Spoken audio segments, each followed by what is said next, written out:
Hello, everybody, and welcome back to Scarlet Hollow.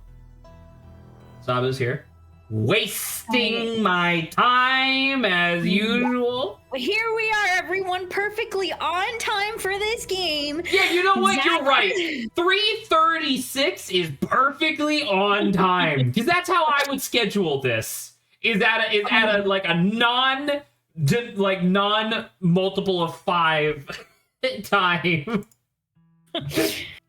There's nothing wrong at all. All right. Well, we're here. It's fine. We're finally on chapter 3. Thank God. We've made it. Okay. Are you good to go? Are you ready to Yeah. go? Okay. Awesome. So ready. We don't need to see a recap, but we should do our own little recap. So, Saba, what the fuck has happened so far? So, we woke up, eventually told Avery about what the frick's happening. Everyone's not really panicking. The fuck is that noise? That's like a little clip. Ignore it. It's nothing. That's for what is it? Immersive sound effects. Is it scary? Stop that. I insist that you stop. And then we met up with Kanika and... Okay, hold on. We don't need to re-summarize the entire thing. I just meant, like, what was, like, the big important things that occurred last episode? We went to the mines. Correct. We figured Wayne is, like, weird and he's trying to warn us about something. We learned that he definitely worked at the mine and that people thought he was dead. And then his death, what people assumed was because of the woman that he was dating. Now, that's a lot of assumptions, but that's what we learned about Wayne, yes. And, so he warned us to stay home, which was weird. Right. Straight up, he was just like, stay at the manor until the end of the week. And it's like, okay, that sounds boring as shit.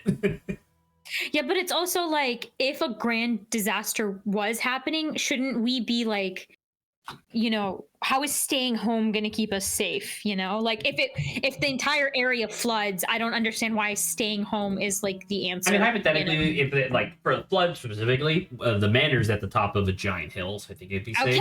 Okay. Well, thank you. But I understand what you're getting at, right? Where it's like, once again, and I kind of will reiterate this because we're going to learn more stuff just in general, because chapter 3 is a big chapter. Like, there's a lot of ground that we cover in this chapter. I don't think that Wayne, like, I definitely don't think he means you harm, but I don't think he actually, like, wants you to, like, survive, quote unquote. I think that Wayne is an operative that is trying to keep you in the manor alive until the funeral on Sunday for some reason. It's weird. We don't know. He's a big question mark now, and hopefully we can figure out why. I want to point out, by the way, like, I don't know about you, and I know I'm not, like, the most active person in the world, but, like, it is kind of funny to me that, like, I know that we are, like, our character, Dawn, like, in this case, Dawn, is literally in, like, someone else's home in, like, a different part of the country or whatever, but, like, if I got to the place and Monday night I was nearly accosted by ditchlings and I saw a man's face get shot off, I'm pretty sure I would actually just stay inside for the rest of the week. That is very reasonable. Right? Like, I would definitely call it quits. And now, especially after fucking I saw ghosts that caused a mine collapse, now I would definitely stay inside for the rest of the week. I'd be like, fuck you, I'm gonna play my Nintendo Switch. I know. Yeah. So we did save Rosalind or Rosalina. We did save Rosalina because you had the keen eye. And then so we saw. So no one died, and Rosalina didn't get her foot crushed. Yeah. Yeah, and then we had a speculation about something. About if no Scarlet would have shown up to begin with. Right, because we heard knocking prior, right? But it was only after both us and Tabitha saw the, like, dais, like the stone carving on the wall. It was only after that the ghosts like manifested, like physically, and it where, seemed like Tabitha definitely knows more than she's letting on. Absolutely, because she dove for you before even seeing the thing. Like, she knew that was there, which also makes sense because it's her fucking mind, right? Yeah. So. Yeah, and also I apparently missed meeting out a character that you normally meet. We're definitely gonna meet them in this episode, but it is weird because, like, yeah, like in every other playthrough that I've done so far, that you meet the other romantic interest in chapter 2 briefly. So I don't know. It's very strange. But that's fun. Maybe it's because, like I said, we're hot, and so the mom saw and so the game is like, all right, I'm keeping you away from my son. Yeah, exactly. All right. I think we're good to go. No. Take it away. Sunshine filters in through the dusty windows of the estate as the dull aches of last night's activities throb in and out of focus. Yeah, we like physical exhaustion makes sense. You managed to survive a second night in the town of Scarlet Hollow. As you pull yourself out of bed, you can feel the soot and grime of the Shaw mine still stuck to your skin. Ew. We are taking a shower. Take a shower. I'm not letting you. You want to walk around like that? Well, there's an achievement for going to getting to day 4 without taking a shower. I don't know about you, but we're incredibly hot, and we need to make sure we're in like peak physical appearance. You step into the guest bathroom and into the shower. The water is hot and, surprisingly enough, clean. As steam fills your lungs and soot washes down the drain, think about Duke and the image of him lying there slumped against a tree with half his head blown up. Not shower thoughts. Scrub feverishly trying to scrape the memories from your skin as if they're part of the dirt that coats you. Think about Sybil's warning, the worst is yet to come. Think about Wayne and wonder how many times he's watched you unseen. Think about someone. We don't have anyone in that regard. So no, this is you. You could declare here who you're interested in, and you get like bonus points with them. Oh, cool. Yeah. So you have 4 out of the 5 main ones right now, which sucks because like the one that I think you're actually gonna need is the one you don't have access to right now. But anyway. It's funny. Think about finally being out of the hellhole and safe in your own bed. How about we try to like keep ourselves stable, and do it's either scrub feverishly or the last one. I mean, it's your choice. It's your playthrough. Okay, let's try to keep ourselves sane and do the last one. Think about we're done. Got it. You turn up the faucet and dry yourself off. Time to start your check the possum.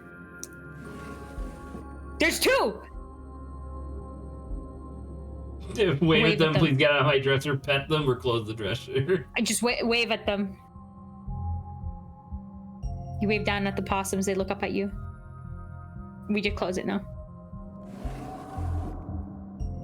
You've had enough of the growing family of possums that live in your dresser, at least for the time being. Yeah, let's look out the window. I will not check that closet, though. No one's here this time unless it's underneath the thing, which I can't see. You hold your breath and approach the bedroom window. You saw something out there in the corner of your eye yesterday morning, and you can't help but anticipate what might be out there. It's the same view. Yeah, can you... There, and I don't think there's anything underneath. Oh, there might have been. I genuinely didn't think to check.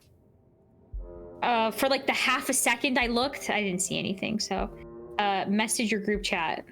Yes. So I will also let you know, in the future, if you get messages with people, you can, like texting them individually, even if you're not romantically interested in them, does increase their interest. Okay, so it's not like we're directly flirting with them, but they definitely appreciate. But they're like, oh, okay, right. Cool. And remember, you are hot, so all of your gains are doubled. Dang it, they're gonna be, my Riz, is like S tier. All right, so you want to do the group chat? Yeah. Let's see what group chat says. You pull out your phone and open up your group chat with Stella and Kanika. Morning, how you guys holding up? Last night was terrible. What's the game plan, y'all? I actually bonded with Tabitha last night. can't wait to Ghostbusters tonight. I get to meet Reese today. Why? Why is that really in big bold? I get to meet Reese. Send a photo really of a painted funny. old man. Oh my god. Pained. Painted old man is probably gonna be guy with Riz. I don't know if you remember like that 15th century painting of the guy who's like super 2000s energy. I mean, is he in pain? Because that's what No, the he's like, yo, what up, dude? Then it wouldn't be that photo, but that does sound really funny. Oh my god. I kind of want to say what's the game plan, but the Reese thing is really funny. The Reese thing is really funny. Like, the problem is that you don't know what he looks like or what his personality is, so I don't know. Like, this would essentially be you calling your shot ahead of time. I mean, it also could be pseudo platonic, right? Just excited to meet a new person. Yeah, because we've never met a dude, and like they've been hyping him up, kind of, right? Kinda, yeah. So I guess let's say what's the game plan? Okay, you're chickening out. You're a coward. Don't tell me that, because now you're gonna make me like frick you. That is really funny. It's just really funny. It is really funny. I wish it wasn't the first thing I want to say though. That sucks. You can say what's the game plan. It's your playthrough. Let's say what's the game plan. Okay, even though we found it funny. Okay, I can't like that's give me outside 1 second. of, I'm gonna like, switch your on-screen PNG to a chicken. Okay, thank you. You need to remind yourself. I have never that you're a big said coward. I was brave. That you're a big stupid coward. I've always said I'm a baby and I'm a coward. It's true. What's the game plan? It'll probably be a bit. So you can still message them individually if you want. It's your choice, though. Can you tell me what? I want to let you know it is not like Baldur's Gate, where like some of the characters will approach you with romantic interest and then you have to deny them. In this game, it's always like a thing where instead of a flirt option, there'll be a thing that's like, "Yo, do you want to like go interact with them?" Yeah. So if we were to say to text them, and you can just tell me this, I think, is it like to do with the story, or is it truly just like a relationship? No, it's like you could choose, right? Like, so it could be about the story, it could be being a little flirty, it could also just be sending a meme. Oh, then I'm totally cool. Let's text them individually. Because if I was forced to, like, if I went into that actually forced to be like, if they forced you to be like text Stella and the only option was like, hey, show me your tits. Like, yes, I understand. I would warn you about that. Yeah, thank you. So if it's like, yeah, I'm totally cool with trying to do this. You pull out your phone to text Stella. Want to hang out before /go send a photo of a creepy mascot in a grungy basement. Are we a meme person? I guess we can be a meme person. You want to do this one? Send a photo of a creepy mascot in a grungy basement. You know what? I'm about to say, genuinely, for me, I like just sending the meme photos because I like to see the artist rendition of like memes. Because these are real memes. Oh, see, that's interesting. Though I just realized like we were just in like a freaking mine last night, and I feel like that's the reason why we would be sending that. I'd rather just say, how are you holding up? Okay, as an empath, we have to like that. I understand the meme-age.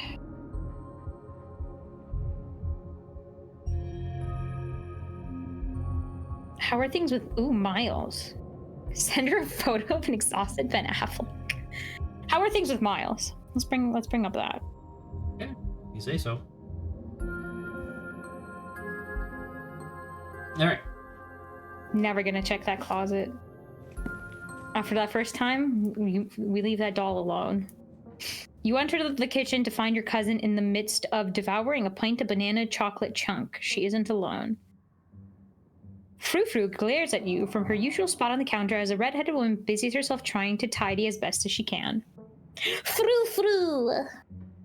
Tabitha's eyes dart to the corner of the room, almost as if she's ashamed of being caught in the act of stress eating ice cream for breakfast. Peanuts.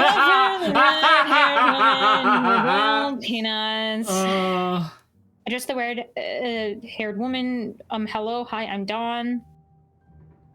Oh, we're having ice cream for breakfast. Hey, Tabitha, how's it going? Hey, cuz, how's it hanging? Stare in silence. Let's just introduce ourselves to the red-haired woman first. Oh, hi, I'm Don. Yeah. Yes, indeed.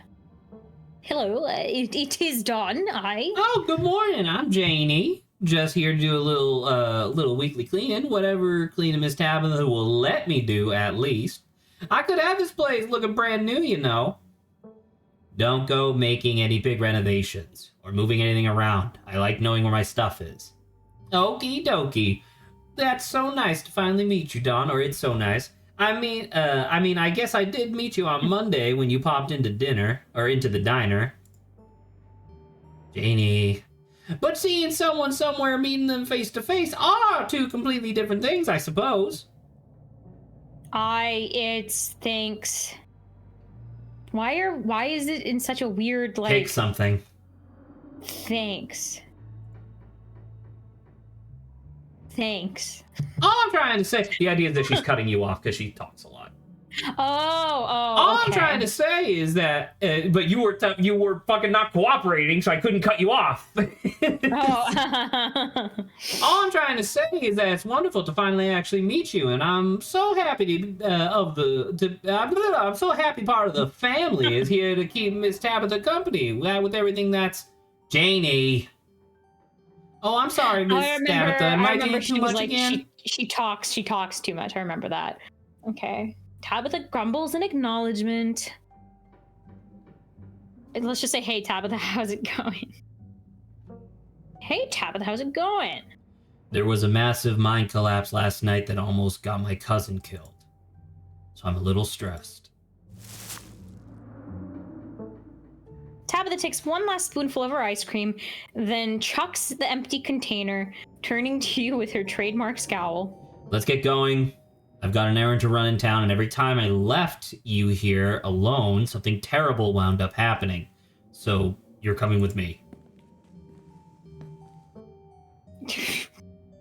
I'll meet you outside. Yay, cousin bonding time. All right, let's go, but I haven't had breakfast.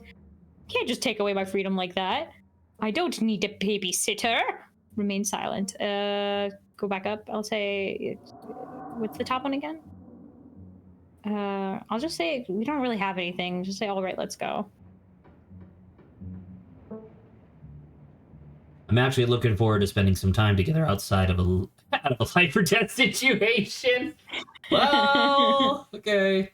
Janie, lock up when you leave, please, and don't go rearranging anything. I'll know. As you ready to leave, Janie approaches from the far side of the kitchen. Tabitha remains between the two of you, impatiently tapping her food.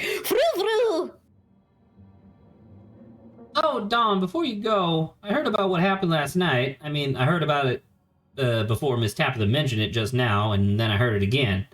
I just wanted to say I'm so sorry you got caught up in that. You two did right by those kids, though. What a blessing. Everyone getting out of that situation all right. Well, Kenai, you only come in once a week, right? What do you do with the rest of your time? Well, we'll have to say that because that's Kenai, yeah. Thanks last night was a lot. You should get out of town. I do like in a realistic scenario, I feel like I would just be like panic struck, being like, leave! Ah! But like in game, obviously we can't, it's not a thing. So I have to say everything else. Have you ever? I actually find that very interesting because for me, if I was in this real life situation, I already talked about how I absolutely would not leave the manor at this point, right? But in a real sense, I know just from talking to people, no one's ever gonna believe you, right? No, I know that's the thing. Yeah. Like even if we were all still living near each other in Cogswell, if I like come home to my like roommates and I'm like, dude, we gotta go, like we gotta leave, like no one would believe me, you know? Yeah. So. Do you want to know anything about a guy named Wayne? Sorry, Tabitha's so mean to you. Have you seen anyone prowling around the estate? It's been nice meeting you. I've got to bounce. Tabitha's foot tapping is driving me insane. Bye. I should go. Turn and leave. The keen eye thing, real fast. You only come in once a week. What do you do the rest of your time? Oh, odd jobs mostly. Weeding gardens, cleaning houses, watching kids, that sort of thing. My husband's the pastor, so a lot of my time's spent at the church and doing things for the community. Isn't that the people, like the people are like the pastors, like weird. Mm-hmm. Isn't that a thing? Okay. Yep. Ooh. I will tell you, by the way, I finished this chapter. So I told you that after we did the first stream, I then did my own playthrough as the Gentle Giant. I only did up to chapter 3 just to make sure that I was like kind of ahead on what does and does not happen. After today, I mean, A, I have to do apartment hunting, but B, my plan was to finish chapter 4 as well as the Gentle Giant to just make sure that we're caught up on that too. Okay. Poor Daniel. He's been going absolutely stir crazy since we moved here with what with nobody really attending sermons. It'd probably do him a lot of good to talk you through your worries. Wait, you're married to that creepy pastor you've been hearing about? With everything been going on lately, having a priest on speed dial does seem handy. Sounds wonderful. Thank you for the offer. Maybe we'll see. I'm not really religious. I'm not Christian, but thank you for the offer. I'd rather not remain silent. I would just say, like, I'm not Christian, but thank you for the offer. That's all right. My Daniel likes to talk with all sorts of people. He just wants to extend support to anybody who needs it. Feel free to stop by the church anytime. The door's always open. I've already seen these. Have you seen anyone prowling around the estate? I kind of just want to be like, let's leave, because I feel like the longer we stay here, Tabitha's gonna like murder us on the drive by not speaking to us. Not this one. There's one above that's a bit better. It's been nice meeting you, yeah, but I gotta bounce. Bye, Janie. All right, then. Be safe there. Be safe out there, you two. You and Tabitha walk through the doors of the estate and into her car very quickly. We're already driving away. The ride to town is uneventful, your cousin unsurprisingly more focused on the road than on making conversation. All right, we're just popping into the general store for a few minutes. Oh, actually, okay. Actually, I know what's going to happen in the general store. This is actually really exciting. Sorry, I might have to Shanghai slightly, but it should be fine. What are we doing? Shouldn't we be solving a mystery right now? After everything that happened the past 2 days, it's nice to just go on an errand and say nothing. Let's just ask what we're going to be doing. She may not like it, but I do want to know. Picking up tea from Sybil. Oh, you drink tea, Oni? What kind of tea? Nod sagely? Yep. What does that mean? Sagely? It's like, ah, yes. Mm-hmm. Okay. Like, I understand. It could be like, oh, neat. What kind of tea? Oh, like wisely? I guess that's what the sagely means. Okay. I don't know. That's you. I don't know. The kind of tea Sybil makes. She makes a bunch of weird stuff. I don't know what all of it's called. After everything that happened these past years, it's nice to just go, yeah, we could say that.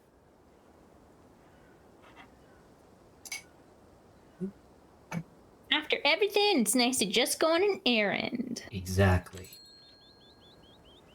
You and Tabitha turn as the door to the general store bursts open. A flustered Kanika exits, shouting behind her. Ooh. I think you took Kanika, right? Yes, I think so. Okay. Fine, okay. Keep coddling him. Keep letting him get away with stuff you never would have let me so much as think about. I'm sick of carrying this family. Kanika storms off, the door slowly drifting shut behind her. Ugh. Other people. Oh wait, when I was doing it last week, didn't I give her like a nasally voice, like other people and their drama? If more people kept things to themselves, they'd be a lot happier. Kenai, out of curiosity, would you call yourself happy? What are you burying? Poor Kanika's really going through it, huh? Yeah, I've never been one for public displays like that. I think it's healthy to express one yourself. Good for her, honestly. I'd be losing it if Miles were my brother. Have I ever told you that you scare me?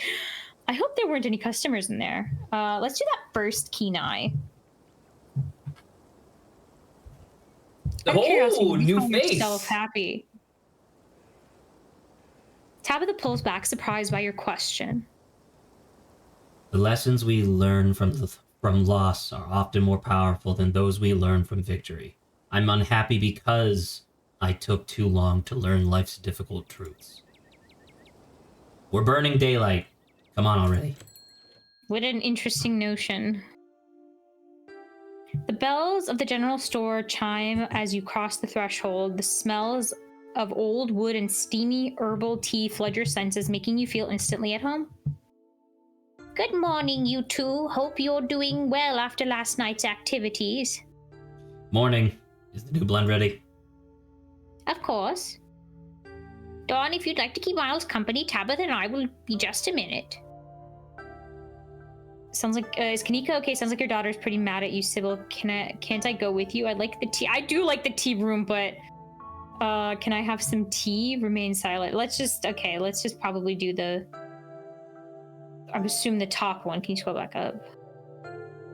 Yeah, let's ask if Kanika is okay. You want to butt into somebody else's family business? Well, the thing is, she did, like, run out the store, so we did see it. You know? Fair enough. I mean, once again, it's your playthrough, so if you want to say it, that's fine. Like, if she doesn't want to get into it, like, we can ask if she's okay and not get into it, you know? Of course, she just needs time to cool down. Emotions are a little high, considering everything that happened yesterday. She'll settle down soon enough. I'm just glad both of my little ones made it out okay. Sybil motions for Tabitha to follow, and they both disappear into the tea room, closing the door behind them with a tinkling of bells. Don't forget, I'm a hot therapist, okay? I gotta, like, ask people. Ooh, try and listen in, chat with Miles, wait, quietly wait, I think is the last one, yeah. I guess Kenai, right? I literally wouldn't let you do anything else. Okay. You walk up to the door of the tea room and listen in. Subtle. I know it took a little while longer than you'd hoped, but this was fairly short notice. Sybil pauses, and a moment later you hear heavy footsteps to the far end of the tea room. She and Tabitha resume their discussion, their voices hushed. You can only make out bits and pieces of what they're saying. Is there? Yes, make sure this is all. Not inside. Outside then, don't assume you know. I know what I'm... Your listening session is halted as the tinkling of bells announce another patron. Oh, excuse me. Wait, you're Don, aren't you? My name is Bo. I'm Duke's boy. It's a pleasure to meet you. Oh, I'm so sorry. The policeman told me you saw what happened to my daddy. I could have saved him. I'm so sorry. I'm so sorry for your loss. Yeah, it wasn't pretty. Sorry, Bo. They found his body yet? They seem to want to pin it on me. Folks don't seem to care that your dad is dead, do they? Remain silent. Just could be like, I'm so sorry. Yeah. So sorry for your loss. Thank you. The policeman said he might just be out hunting somewhere. But me and my ma both know he ain't coming back. Mama's pretty broken up about it. I'm trying to hold it together, since I'm the man of the house now. But it ain't easy. Me and him was supposed to bring Big Betty to the state fair this week, but now he's gone, as of this morning, so is she. So I suppose, if I'm not going to the fair, I may as well make myself useful and get out in the woods and look for what's left of my daddy. You was there, right? Could you tell me where to look so I can try to find him? Explorer, is Big Betty one of your chickens? I think I remember him saying something like that, yeah. It's dangerous up there. I wouldn't go poking around. You should let the police handle it. They haven't found him yet. There's probably nothing left to find. I don't think you want to see him like that. Your dad was killed by ditchlings. There are things that have been stealing your chickens. Have you seen anything strange on the farm the past couple of days? I can't tell you where he is. He died on the northeast edge of town off the Asgina Trail. Remains silent. I think there's only like one explorer that I feel like I would want to do. Keep going down. Keep going. I would say maybe I don't think you would want to see him like that. Okay. Yes, sir. Yeah, no, sorry, I was clearing my throat. I'm a farm boy. Blood don't bother me none. I just want to find my daddy, even if he's like one of them horror movie monsters. He's still my daddy, and he shouldn't be out in them woods where any animal can take a piece of him. I don't know, because we've been told the ditchlings aren't like dangerous. So True. like, so in an actual sense, what's the harm with telling him? yeah, I feel like I would just tell him. You don't want to explore anymore? Let me see. Blah blah blah. Have you seen anything? Maybe you can ask if he's seen anything strange on the farm. You seen anything strange? Not really, no. But I've been awful busy with everything that's been happening. Them chickens keep disappearing, though. Like, I feel like there's not really a point in telling people, oh, it was the ditchlings. Like, it's like half the time people are like, whatever, I guess, or the other half, they're just like, okay. yeah, great. Okay, let's just tell him.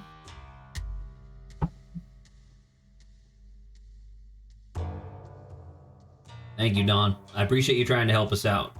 I don't rest easy knowing he's out there somewhere, all by his lonesome. And please, tell Miss Scarlet I'm sorry about her mama. Ah, yes, Tabitha. Tabitha and Sybil are still in the tea room. Your phone buzzes. Oh my god. Hey, I overslept. Still gonna make myself breakfast, meet at the library, and figure out plan. And then it buzzes again. Hey again, lol. If you want to come over for breakfast, would honestly love to hang out. And then it buzzes yet again. Somebody was busy this morning. Sliding into the DMs, are we? Winky face. Oh my god. It's technically supposed to be me, but you did No, I know. great. I was just... If you want to hang out before the library thing, I'm parked in the abandoned lot by the gas station. It's hard to miss.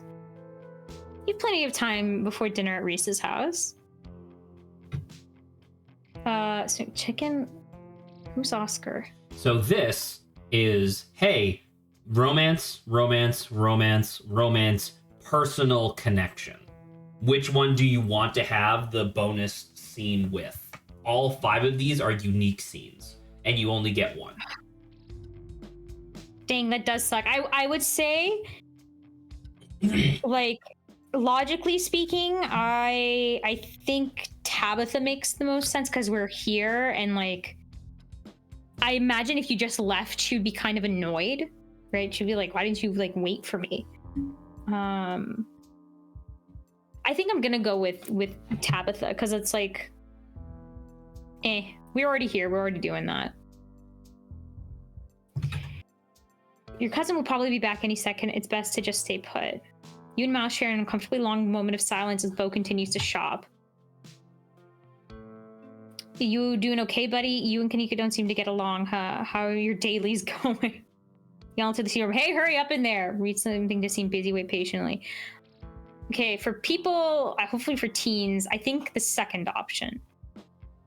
Or I like the dailies one is funny. I wouldn't call him buddy. I was like, don't call him buddy. You're not 50. Maybe let's ask how his dailies are going. I'm a gamer, okay? How your dailies going? They're fine. Plus, polls have been trashed though. Now we can say, yeah, the second one. You and Kanika don't seem to get along, huh? We're siblings. Siblings don't get along. He returns to his phone. And she comes out. Tabitha bursts out of the tea rooms, tucking a bunch of herbs into her coat as she walks. She looks up at you in surprise. Wow, you actually stayed. I kind of expected you to go running off the instant I left you alone. See, that's why I'm like, yeah, what the frick? Why would I just leave someone who, like, we came out technically on an errand with and miss out on cousin bonding time? I'm too scared of you to do that. I've seen what happens when I go off and do things on my own. Family's important. I'm not just going to ditch you. No one else in town interests me. Why would I bother? That's mean. Remain silent. I like the family one. Yeah, family's important. I'm not going to ditch you. That's Appreciated. I've got a couple of hours to spare. I'll pick us up some sodas and we can hang out and we can get out. Once I think, hold on, that point I like just made. Imagine I like give a somewhat glance over to Miles when I say family's important. I don't like lingering where just anyone could walk up and start talking to me. Tabitha leaves the store, motioning for you to follow. There was a good point because I mentioned during the call today, but Blue Sky is now available for anybody to join without invitation. And so I followed Black Tabby Games, the people that made this and Slay the Princess. And somebody in the comments of one of their posts made a really good point, which is like, are the Scarlets actually rich? And the answer was yes, right? Like the Scarlets are actually very wealthy. However, the difference is, and you could kind of see it based on like how the house looks and how stressed Tabitha is like they have tons of money, but they don't have enough money to never have to work again. You know? So it's like Tabitha doesn't have enough money in her personal like family finances to hire a person to run the mine, a person to fix up the manor, a person to like help her in her like daily life. She just kind of has to do it all herself. Not that she would want to either, but like I thought that was like an interesting like maybe comparison. It's the idea like there's a lot of money circulating within like the business she runs. So like technically it like there's a lot of money there, but like did she like just be able to get her hands on that? Like no, the way that I interpreted the comment from the once again, they don't call it tweets because it's like a news service. They call them skeets, and I'm like, absolutely not. Because it's Sky Tweets, so they call them skeets, and I'm like, you got to figure out a new name. You got to work on that, guys. But even if you just call it a post or whatever, I don't care. But anyhow, or call it a chirp. Actually, what sound does a butterfly make? Swoosh. I don't freaking know. They don't make sound. Yeah, I was say they don't really make sounds because that's why Twitter was called tweeting because they're birds. But anywho, sorry, what was I saying? The it's to ducks, and then you. Sorry. They are you call quacks. It's true. The Scarlets are wealthy enough to never really worry about bills. Is my interpretation. Right? Like any sort of like as long as it's not like a bunch of extremely major expenses in a row, like let's say mine collapsing. Luckily no one got hurt, but still, if it was something like, you know, whatever, it's just like they can handle their bills clearly. Ugh. Did you ever read this? Sub is muted? No, I had to scare off a stupid squirrel. Tabitha stops in front of a small house on the quiet hill just off Main Street. The Scarlets own most of the houses out here. We rent them out to employees. Just more convenient, you know? Why can't we hang out someplace normal? Cool. And here I thought the estate was your secret lair. That seems sinister. Remain silent. So I mean, because once again, I know how much of a bootlicker you are, but this is corporate housing, which is like gray area, you know? I mean, silent. Yeah. I'll just be like, okay, cool, nice, great, I guess. Yeah, it is cool. It's nice to have a place where no one can bother me. So I'm guessing no one lives here. Not presently, no. Yeah. Now, come on, let's make ourselves scarce before we're spotted. Your cousin pulls out a heavy set of keys from her pocket. She picks out one marked with a bright strip of green tape and unlocks the door. Come on in. Don't worry, it's empty. You follow your cousin into the model home. We haven't rented this one out for years. I come here to get away from it all. Does that make sense? Oh my god. Excuse you?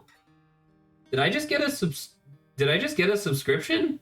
My sneaky scheme is working. I don't know. Yeah, clearly I did. Well, thank you, Zay MXD. I appreciate it. Thank you for the Prime.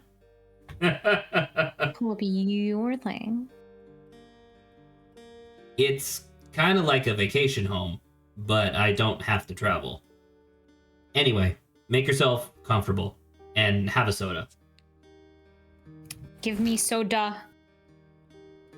Tabitha hands you a cream soda before settling in on the couch. Banana, ice cream, and then soda. I think she needs to By the way, we're both under the same tired. we're both under the same assumption that it wasn't quote tea that she got, right?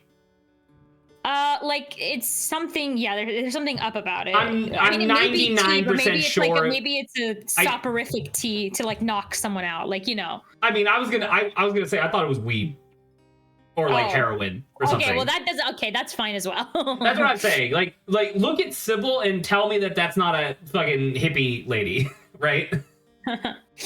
Kenai, this place clearly gets clean regularly, but it doesn't feel like a real home.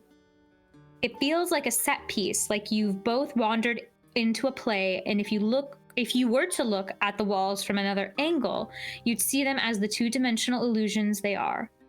Man, your character, A, hot, B, thinks way too much about everything. Talk about Tabitha, talk about your family, talk about your relationship, ask about the people in town. Are you coming ghost hunting with us tonight? Thanks for taking me out here. You probably have to get back to the mine soon, right? Don't you have to somewhere to be? Remain silent. I think this seems like a moment we could talk Straight about up, stuff. you can do all of these if you want. Cool. Let's talk about family first. Hold up. What the hell? The person who subscribed also just joined the community. Well, hello, welcome. I didn't expect anybody to really be here for Scarlet Hollow. You know what, actually? Give me a quick second, Saba. Are you and I, like, actually the only people streaming Scarlet Hollow right now? You feel free to look that up. Let me see. Scarlet Hollow. Yeah, it's just us.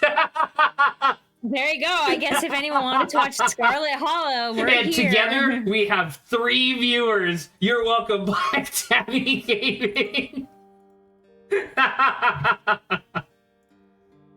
Oh, that's funny. Oh my goodness. Okay. Oh, sorry. I keep delaying, but I'm gonna turn on the fan. Oh. All right. Can't believe so you want to this. just go down the list? Let's talk about family first. Family, But got we're it. gonna go in a different order. What was Pearl Ann like? What was your dad like? What do you think of Silas and the other old timers? Oops, I sorry, guess I keep that we could start from the top there. What was Pearl Ann like? Yeah. Okay, I guess you should know at least some things about the woman whose funeral you'll be attending. She was my mother. She was your mom's twin sister. Fraternal. They didn't look alike. Same with their personalities. Night and day, from what I've heard. Pearl Ann was a hard ass, but that comes with the territory. I mean, what else do you want to know? How did you two get along? How did she die? That actually covered it. I guess we can ask if they got along. Dude, Yeah? look how Did you- fucking sad Tabitha is. Yeah, like I don't think I necessarily want to ask. So, how'd she die? Like, does Tabitha not reek of a person who is like cursed with knowledge? You know what I mean? Like I feel like Pearl Ann was the Definitely type of something weighing like her I feel down. like Pearl Ann would have been the type of motherfucker to go to her like 6-year-old daughter and be like, "Oh, by the way, our family is like possessed by Satan, and you're gonna doom the entire town and kill everybody just by being alive. Have a good lunch, yeah. right?" Say it. You know. Anywho, no, that woman was a monster. Okay, let's. Even though I do want to, I don't. I Think mean, we should I ask genuinely do want to know how she died because I don't remember. I know, but that's. I don't think that's something we should ask though, Why not? because that feels kind of sucky. But I guess if she thinks she's a monster, then I guess maybe she won't. Fine, if you want to know, fine. I mean, I do want to know. Yeah. I don't remember. You I think I've only gotten this scene one other time. If you want to ask, okay. Sleep apnea. Oh, so she Yeah. suffocated in her sleep. Okay. Okay, leave it at that. Ooh, did we hear much about her dad? No, that's why we're asking. Okay, I guess okay. Because I didn't know if it was like one of those things where it was like her dad left, and so she hates talking about it. But whatever. If we haven't heard anything at all, we can ask. I think. You want to do that? Yeah. Don't know. He just up and left one day. Didn't want anything to do with us anymore, I guess. They never got divorced, just separated. He probably couldn't be bothered to fill out any paperwork, especially considering he would lose any and all claim to the Scarlet Fortune if they divorced. Oh, so is he actually getting anything? I think he would. Like, I feel like maybe he's the type of person who would just show up to. That's actually a very interesting reading. thought. Because, like, there's still 3 chapters left. Wouldn't that be kind of interesting? Because he would be the only... Actually, we don't know. Do we have a dad? I mean, obviously we must, but... I don't know. I don't think it's stated. Well, because, I mean, it feels like our mom kind of, like, divorced herself from the family fortune, but by like, leaving and stuff, right? So as far as, like, I didn't even think about it prior to this, I guess, but, like, I thought the entire family fortune was for Tabitha, right? Like, it would all go to her. But, like, if her dad still is out there and they never got divorced, what's stopping him from showing up in, like, chapter 6 and being like, hey, I want 50% of everything? It's a very interesting question. Maybe he will. Who knows? Does no one in this town have 2 parents? Hooray, another member of the Deadbeat Dads Club. I'm sorry, that must have been really hard for you. Sounds like I think this statement, by the way, is one of those ones where you can establish lore about your character, right? No, I want my father to be dead too. Okay? No, deadbeat, as in like he left. No. I know. I want my father to be dead. Oh, okay. Great. You know what? Good for you, Saba. I'm sorry, that must have been real hard. Sounds like he was a real loser. Remain in silence. I'm just gonna say sorry. That's probably tough. Remember, we're the empath. Must have been real hard for you. I don't really think about it. If he didn't want anything to do with me, it's his loss.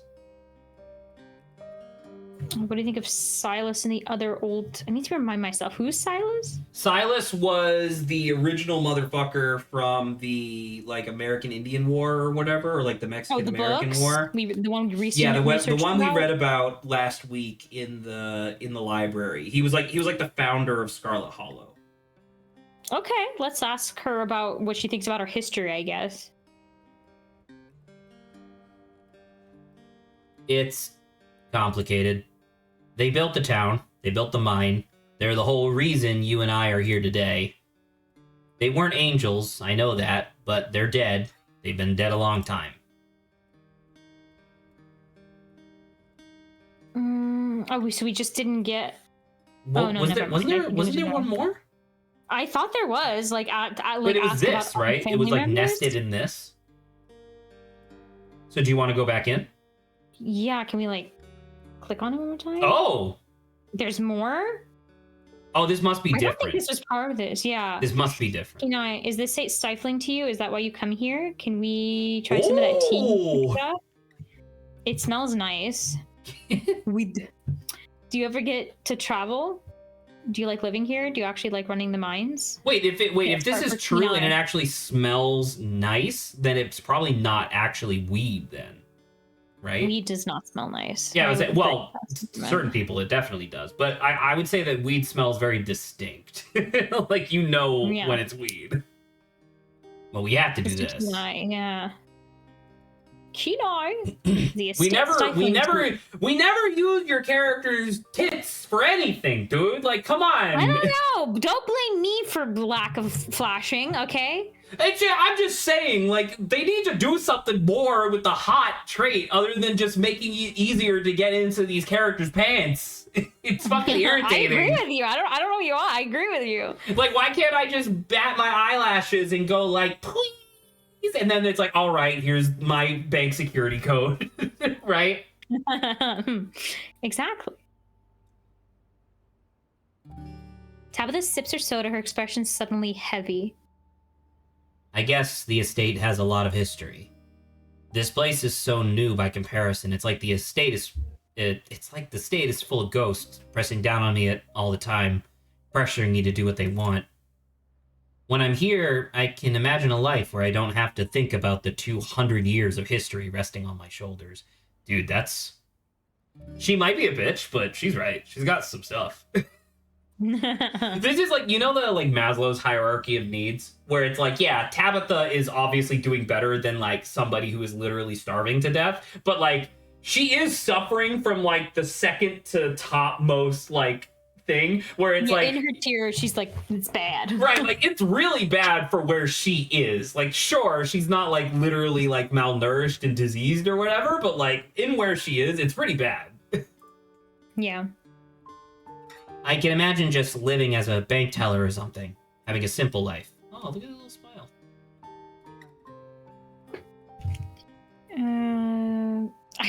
I'm like concerned that she's gonna be like, no, with the teeth. Did you ever get to travel? You want to say that? Yeah, it's explore. We can go gun down. Travel? Question mark? No. Before I took over, Pearl was too busy to take me anywhere. Then, when she retired, I became head of the company. I wound up in the same boat. It's not like anyone can fill in for you when you run everything. I'd like to go to the Outer Banks one day, but I guess that'll have to wait until I retire. If I ever do. Maybe, okay, you never left Scarlet Hollow. Maybe when this week is over, we can go to the beach. All places you go to, I don't know what the Outer Banks are. I don't want to say that, though. I like the idea of the beach. It's just like a place in North Carolina. It's fine. It's not special. That's all it is. Clearly, this is something where, like, she heard someone talk about the Outer Banks when she was a kid, so now she's just thinking about it. Uh-huh. Like she has an association. Yeah, like it's outside, or it's somewhere else. It's somewhere that she knows that isn't here. Yeah. Yeah, so maybe when this week is over, we can go to the beach. I can be in my fucking skimpy bikini, like getting all the attention, whereas like you cut to Tabitha and she's just in a like full trench coat, like being like, this is a lot of fun. Yes. Yeah, maybe. I think I'd like that. I feel like this explore is like the same thing as the first one. Kinda. I mean, it's just more details. This is, I mean, once again, this is the first time you really had a chance to talk to Tabitha. Yeah. Keep in mind, like, how she was just 2 days ago, canonically, right? Like, you were in the car and she was like, stop talking to me. Exactly. Yeah. I guess, do you like actually running the mines? Of course not. But that doesn't really matter. I've had years of Pearland drilling that in my head. I can't trust anyone else to do my job, and if I don't do it, this entire town falls to ruin. It's my burden to bear. That's an interesting perspective that she has. That, like, in her mind, the mines is the only thing that's keeping the entire town alive. That, and like I said, it's like, why couldn't she trust anyone else to, like, teach them to do this job? Well, because her mom was horribly like mentally abusive piece of shit, so like she has such a high like she has such a high personal standard, like an impossible standard that she can obviously never reach, so why would anyone else be able to attain it? You know? That is reasonable. Yeah. Though I'd be lying if I said I haven't thought about running off. What would you want to do if you weren't here? I'm sorry you never got a chance to live your own life. You could always just give the mines to me, like trading places sort of thing. Let's not say that. What if I moved here after everything's said and done? Who cares if the town falls to ruin? Why is it your responsibility? You should just leave. Things are bad everywhere. It probably isn't much worse here than it is out there. Leave it at that. feel like there's something for me to say. I don't want to say that one that you're on right now. I guess we could ask her, yeah, what would she want to do if she's not here? Honestly, I wasn't joking when I said I could imagine living as a bank teller.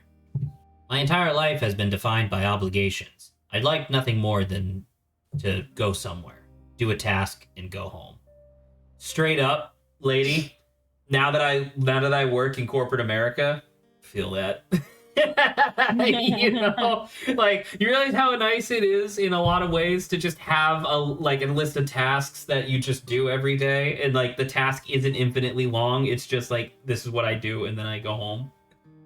Yeah, it's like, read all letters today. Like, it's just a simple task. It has nothing to do with anyone else. It's nothing complicated. Reasonable. Not that it matters. I am here, and my life is defined by obligations. Dreaming about some other life only makes the one I have more difficult. Man, they made a lot of like custom sprites for this scene, obviously, but like still.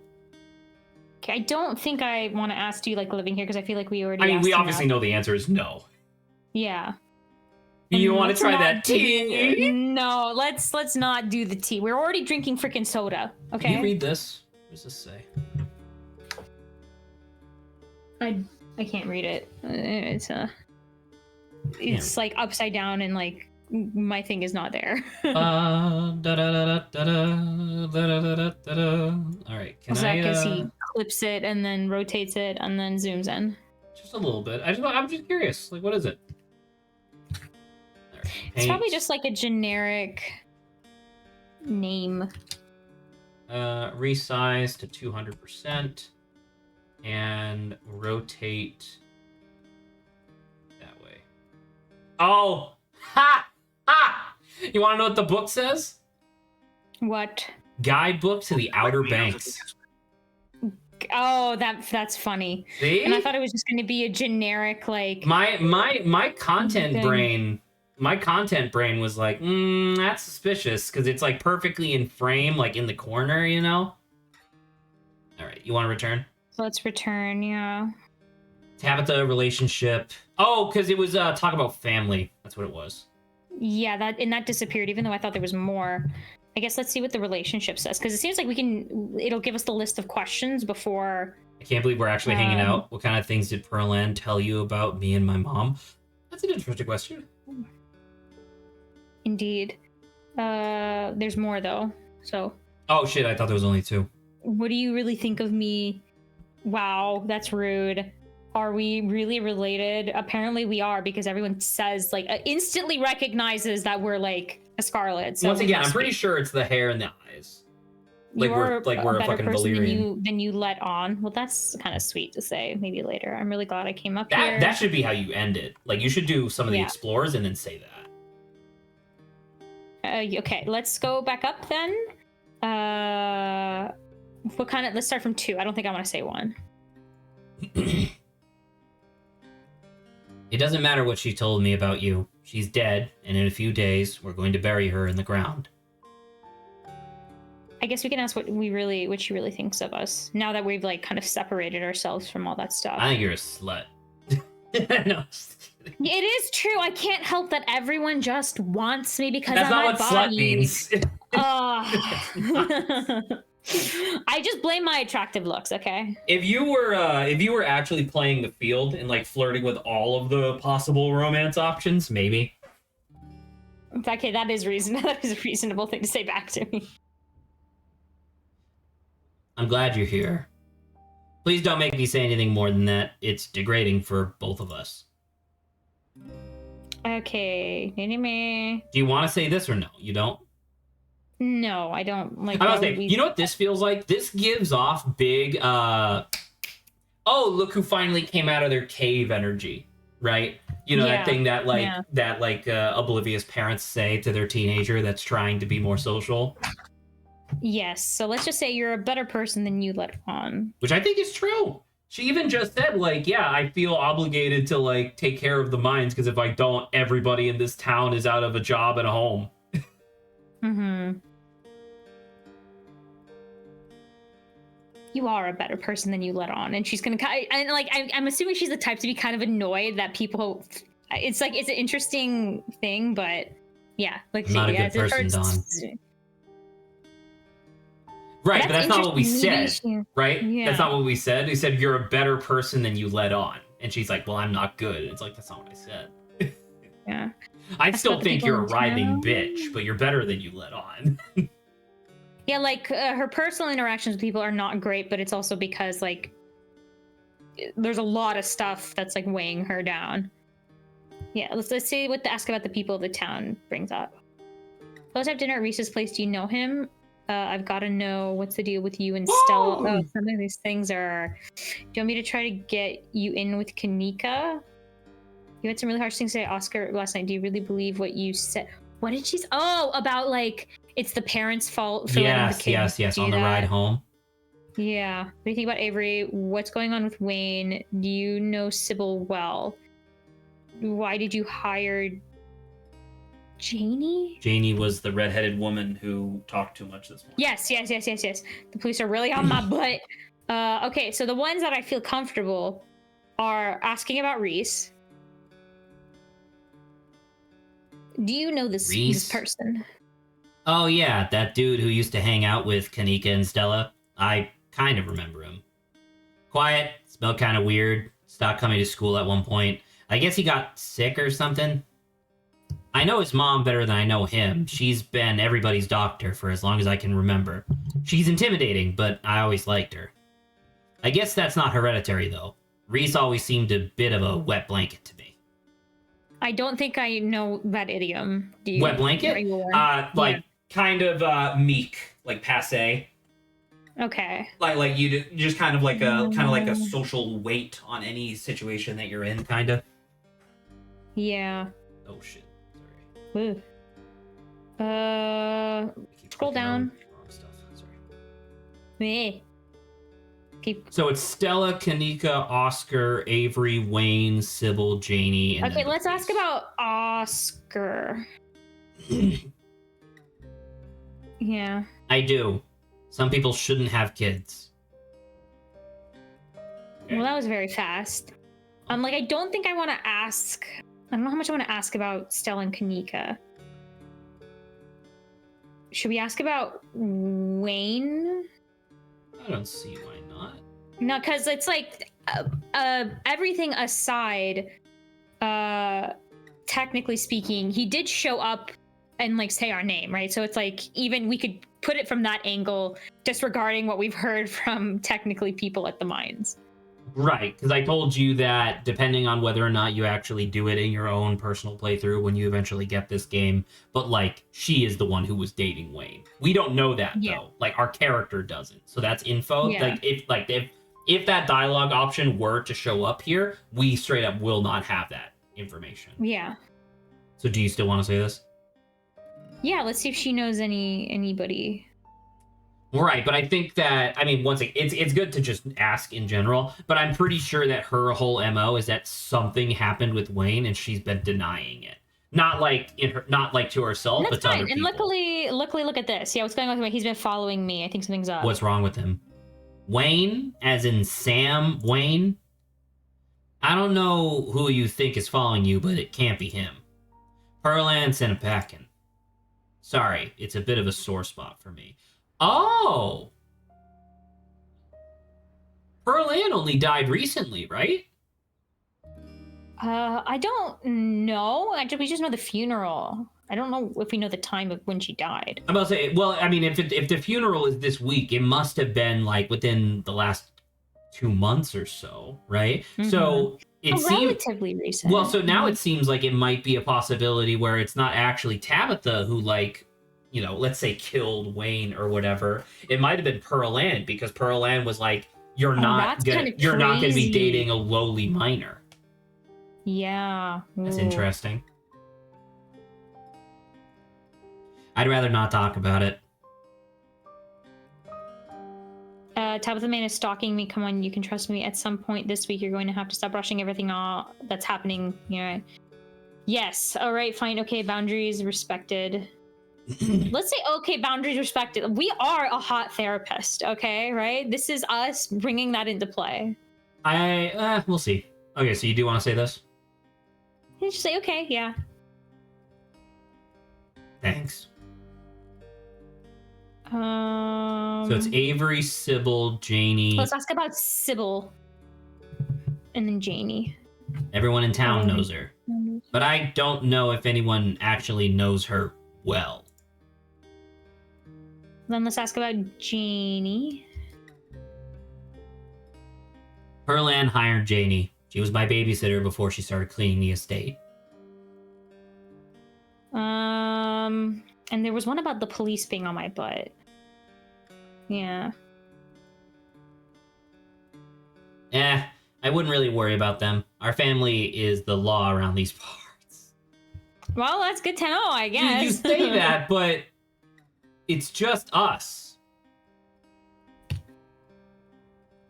Right? Like... I mean, it's true. Yeah, I don't... So you should do your best to stay on my good side. Look at that. Did you see that face she made right before? Little tiny smile. Like a little chuckle. Yeah. I guess we can ask about Avery. It's all like neutral stuff. Who? I guess I'll just be like, yeah, works at the diner, you know, wears plant shirts. I mean, if she's been to the diner. I have no idea who you're talking about. That's interesting. So that's either I'm assuming she never goes into the diner. I'm assuming she never goes into the diner because remember, she doesn't like being around people. Yeah. And the diner is where everybody like goes to socialize and stuff. Do you think we're in good enough to ask her about Stella? Genuinely, maybe. Because once again, all of your gains have been doubled. I literally just don't know what your stats are, is the thing. Because, like, I'm just worried we're still not there. Like, I'm also with you on, like, maybe, but, like... Once again, you only get one loss per conversation. Can you save real fast? No. Why are you being mean to me? Because I don't, I'm because you're a not baby safe. then. I won't do it then. Let's say return. Okay. I mean, if you're gonna be a pussy about it, that's fine. But I'm not gonna let you save scum because it's like, oh, I want to ask about Stella, but I don't want to get in trouble for it. So, yeah, there's a difference between getting in trouble and then like, hey, all of this conversation is done and we're leaving, and I'll be like, Jesus Christ, I went from like 0 to 100. Okay, ghost hunting. Is that actually happening? Stella will be there. Okay. This is pushing me to ask now, but so will Kanika. Ooh. I doubt she'll be thrilled. I doubt she'll be thrilled to see me, but there's no point arguing with you. If you're gonna look, chuckle. If you're gonna get up to any paranormal stuff, I better be there to save your skin if it gets hairy. Count me in. Okay, now I feel like now I can kind of ask about because she's already coming, right? She said she's coming. So you want to ask? Yeah, let's ask about Stella. No, yeah. We were close in high school. Really, really close. We'd have sleepovers a few nights a week, spend all night watching monster movies and eating chips and... Anyway. and fucking making out. Anyway, Perlan didn't like her. I'd always have to lie and say I was going over to her place to study. When we graduated, sorry, I kept reading guaranteed, and I was like, that's wrong. When we graduated, it was impossible to see her anymore. There was no more excuses to go study, and I was too busy learning the ropes at the mine. Perlan made sure every waking minute was occupied, or my every waking minute was occupied. I didn't have time for friends. But I never needed friends before meeting Stella, so it was easy to slip back into the mindset and try to move on. Dude, I commiserate with that, like, so much, because, like, maybe this is a little TMI, but, like, before moving out to Cogswell, like, before moving to the West Coast, I lived an extremely like isolated childhood because my parents thought it was a great idea to move into the middle of like suburbs that only contained people age 50 and above, right? And so it was like that was my lifestyle and that's what I knew. And like obviously I was lonely, but I was like, I got it, right? And then Yeah, and then I moved to Cogswell and all these people and like everybody was living so close to each other that we did like the game nights all the time and yada yada. You're seeing everybody all the time. And then like those first like 2 years, like after I moved back here to North Carolina in 2020, dude, those were fucking hard. Because it was like I couldn't just like knock on Grant's door and be like, hey, can we like watch JoJo, right, or something. Now I'm a lot better. Like now it's fine because it's like you kind of slip back into that. But I like super commiserate with this. Okay. Ooh, why ban her from your property though? You're acting like Pearland ended it all, but still hasn't stopped trying to be there for you. That you're picking that. You're not allowed to not pick that. I'm into her. Is that cool? You should hang out with her again. It's not like Pearland can stop you. You're probably better off without her. She's probably better off without you. Okay, let's just go to the top. The only other one that sounds the same is that like Pearland isn't here. Pearland isn't here. You can go back to hanging out. Like Stella still very much cares for you. Yeah.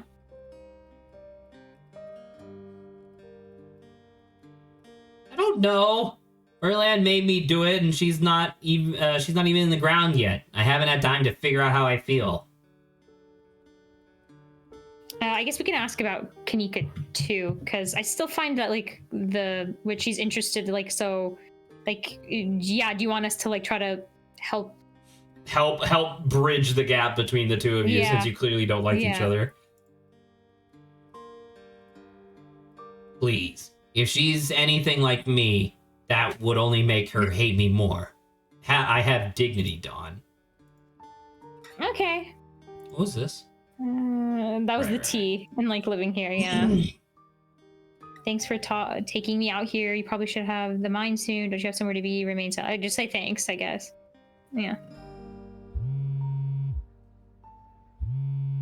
Your phone buzzes. Almost forgot. It's Mayor Jimmy Day. Good excuse to head over to the library. We should check in with Oscar and Rosalina. Meet y'all there in half an hour. Oh my god. I totally banked on that. Been having a weird / foggy morning. Blanked. Wow, that they're still doing that Mayor Jimmy thing even after last night. Do you think news has spread yet? Oh, I don't know what to tell you, but like the constant buzzing like hurts me physically. But yeah, we should go see Oscar. See y'all later. Somebody's popular. It's Mayor Jimmy Day. Gotta meet the mayor and tell him there's a curse on the town. Just Kanika and Stella making plans for Mayor Jimmy Day. Why is everyone so jazzed about meeting the mayor? Just folks making plans for the day. Let's be like Mayor Jimmy Day? This one? Yeah. Ugh, what a ridiculous event. You know he's a dog, right? Did they fill you in on that little detail? Wow, Tabitha would be the killjoy. That's crazy. Literally every other character is extremely coy and careful about not mentioning the fact that Mayor Jimmy is a dog. Oh, okay, because I was gonna be... I was thinking about it. We haven't had a human mayor in Scarlet Hollow since at least the early 1900s. We've been a dog mayor town since then. Tabitha takes another sip of her soda, smirking. Everyone knows our family is the one that holds the power in this town. Still, sounds like it could be kind of fun. Even I could admit it's funny watching everyone fawning over the little guy in his mayor getup. And if Stella's gonna be there. Yeah, count me in. Yeah. We can finish our sodas and head over. Wow! That's different! It's probably because you're hot and this entire conversation has been all pluses, like all the way down. But when I did this, I talked about Mayor Jimmy Day, and then she was like, have fun, I gotta go to the mines. Yeah. So that's really interesting Cool. that now she's coming over. See, and what's frustrating me is like I don't know if hot had any effect on that. But like, I'm that's the assuming, thing. It's right? not actually giving you any sort of like visual indicator, but I'm 99% sure you are getting benefits. It's just that they're silent benefits. I want to see active benefits. You know what? You know what it actually might be, and I don't know because it definitely seems like Black Tabby Games is the type of people to do something like this. But like, it's entirely possible that what you calls it. It's entirely possible that they're doing that on purpose because if you are a person who is conventionally attractive, it's hard to tell if somebody like is actually being agreeable with you because they agree with you or because they think you're hot, right? So it's like, but then it's like weird to like put hot in like the talking options. Then it's like, okay, are we? they literally have not people, had one at our chest? since episode 1, right? Since like chatting with people initially, Right. I think there's only like hot, it is weird. Like I like once again, they definitely should go back at some point and be like, hey, dialogue options for hotness make sense here. You know, like, you know, Yeah. like fucking squeeze your tits a little bit and be like, oh, are you sure you want to arrest me? You know, that sort of thing. Whatever. Agree. How do I look? It's been a while since I've been out in public like this. I'm kind of nervous. Keen eye, out of the corner of your eye, you can see a furious. Oh, it's the girl. It's Becca. Furious woman making a beeline for you and Tabitha. Becca slinking behind her. This must be her mother. Tabitha, someone's coming. Tap Tabitha's shoulder. Does this matter? Either one? I guess we say Tabitha, someone's coming. Because like just tapping her just doesn't inform her. What? Oh my God, Becca, you have huge eyes. I think it's the yeah. Because I think I was Becca. Eyeliner. So do you want to be the Karen? Yeah. Excuse me, Miss Scarlet. Can I help you? Becca stares at you from a distance as the furious woman tears into Tabitha. This must be her mother. What the hell do you think you're doing down here, grinning like a buffoon after everything that happened last night? A mine collapse almost killed my poor, sweet, innocent child, and you think it was a good idea to retaliate by demoting my husband? We've gotten used to a new lifestyle. You can't just take that away from us for something that was your fault. Don't think I won't be pressing charges. Mom, please. You're embarrassing me. We have multiple witnesses, lady, that like it'd be bad for you. Yeah, but she's a Shut up, 50-year-old. She's a 50-year-old Yeah. white woman, so she doesn't care. Mommy is advocating for you. You shouldn't talk to your daughter like that. It's bad parenting. Your husband told your daughter you were safe to go into that mine. Of course, he was demoted. You're here complaining about your husband being demoted. I almost died trying to help your daughter. You're lucky your daughter didn't get herself killed last night. Just ignore her, Tabitha. She kind of has a point, Tabitha. Stay out of this. Okay, no, I'm going to be defending Tabitha in some kind of way. Your husband told your daughter it was safe to go into the mine. Of course, he was demoted. I think that seems like to be like the most neutral, while also being like, well, Karen, okay, you're like this is literally why it happened. Because if we were to say anything about like her daughter, she's just gonna be like, my daughter didn't do anything wrong or whatever, you know? Do you want to say this? Yes. Yes. Oh shit, she's looking at you. I'm right here. Even if he did, it wouldn't have mattered if the entrance to that mine was actually secured. It is kind of true. I mean, it was boarded up. It was clearly like, don't go in here, right? Yeah. They'll be held to pay Tabitha Scarlet. They don't leave. I have more to say. What legal grounds do you think you even have? There are signs, the place was boarded up, I did my legal duty, and you don't have a leg to stand on. So don't try to threaten me. Mom, can we just go, please? Oh my God, Tabitha big eyes, like... If I were you, I'd listen to your brat. You haven't heard the last from us. You'll see. Well, that seems like it might be setting something up for a future chapter. Yeah, the woman storms out just as quickly as she stormed in, Becca following at a distance. God damn it. She's right. I can't just hang around town the day after something like that happened. It doesn't look right. I should be up there, even if it's just to oversee what's going on. No, Tabitha, no. If I'm supposed to run this place, I've got to get my head in the game. I can't slip up like this again. Tabitha sighs, straightening up. Her scowl returns. Stay out of trouble. I'll see you at the library tonight. Aw, man, that's really sad. It would have been awesome if she was, like, in the scene. Oh, well. I don't think... I think it's unfortunate, but I don't think anything we would have said would have, caused her to come with us. I don't think so. Yeah. Your cousin turns and heads back to her car, leaving you alone on Main Street. That's sad. I wish we could have said something, at least, to her, but... You enter the library alone. It's busier than usual, and a small crowd has formed in corner of the main foyer. Yes! You're here!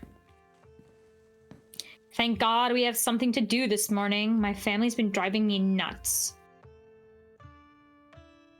Yes. The whole gang's here. I've been waiting to introduce Dawn to the mayor for, like, the entire time I've known her. It'll be worth it. Trust us. All right, shall we? That is cute. Dog. And with the person behind. He is a dog. Do you see all the previous dog mayors too? Kenai, and judging from the series of portraits lining the walls, Tabitha wasn't pulling your leg. Every mayor of Scarlet Hollow in living memory has also been a dog. You can tell this dog is the mayor from his little sash and his fancy top hat. There's a regal air about him, almost as if he knows the position of authority he's been elected to. And unless you're mistaken, the serious man by his side is Deputy Franklin. Oh, the same guy? One of the policemen you spoke to following your encounter in the woods on Monday. The mayor's little nose starts twitching as you approach. His doggy eyes shine with a curious intensity. He knows you have something. The peanuts? The peanuts? Wait a minute. I do kind of want to offer this peanut. I know I said, Zach, are you going to feel bad if I don't keep the peanuts? No. Okay, offer him the campaign contribution. Look at Franklin. You hold out your now slightly rancid bag of boiled peanuts. Oh, wow. The mayor's nose twitches eagerly at their strong odor, and then he's on them in a flash, ripping through the plastic and devouring the soft-shelled legumes. Donate to a local politician. Yeah! Generous campaign contribution. Drop it. Drop it, sir. Drop it.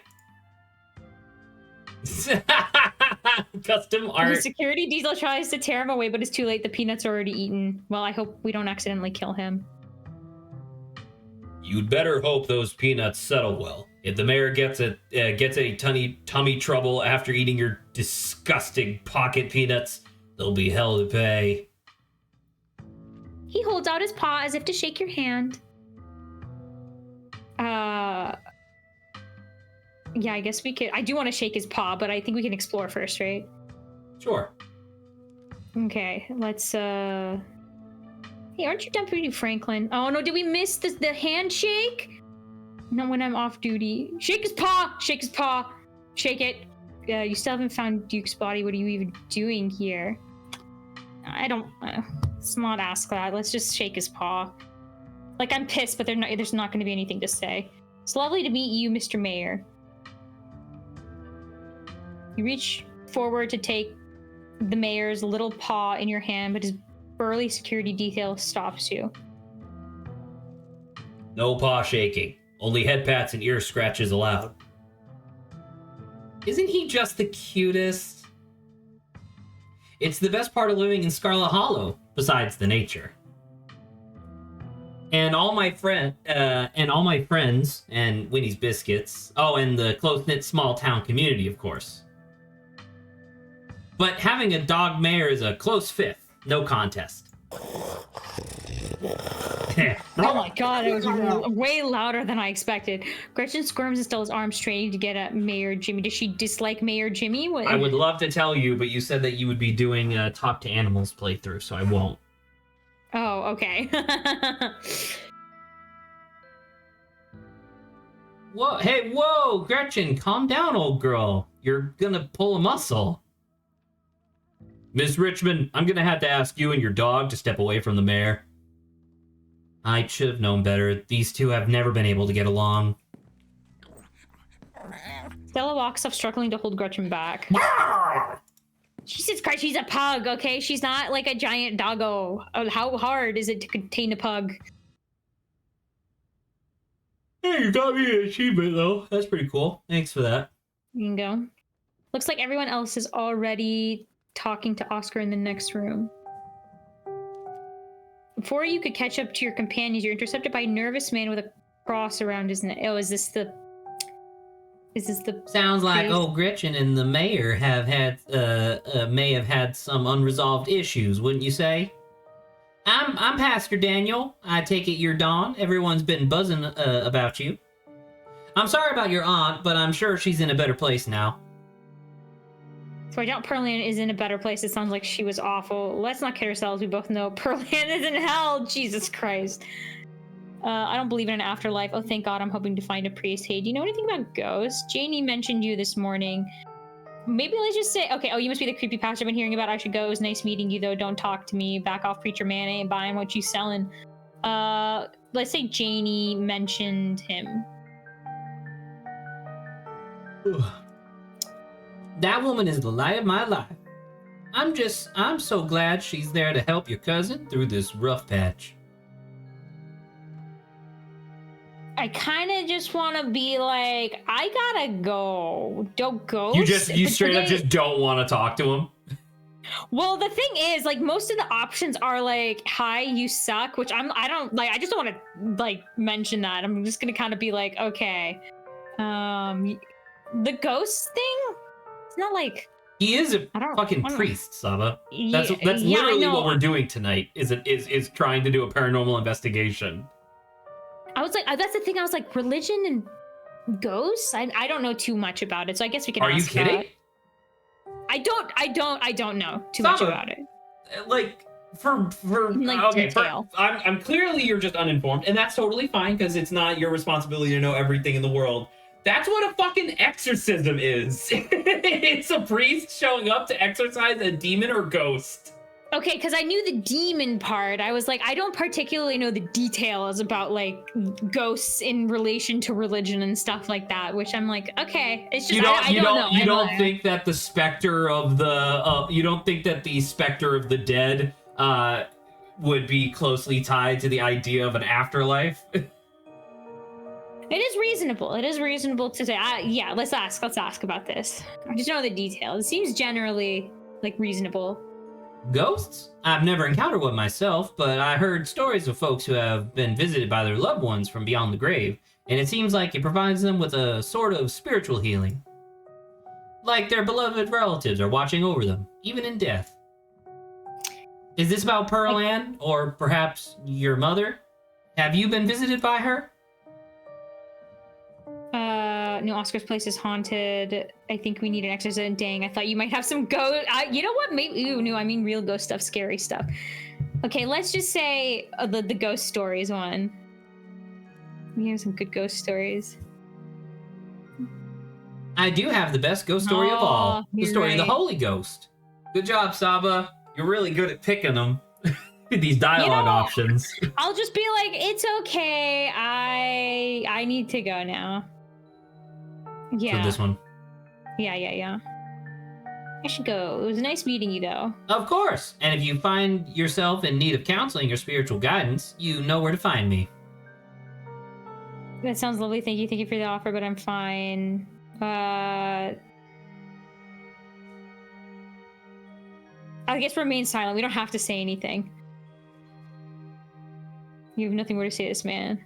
Don't worry. I won't try to sell you anything. Just thought I'd extend the offer in case you need someone to talk to. The church's doors are open if you ever change your mind. Have a blessed day, Dawn. Okay, I was like, a bit unfortunate that I can't just nod and be like, okay, bye. It's okay, thank you. I think you have a catch up with your companions.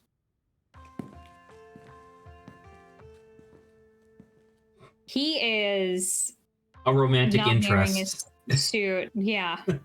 You find them already talking to Oscar deeper into the library. I know they said they're staying someplace in the library. They are so staying maybe in it's- the back rooms of the library because their home. You see that glass like hallway there?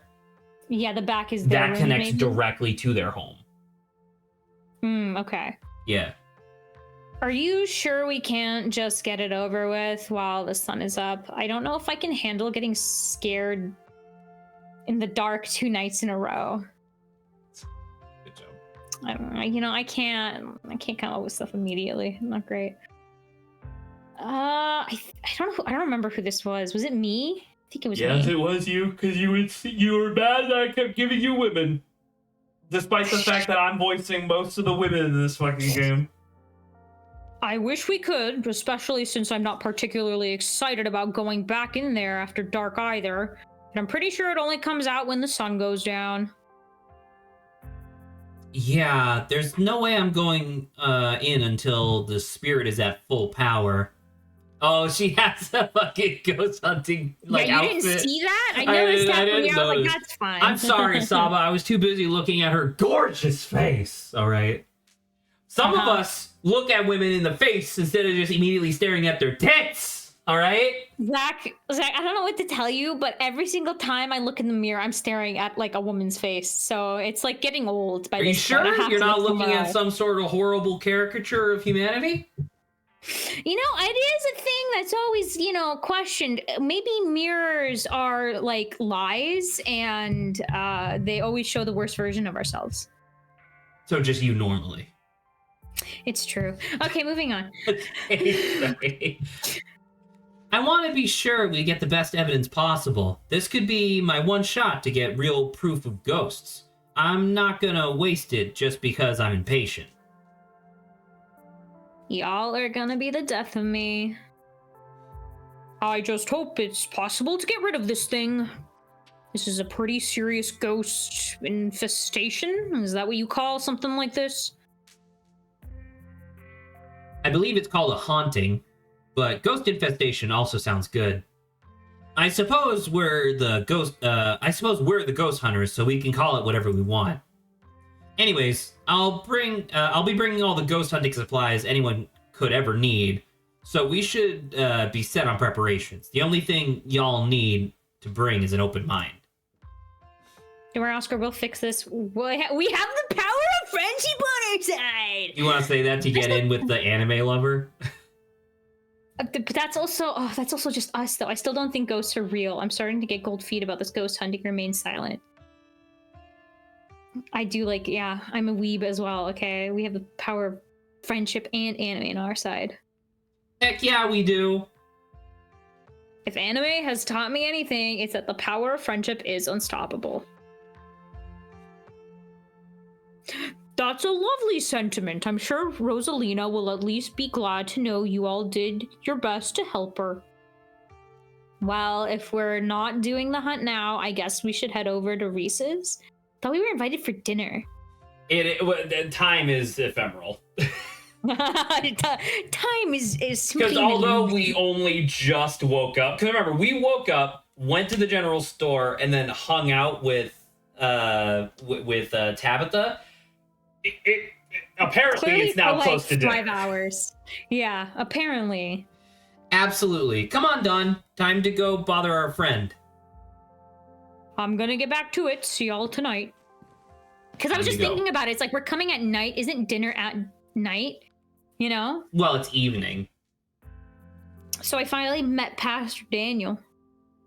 They invited Tabitha to come ghost hunting is also something we need to do as well. Should we invite Avery ghost hunting? Head to Reese's. I don't know if I would want to invite Avery. So let's do... So I'm going to give you a little ditty.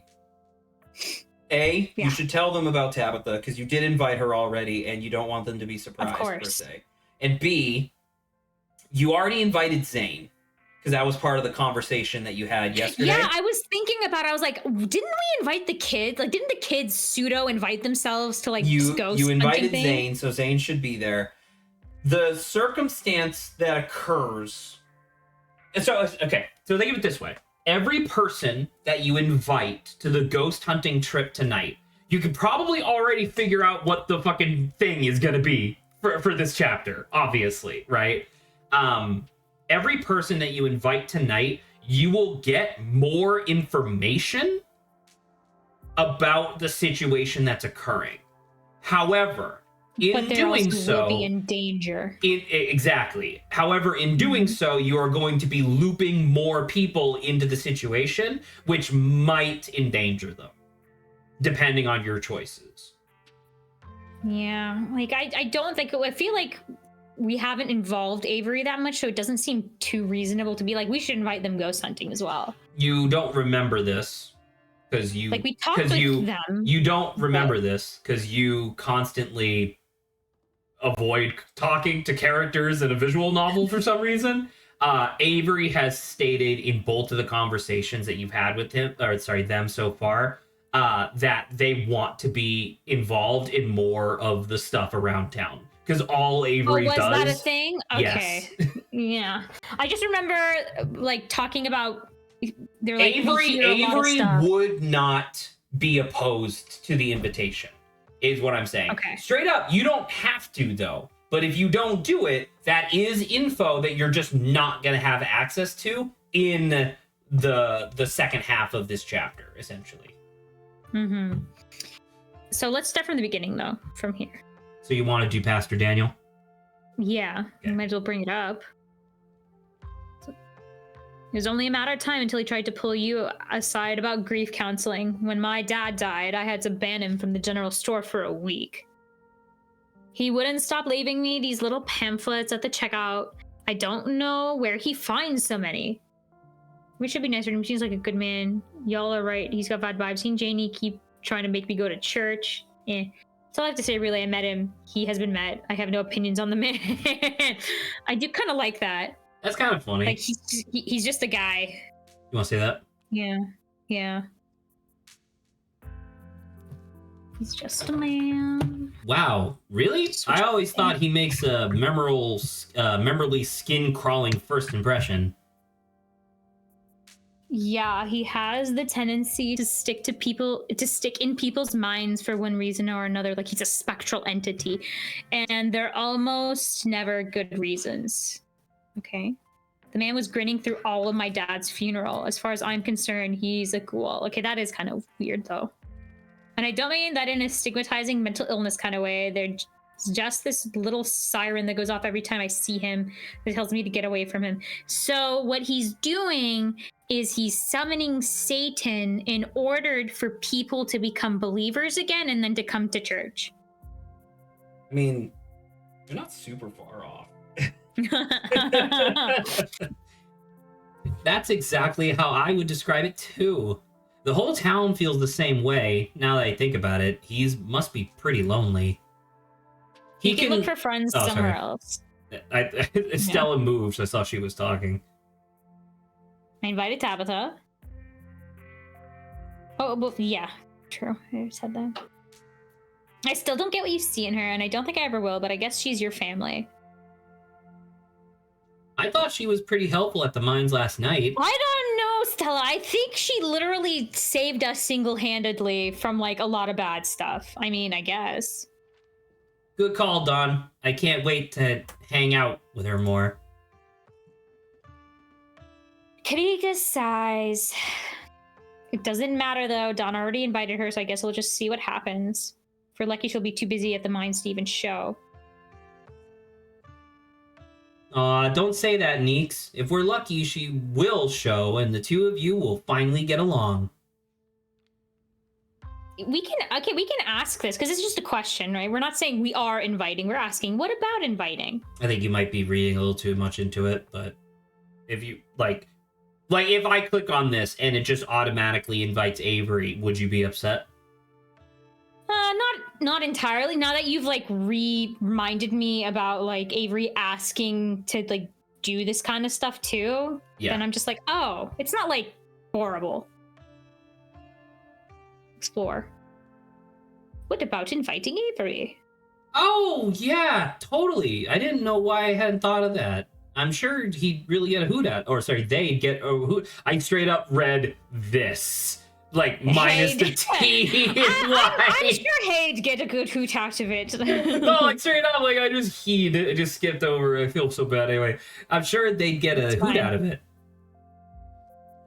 Yeah, I can't say I mind having a calming presence with us tonight. We won't be much help to Oscar if we start jumping at our own shadows. It seems like Avery's like a solid rock of a presence. Avery is chill as a cucumber, dude. Like, absolutely. Cool. I'll text them on the way over to Reese's. And we headed to Reese's. All right. Shall we head out? 3 of you leave the library for an early dinner. I'm glad they've established this as early dinner. So it's probably like 3 p.m. Yeah, 3 or 4. Yeah. 4 seems, I think, most reasonable. You once again find yourself in front of Reese's house. A cold hesitation grips you as the building looms over the hilltop. I don't know who's going to voice Reese. Were you voicing the mom? Yes, I was. I'll voice Reese then. Okay. Though it's only early afternoon, it feels much later. The sun is already sinking behind the tall mountains that surrounded Scarlet Hollow. They should have said the mountains are already swallowing the sun, because it's technically not setting at 3 or 4, but whatever. We're a little early. What if Dr. Kelly yells at us? There's no such thing as early when you're hanging out with friends. That's just extra time you get to spend together. Okay, but what if she yells at us? Oh, okay. It's too late. The door swings open. So this is our guy. This is Reese. I cannot... It's very funny, Zach, but like this is partially kind of how I imagine Bran to look like. Okay, fair enough. As like, once again, you can make your own decision depending on how this conversation goes, right? Or how this dinner goes.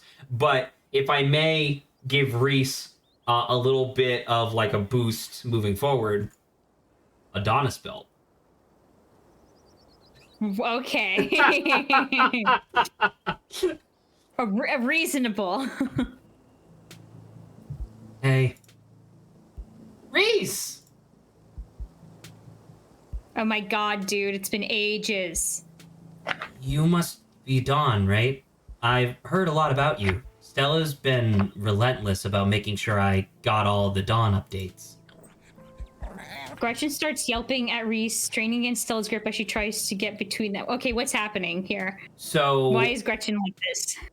Once again, you're going to be doing a Talk to Animals run, and Gretchen is invaluable in that run, because Gretchen is much smarter than you would assume, I guess, for a dog. Yeah.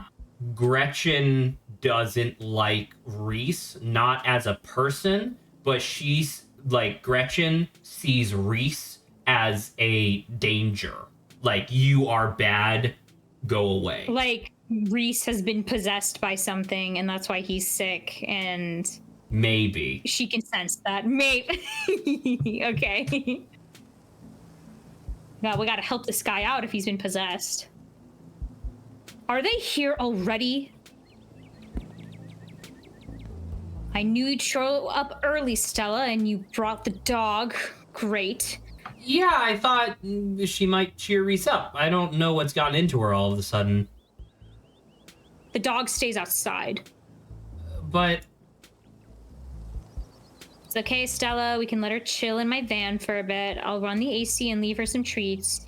You know I always have some of those easy chew dog jerky stashed away. But we go everywhere together. Do you want to come in or not? Kanika nervously tugs Stella away towards her van. Well, what about you, Dawn? Are you coming in? Oh, sure. I trust dogs. Why doesn't Gretchen like you, Reese? That's something very forward to ask. I'll wait for Stella and Kanika. Maybe we can just say we'll wait for them, because why would we go in without them? That's a good question.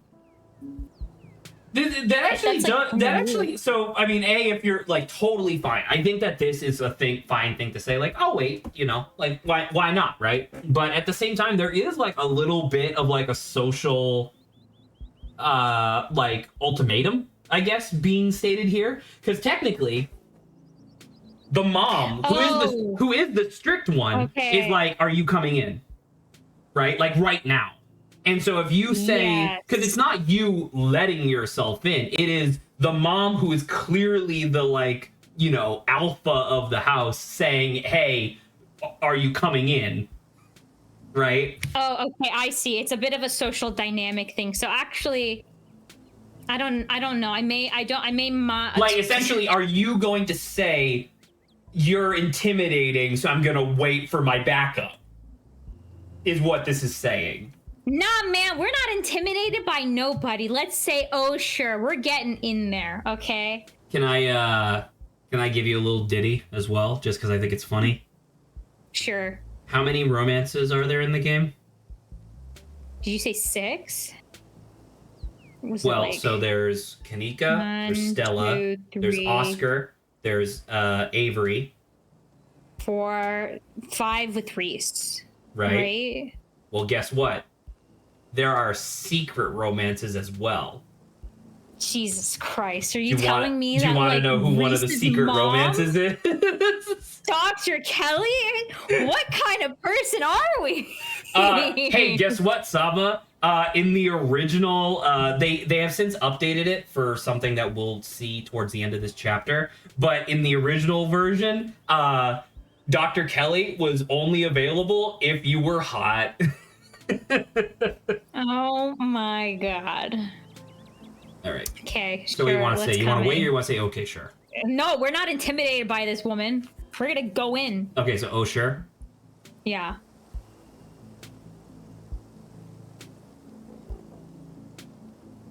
You follow Reese and Dr. Kelly inside. Stella and Kanika aren't far behind you. The house feels cold, a sign of ghost haunting. Not only is there an odd chill in the air, a sign of ghost haunting, but the building itself feels too sterile. Okay, that's just like because she's a doctor. So by the way, this house is the clinic. Oh, reasonable. Okay. Right? So it's like, you can kind of see that, like, this is clearly their kitchen, their living room and stuff like that. Dr. Kelly keeps the entire fucking thing spotless. I mean, that's kind of trustworthy. I don't like the house being cold, but like the building feeling, you know, sterile is the fact that the building smells like bleach is definitely suspicious to me. It definitely indicates a woman who is like really anal and controlling, obviously. Yeah, that is true. If it's like that to that point of just smelling like chemicals, then okay, yeah. If it weren't for the aroma of store-bought dinner rolls baking in the oven and the unsettling artwork hanging on the wall, I'd be half convinced you'd wander into a real estate showing. Yeah, you mean the skull thing? Yeah, I saw that.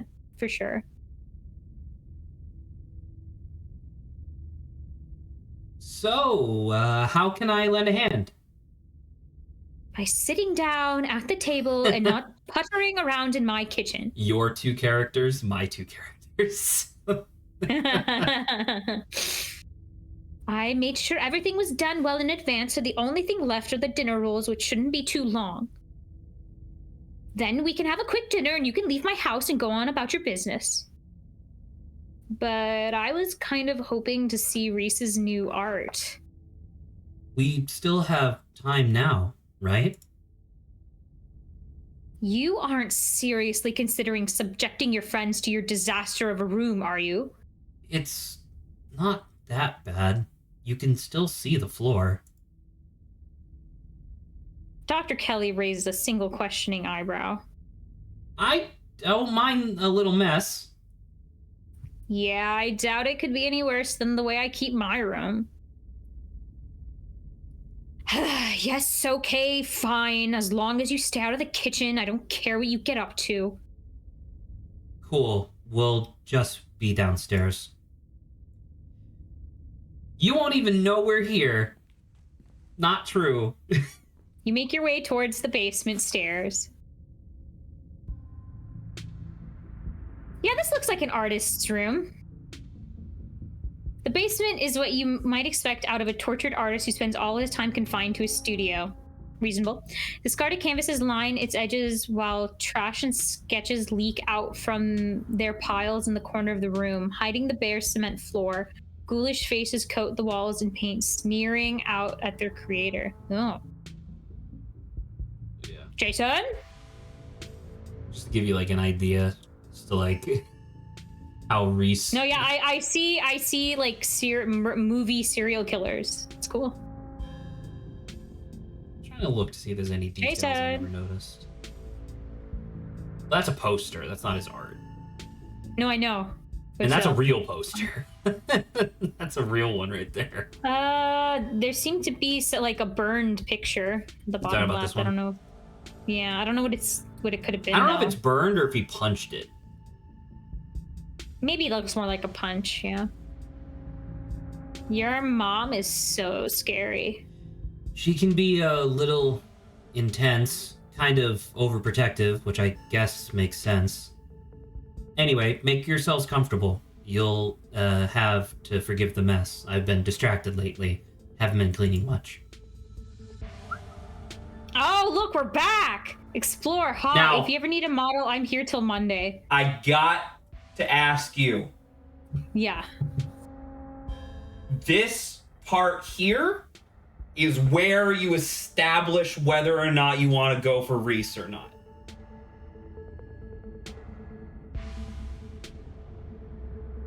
I'm wondering, because I hold affection because he looks like what I imagine Bran would be.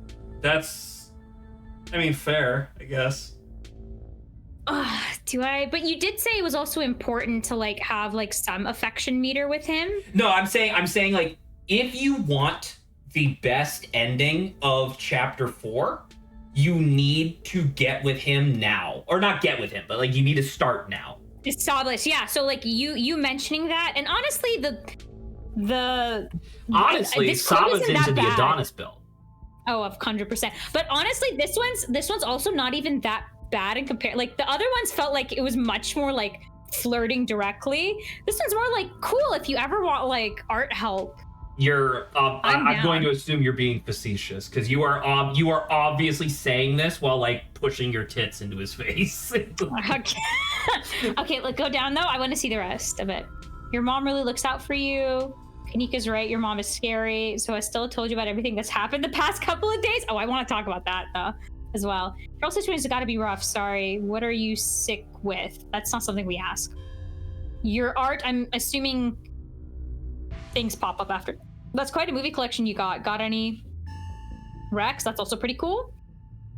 So you three go way back. Want to come ghost hunting with us tonight? What if you just like skipped everything and you're like, yo, want to come? You're just gotta be ready now, right? Remain silent. Okay. So we need to, as you said, establish our repertoire. I don't know what words. Rapport with him. So I guess let's say the first one. I'm here till Monday. That would be amazing. Though I should warn you, I work odd hours. I don't usually pick up a brush until late at night. But if that's not a deal breaker, it would be incredible to have such a captivating model. I look forward to the company. I hope I can do your likeness justice. I like the idea of us modeling, and like this is like the work that he does, so it's kind of like, okay, capturing my likeness. I wonder what that would end up looking like. I mean, it would probably be something like this, right? Yeah. Like something that's still grotesque without actually deforming our body or something. Maybe we could all come. Would that be fun?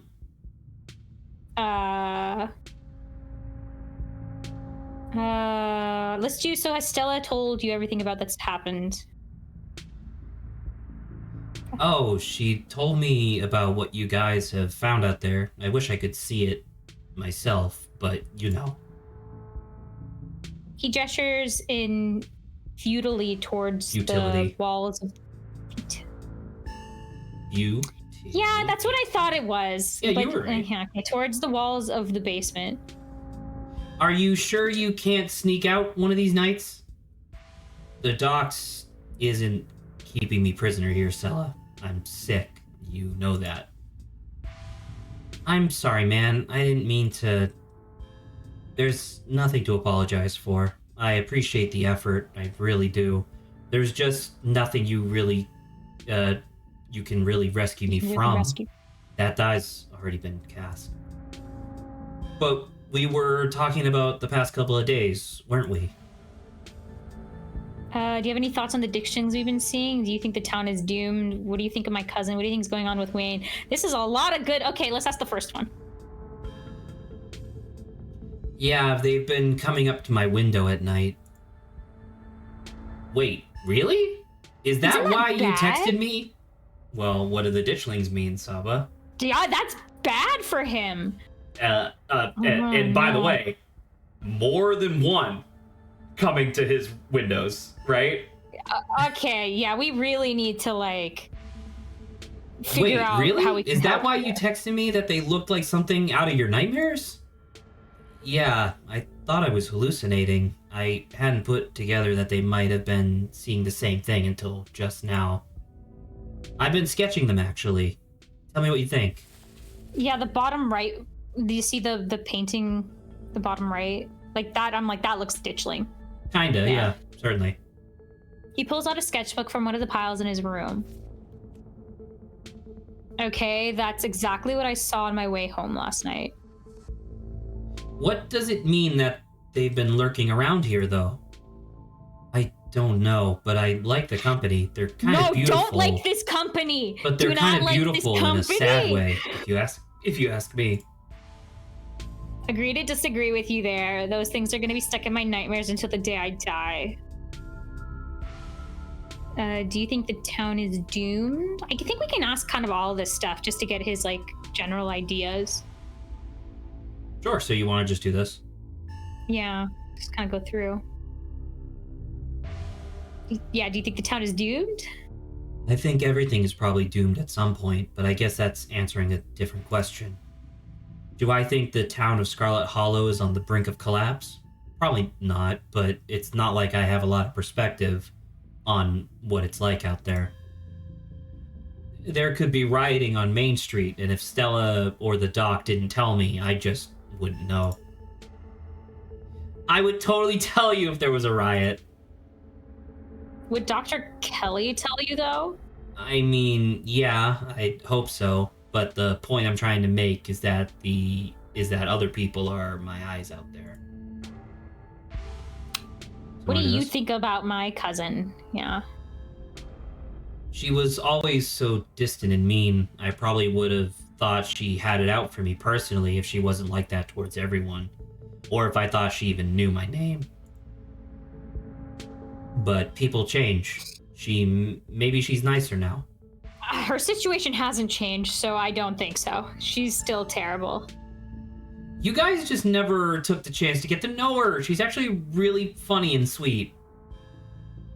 I'll pass, thanks. Wayne. What do you think is going on? Who? You know, the guy who's been following Dawn around, being all ominous.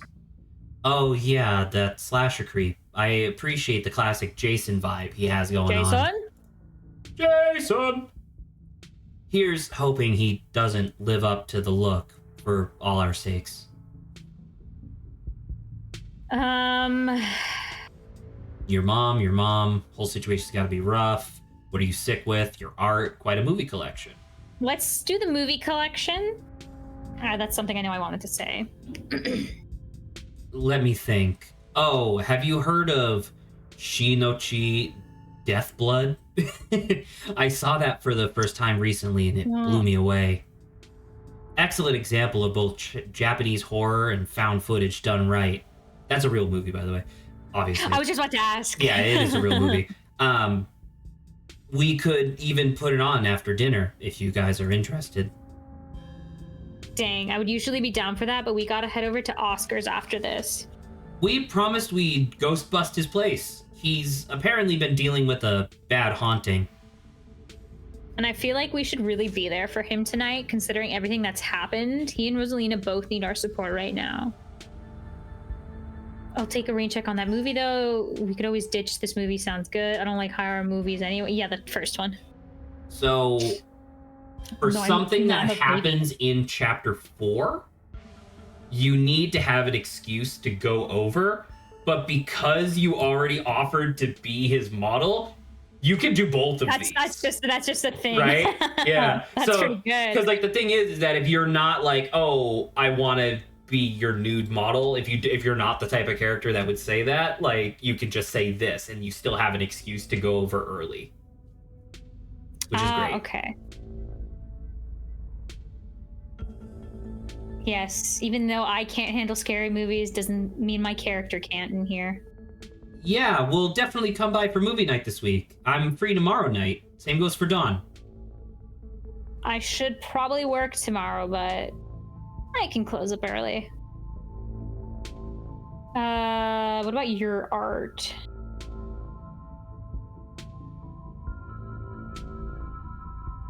It's exquisite, grotesque emo. There sure is a lot of it. I mean, it's cool, but there is a lot. That is something we could say. You want to say that? Yeah, let's say there's a lot. Quite interesting. Yeah, it's kind of a compulsion. Being stuck down here all the time can be pretty frustrating. My emotions have nowhere to go, so they just writhe and grow inside of me and pick me apart from within. But when it gets bad, I can just pick up a paintbrush and let them flow out of me and onto the canvas. Like I can trap them somewhere outside myself, at least for a little while. But they come back over and over again, so I keep painting. You know, you could gain a real following if you ever posted these online. Just saying. Nah, I think I'm okay sticking to the sparsely populated late-night live streams. That's all social media I can handle. Is that what he does? Does he stream a bit? Well, you see his computer. Okay. Right here. Because I saw the drawing tablet as well. So. Yeah.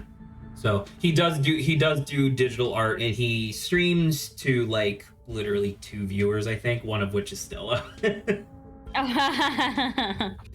Nice. I don't know how you do it, Stella. Having to exist in front of all of those people all the time. Knowing some version of you lives in their heads, knowing they expect something out of you that you might not be able to give them. Okay, but if the only time you ever put your art on display is a live stream during ghoul hours, when am I going to be able to see what you've been working on? Tell you what, when I die, I'll leave you my paintings. Then you can see them all. And maybe they'll be worth millions since I'll be dead. Maybe, by the way, this is exactly what Stella said in chapter 1, right? Was that, oh, Reese is an awesome artist, but he's probably one of those types where his stuff would only be recognized after his death, Van Gogh style. Oh, man. Oh. That's sad. I'd be able to rest easy knowing someone had retroactively given my life value.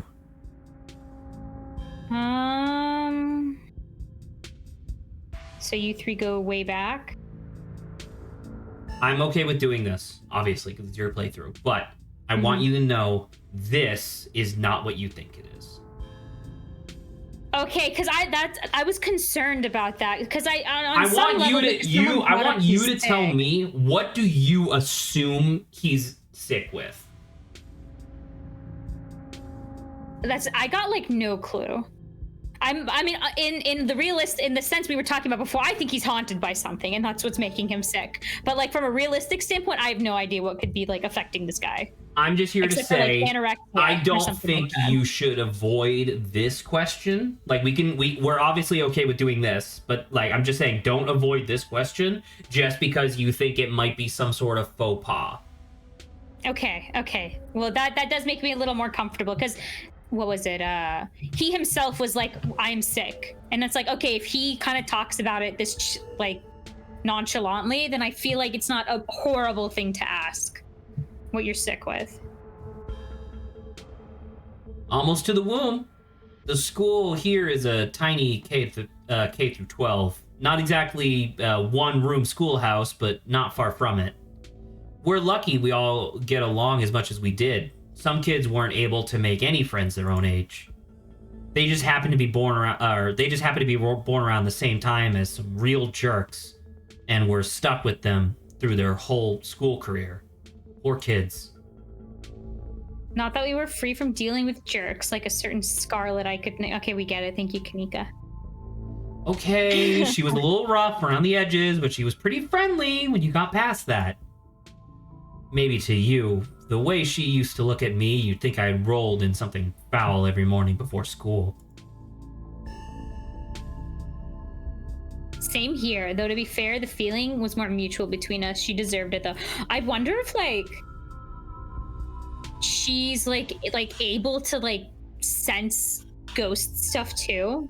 Who maybe no, I mean, like, I'm gonna kind of like disillusion you for a bit and say like, no, Tabitha was Tabitha is mean because Pearl Ann was like specifically telling Tabitha like, yeah, everybody hates you because you're a Scarlet. Did I just lie? Oh, okay.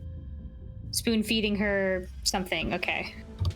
I'm assuming I understand. Yeah, as soon as you start saying something important, in my Discord's like, sorry, voice connection bad.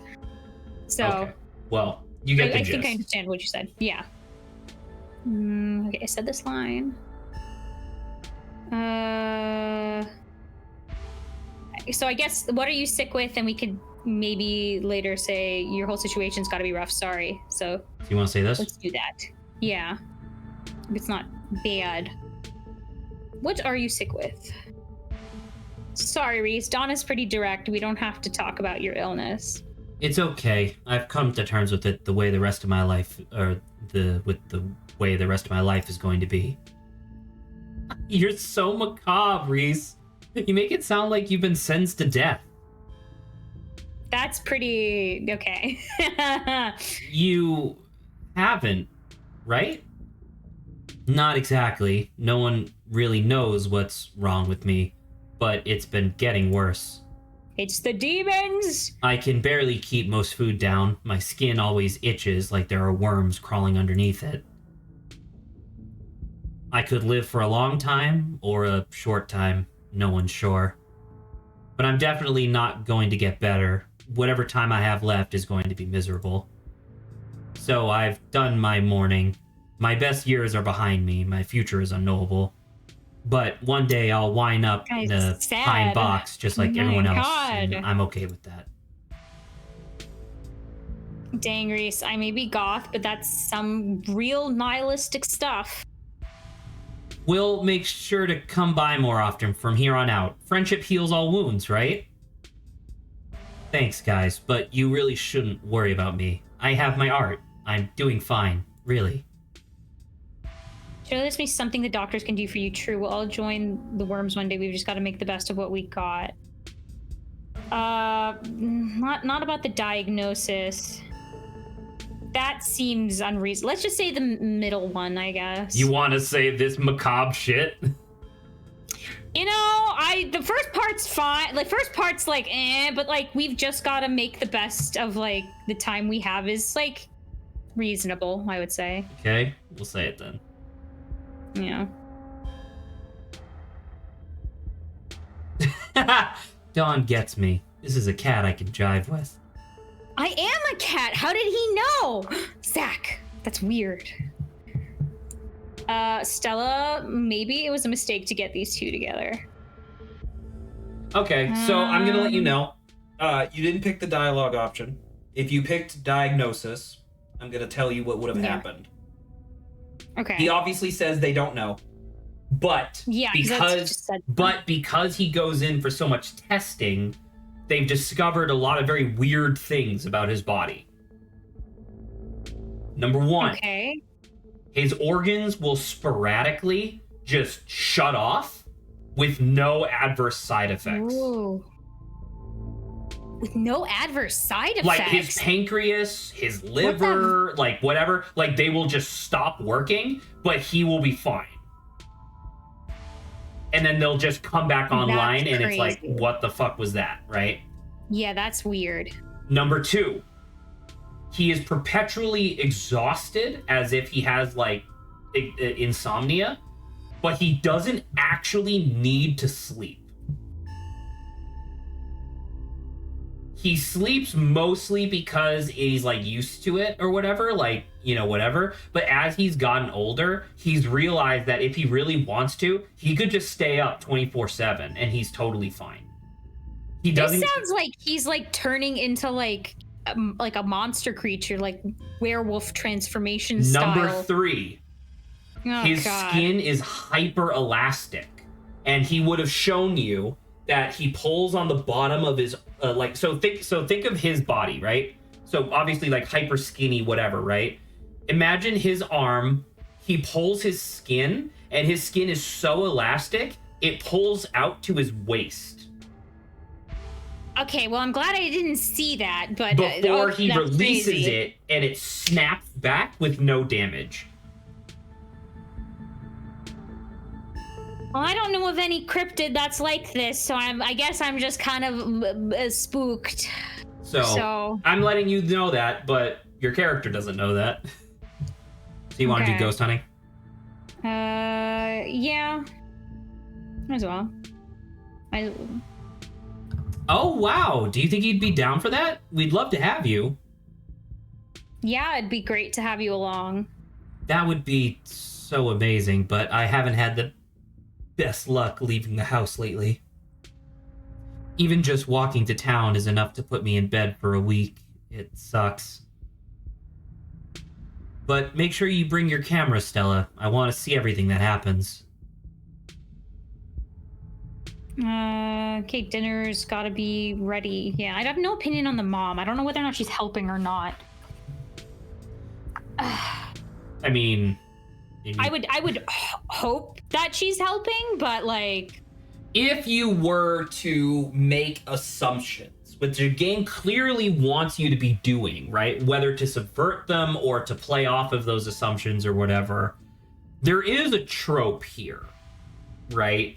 Okay, because my assumption right now is that, like, based off what we learned so far, if some people do know more than they're letting on, perhaps her mom has become aware of what's happening to Reese, and that's why she's very particular about what he does. But, like, the bad thing that's happening is, like, kind of spooky stuff. Okay, I think that's very fair. I think that's a fair assessment. So do you want to say dinner's ready? Yeah. Almost on cue, Reese's mom shouts from the kitchen. Dinner's on the table. Guess that's it for catching up. Make sure you wash your hands with soap.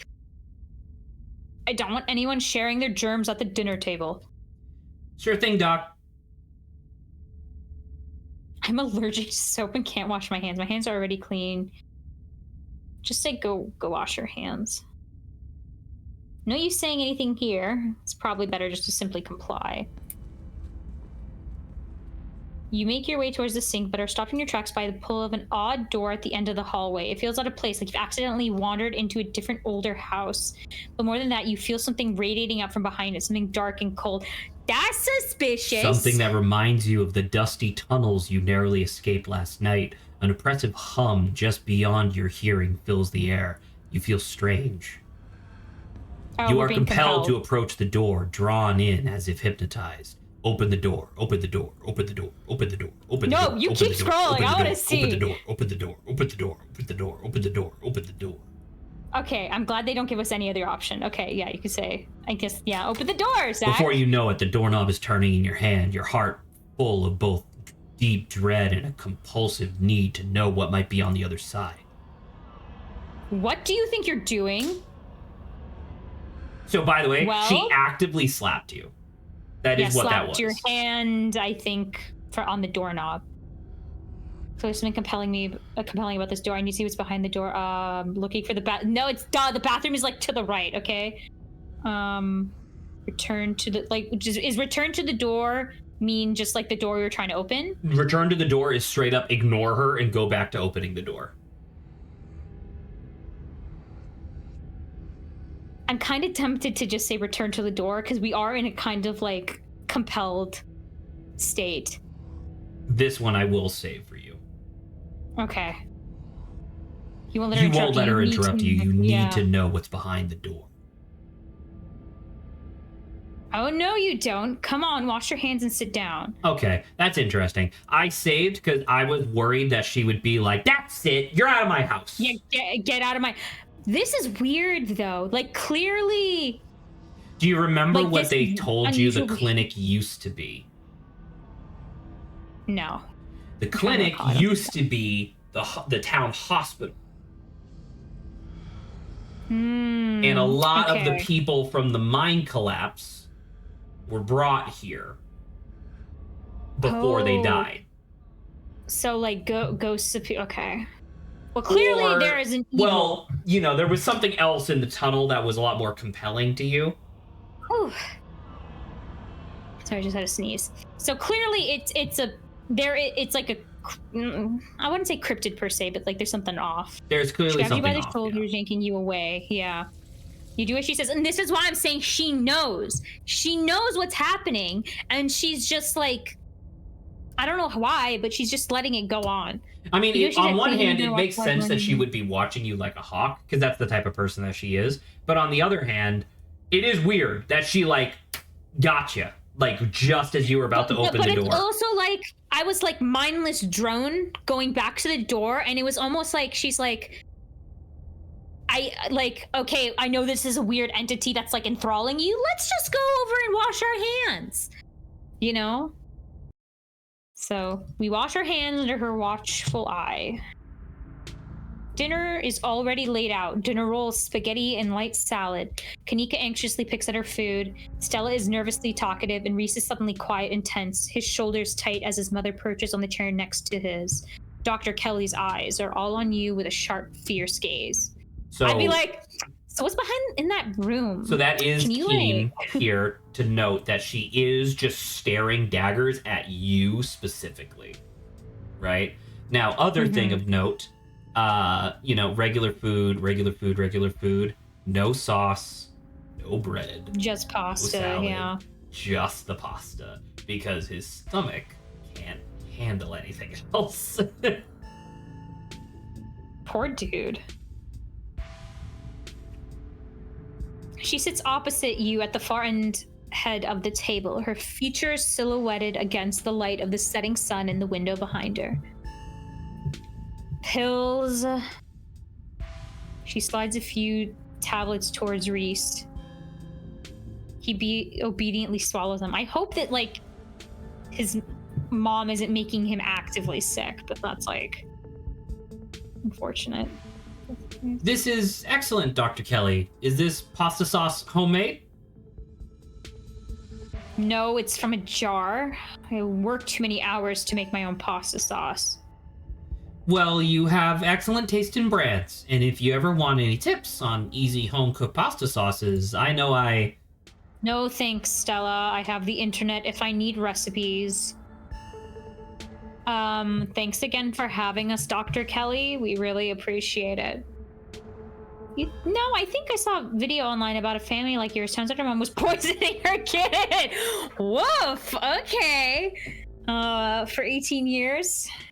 Scrolling, please. About Reese. Small talk. The danger.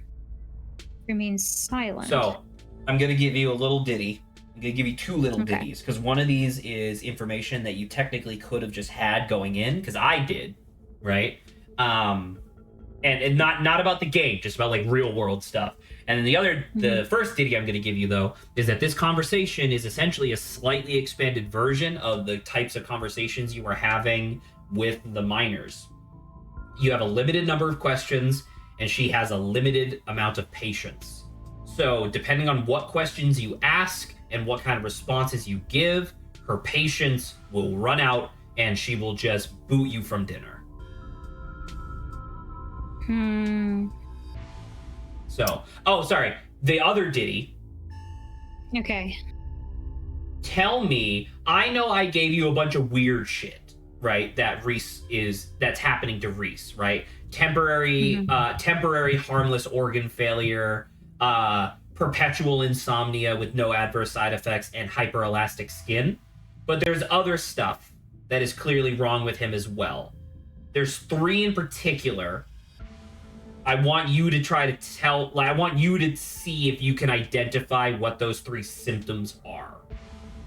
Like they're physical? Yes, they are normal physical symptoms that he has experienced. that I can currently see, or am I guessing kind of? One of which you kind of have to infer, but the other two are visible right now. Okay, is it like his ears and his like fingernails? Kinda. That's more of like weird shit, right? Like if you had talked to him about his diagnosis, he talks about how his hair and nails grow really fast. And then you can't see, but his mom also has like kind of pointed ears. Not nearly as much as him. Yeah, like he's like a fucking elf, but yeah. So I'll chalk that up to a mulligan. Try again. Kind of skinny. Yeah. The only other thing is like he is like very, very skinny, but that's also something that's just a side effect of not being able to eat. Okay, well, guess what, Saba? That's one symptom.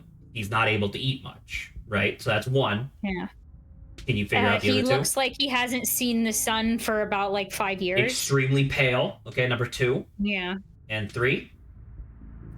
This is the one you kind of have to infer. I've been trying to convey this with my voice acting.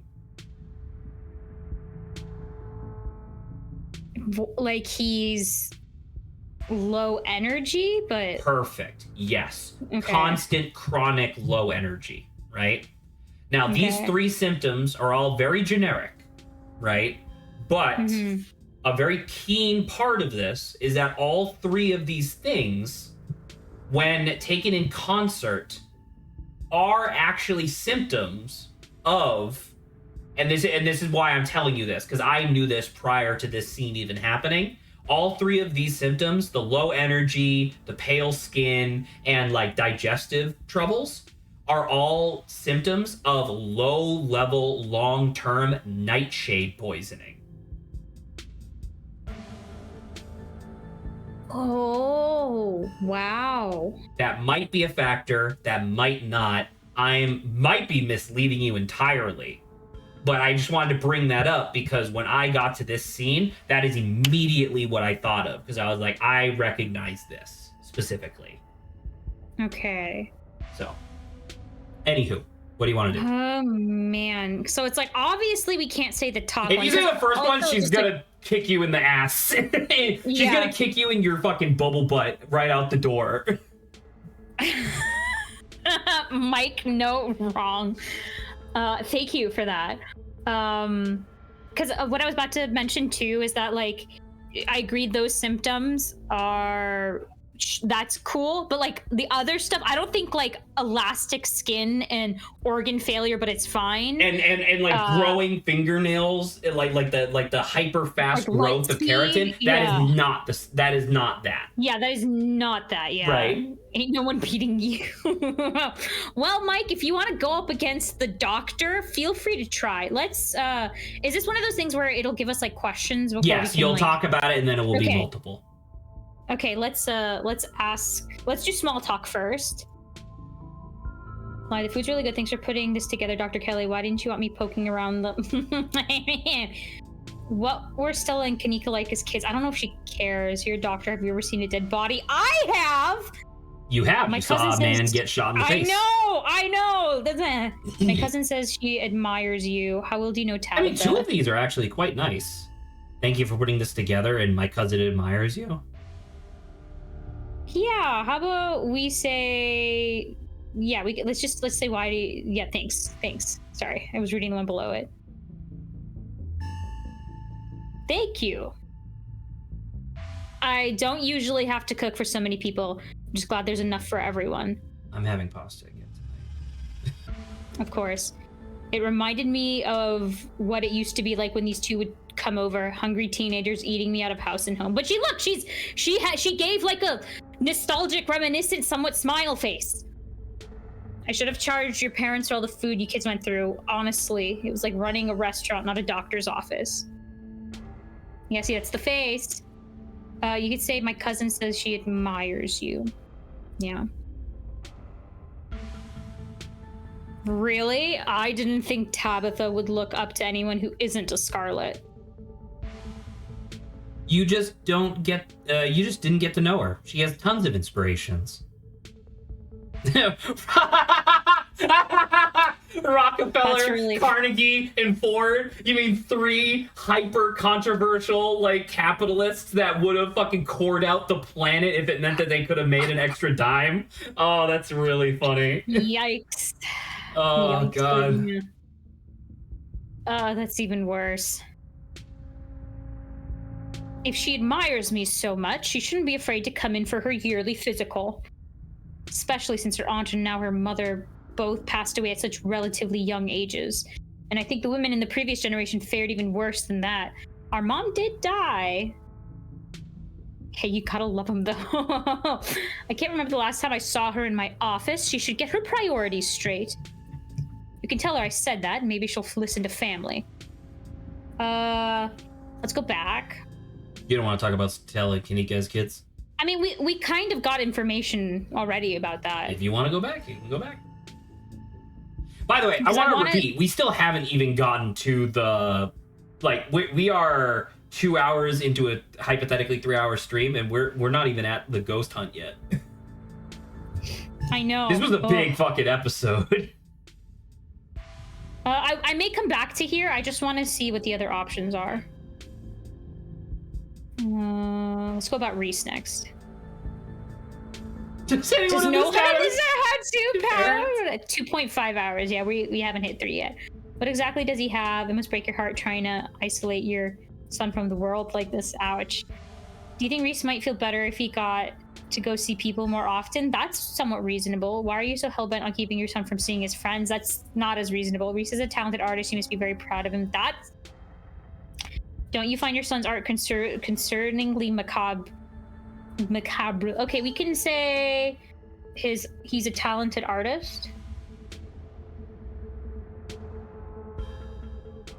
He has a lot of skills honed through practice and dedication. I can't say I understand a lot of his pieces, but of course I'm proud. Thanks, Doc. Note. Okay. Does not call He her doesn't mom. say mom. Yeah. Says Doc. Let's do the one where he said, wouldn't it be better? He might feel better if he got to see more people often. Yeah. Yeah. Says yes. No. I'm his doctor and his mother. You are someone who met him for the first time less than half an hour ago. One of us is a little more qualified to make decisions about his life. Now, to be fair, if I was in this situation, I would have been like, yeah, him. Yeah, I would have been like, because I was literally thinking, I'm like, Reese is not a teen. Reese is fully like 24. Like, yeah, he's sick, yeah. but at the same time, like, Jesus, man. Yeah. You know, Doc, I feel pretty okay. I mean, as okay as I usually do, so still kind of shitty. But I don't think having people over has been rough on my health as you thought it might be. It's been really nice. Hear that? Reese can hang out with friends again. If you're still feeling okay after dinner, maybe we can even come ghost hunting. No! Why would you bring up ghost hunting? Jeez, Kanika, what was that for? Don't push it, Stella. Just say that next time instead of kicking me. Your boots are heavy. Sorry, Dr. Kelly. We're totally respectful of Reese's boundaries, even though they might seem a little arbitrary and strict. It's all me. They're not arbitrary. These rules it's all are you. I have 2 of these characters. No, sorry. Like, one, I didn't expect the last sentence to be Kanika, so I was like, oh, frick. And then Dr. Kelly back to back just confused me. I was like, oh.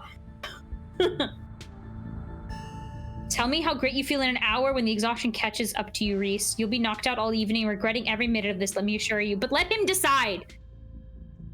As if I would regret being able to see other people for the first time in months. I don't care what happens. It was worth it. Keen-eyed Dr. Kelly's briefly, nervously glanced towards her son before flitting back to a position of annoyance. Like, okay, I'm telling you, maybe this whole thing has to, like, the stuff in the room, if he's in the house, it's making him worse, but I think it's also what she's, like, being forced to kind of, like, do, you know? Potentially. I think it could be. you can't help but feel like what you saw went beyond compassion, worry to be genuine fear. I'm telling you, shady. What exactly does he have? I don't think she'll be like, what's it to you?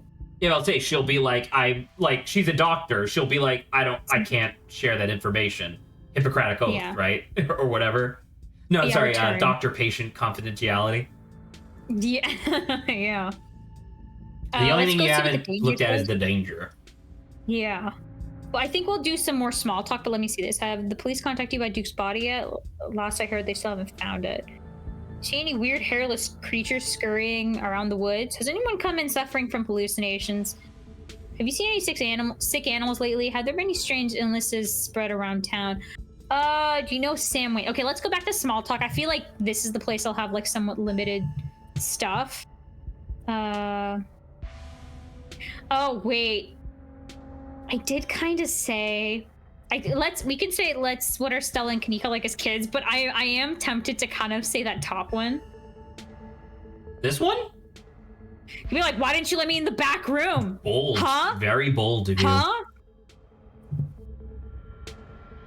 What were they like as kids? Noisy and messy, like all kids. Kenai, there's suddenly a wistful look in her eye, like she's glimpsing back to some brighter time in her life. Kanika softens too, her shoulders lowering from their defensive place by her ears. And they always had those little projects, videos or crafts or animal rescues, whatever it was that had captured their imaginations that week. Kenai, the glimmer of joy at the corner of her eyes fades, her glower, returns in its place. So like I said, noisy and messy. Didn't we bring a dead squirrel into your house once? Oh god, not the squirrel. I remember that squirrel. Didn't you think the doc put Frankenstein it back to life or something? It was like 12, or I was like 12. I was very susceptible to what I saw in media, and very sad about that squirrel. That's one of the things that keeps me up at night. I still feel guilty about bringing that thing into your house, Dr. Kelly. I'm just glad you didn't make it a habit. So I'm going to tell you, by the way.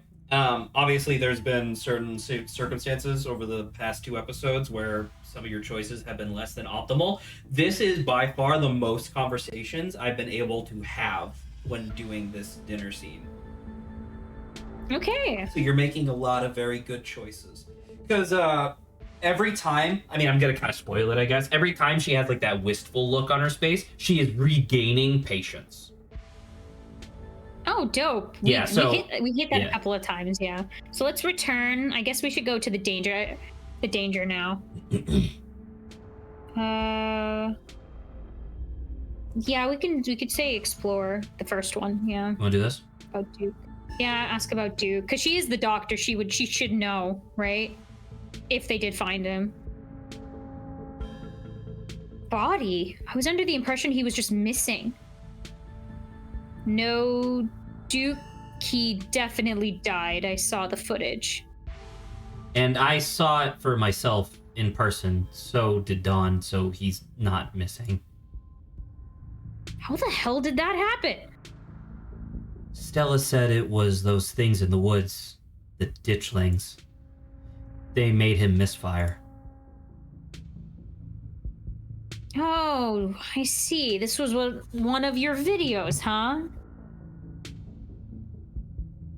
Reese, you should know better than to lend any credence to Stella's little cryptozoology stories. I don't doubt that something happened to him, but I'm sure there were no little ghouls involved. I've seen them, Mom, outside my window at night. They're real. You don't have to talk to me like I'm a kid. I might be sick, but I'm still capable of reason, okay? Are you sure they aren't just raccoons or... Stop doubting everything I say. Just trying to rewrite things I tell you to fit what you think should be true. There's weird shit going on in Scarlet Hollow. You can feel the tension at the table start to rise. Has anyone come into have you seen? Have there been any strange illnesses? Do you know? Let's ask about Sam Wayne. Do you know Sam Wayne? Sam Wayne? Takes a moment to think. No, it doesn't ring a bell. Someone you know? Someone who's been following Dawn around. Super mysterious guy. We have reason to believe he might have caught some kind of weird illness at the mines. He definitely looks like he could use medical help, so please let us know if he shows up or anything.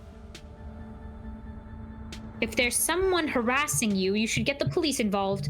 This isn't any of my business. I would let you know, by the way, just in case it's in the back of your mind, even if you did go to the nest and get footage, like, of, dude, this is real, legit, like, ditchlings evidence or whatever, it still doesn't change anything in this conversation. Because, like, her doubting her son, being like, are you sure it's not just raccoons? Like, you could show her the video on your phone and she would be like, that could be anything.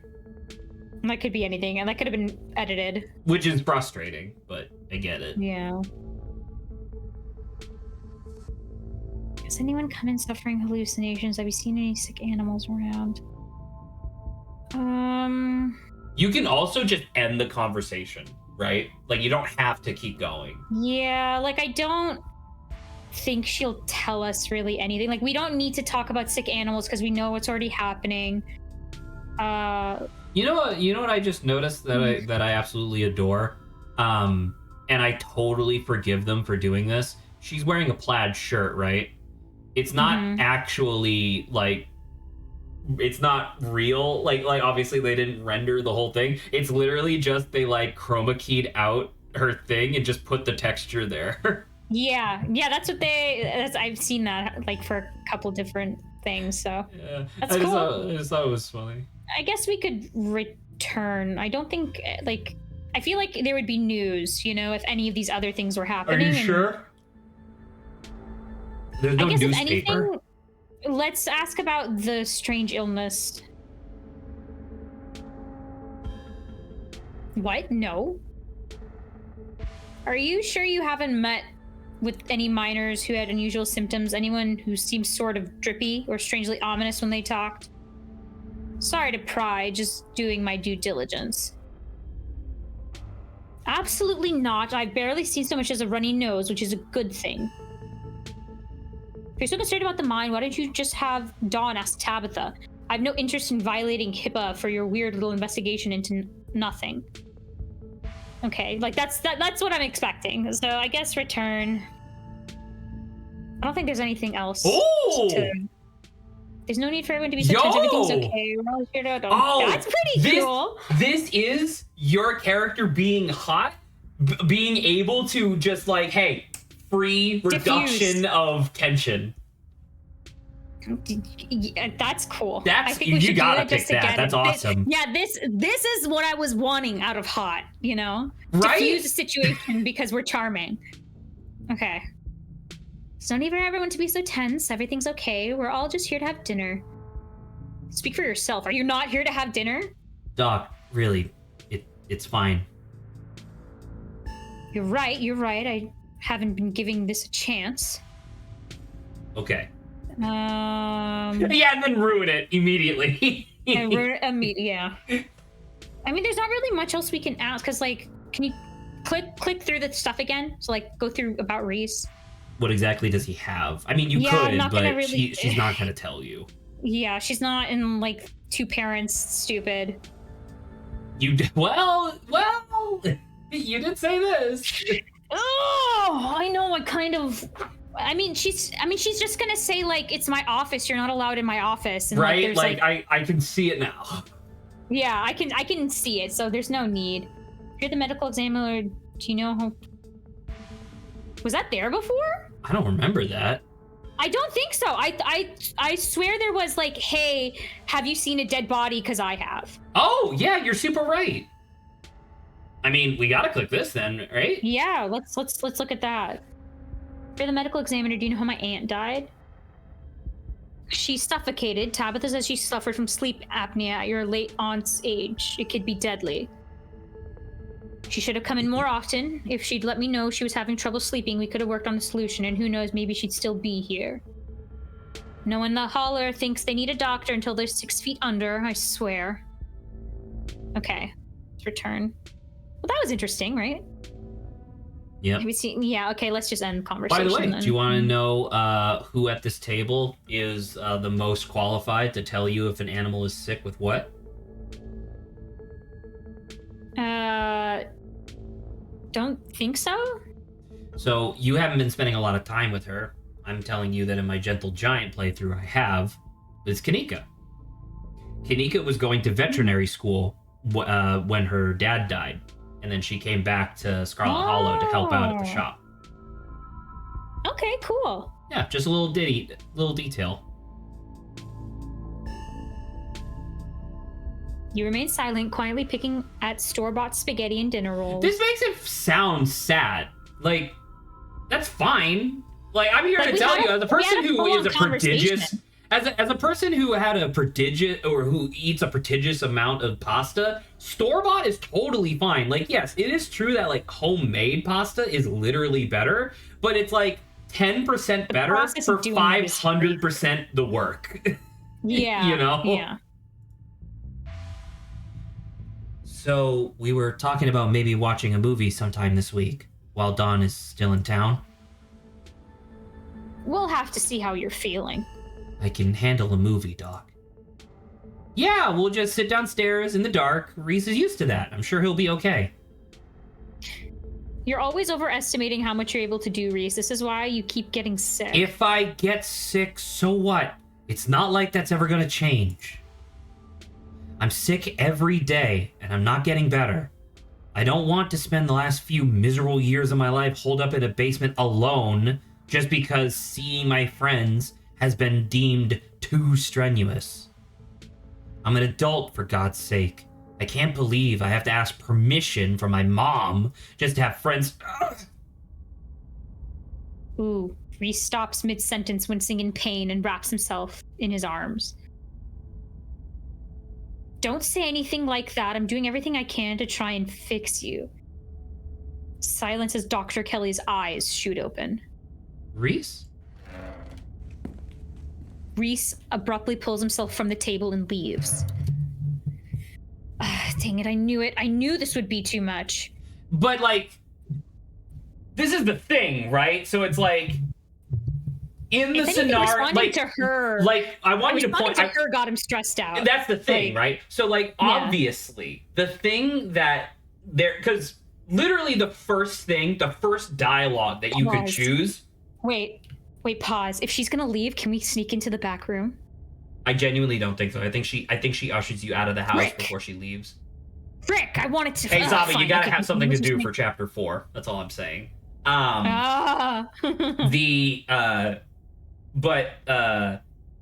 Like, clearly the writers, they put that insane dialogue option as number 1, right? Like, hey, I watched a YouTube video about a mom who was poisoning her kid.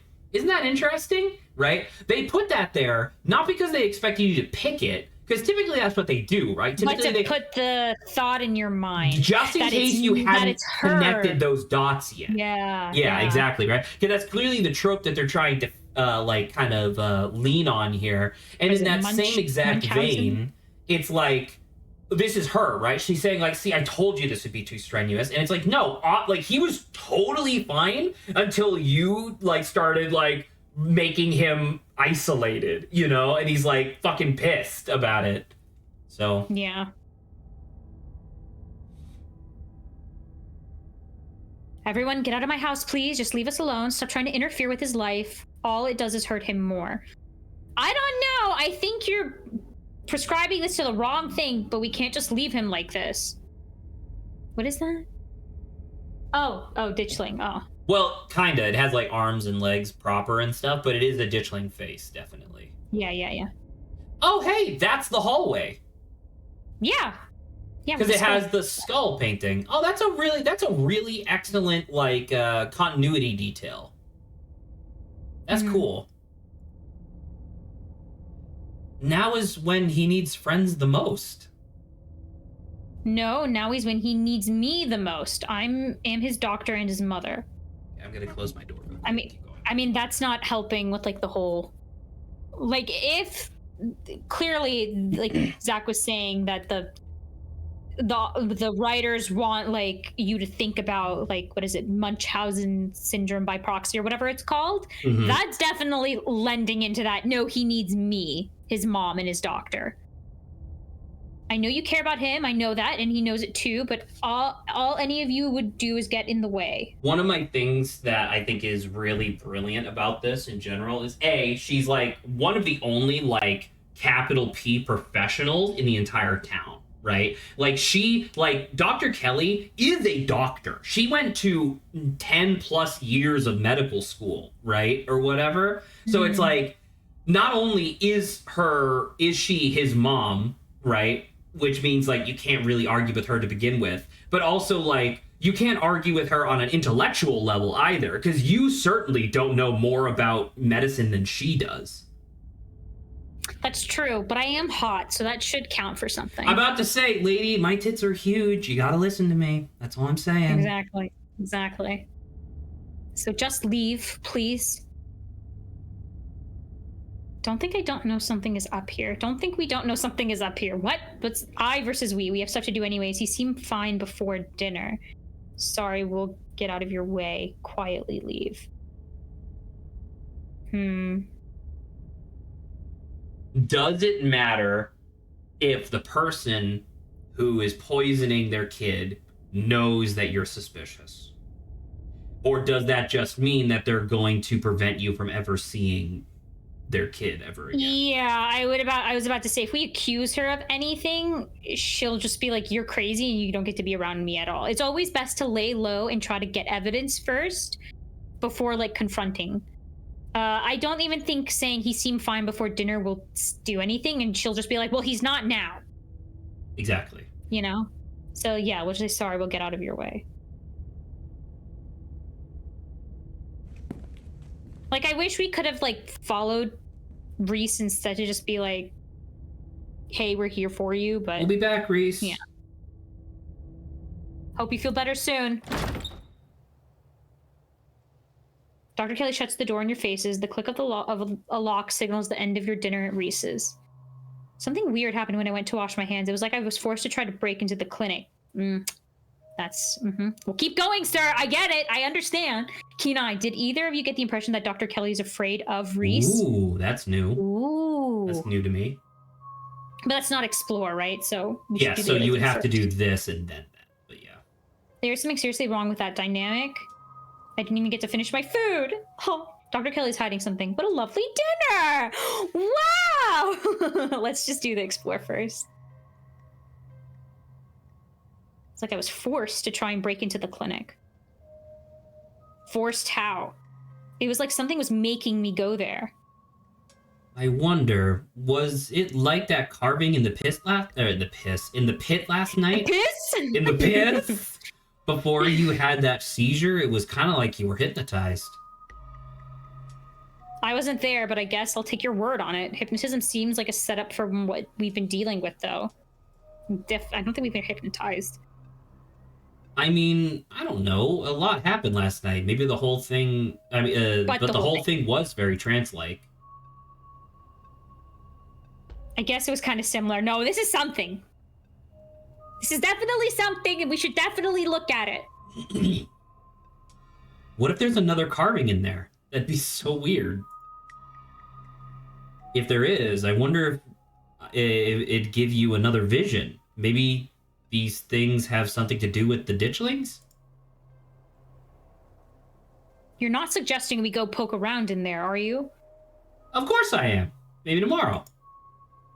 I am not breaking into Dr. Kelly's clinic based on a bad vibe Dawn got. And then we're saying... Yeah, okay, right? Now Kenai, yeah. I saw genuine fear in her eyes for a second there. Are you sure she wasn't just being overprotective? I'm sure that's all that's going on. She has every right to be. I mean, the poor guy took 2 bites of food and got sick immediately. I can't imagine what it's like for both of them to go through. If anyone is afraid of anyone in that house, Reese is afraid of his mom. I think you're both reading into things too much. Dr. Kelly is good people. Look, I'm just saying maybe there's more to their dynamic than just him. being sick, but it's not like there's much we can do about it right now. We could probably go back and forth on this for a while. Let's grab Gretchen and get going. The sun is setting, and we wouldn't want to miss the second ghost action. Do you think that added anything? That keen eye? Not really. Like, in terms of, like, actual mechanical stuff, I think it's mostly just, more affirmation that, like, Kanika is skeptical and, Stella is too trusting. Stella hurries off down the hill, almost as if to run away from what just happened. You and Kanika follow her down the slowly darkening street. Because I was like, that's a really interesting thought, but, like, we definitely just skipped over it. And I'm like, this a little bit of a more ditchling! Ditchlings. There's another one up there, I think. Unless it's a bird. I don't think that's a bird. Yeah. So many of them. Ditchling. Yeah, there's ditchlings. So that's 4. Remember, Clearly the mind collapse had 1. Wait a minute. Okay, recapping. Yes. The Book of Monsters, right? Well, it was local folktales, but yes. Local folktales, the Talipo. Yeah. Right? That could be, because the other one was like the cat thing. So the Talipo is the only thing I can think of here. The Wampus Cat? Yeah. The Wampus Cat, I don't think is involved. I'm going to tell you that it could be red herring, but they're most likely red herrings. I think what you were supposed to get, which you kind of did, kind of didn't, what you were supposed to get was that in all 3 of the books, they all talk about the mines or like things associated with mines, and that was supposed to be the connection that you drew. Okay. Right? Okay. Now, that being said, there's literally 3 chapters that don't exist yet, so who knows? Maybe the Talipo will come back. Talipo. Talipo. Okay. Lit by the orange hues of the setting sun, the library feels different. What was once a quaint building in a small town now stands as an imposing structure, its walls holding something that stares back at you with menace. Maybe Stella is right. Maybe ghosts aren't real, and the rest of tonight is going to be a pleasant break from the events of the past few days. Man, we're gonna doubt. Press X to doubt. We're gonna go over time by like a little bit. Hopefully that's okay. That's fine. Hot. A ghost hunt seems like the perfect place to sneak in some smooching under the guise of splitting up and searching for clues. It's a shame we don't have Reese. But also, like, there's death signals here. Let's, like, not be smooching under death signals, thank you. That's when you need to be smooching, Saba. Not from the rest of the... I think you can tell me this. Can you even get Reese to come with you? No. Here? Okay, perfect. Good to know. Kenai, before you enter, a pair of figures in the nearby bush catch your eyes. You cannot but feel like with every passing day, the ditchlings go bolder. So we see the ditchlings. So if you didn't have keen eye, they wouldn't tell you. But we, as people, saw the ditchlings. But this is only for us. This is not for, like, our character will not comment on this. I don't know. Probably not. I see. I don't think so. Yeah, that was only supposed to be for us, even though it feels like we should say something. Ket. Pixel. Just as its exterior was intimidating in the setting sun, the inside of the library is dark, its shadows deep and foreboding. The meet and greet with the mayor ended quite some time ago, and the throngs of visitors took whatever joy was in this place with them as they left. Hey, Oscar! Are you back yet? Shh, you can't yell in a library. It's against the rules. It's after hours. Rules only apply before 5 p.m. Now it's our domain. Hey, you're here sooner than I expected. Hope dinner went okay. Yeah, it went.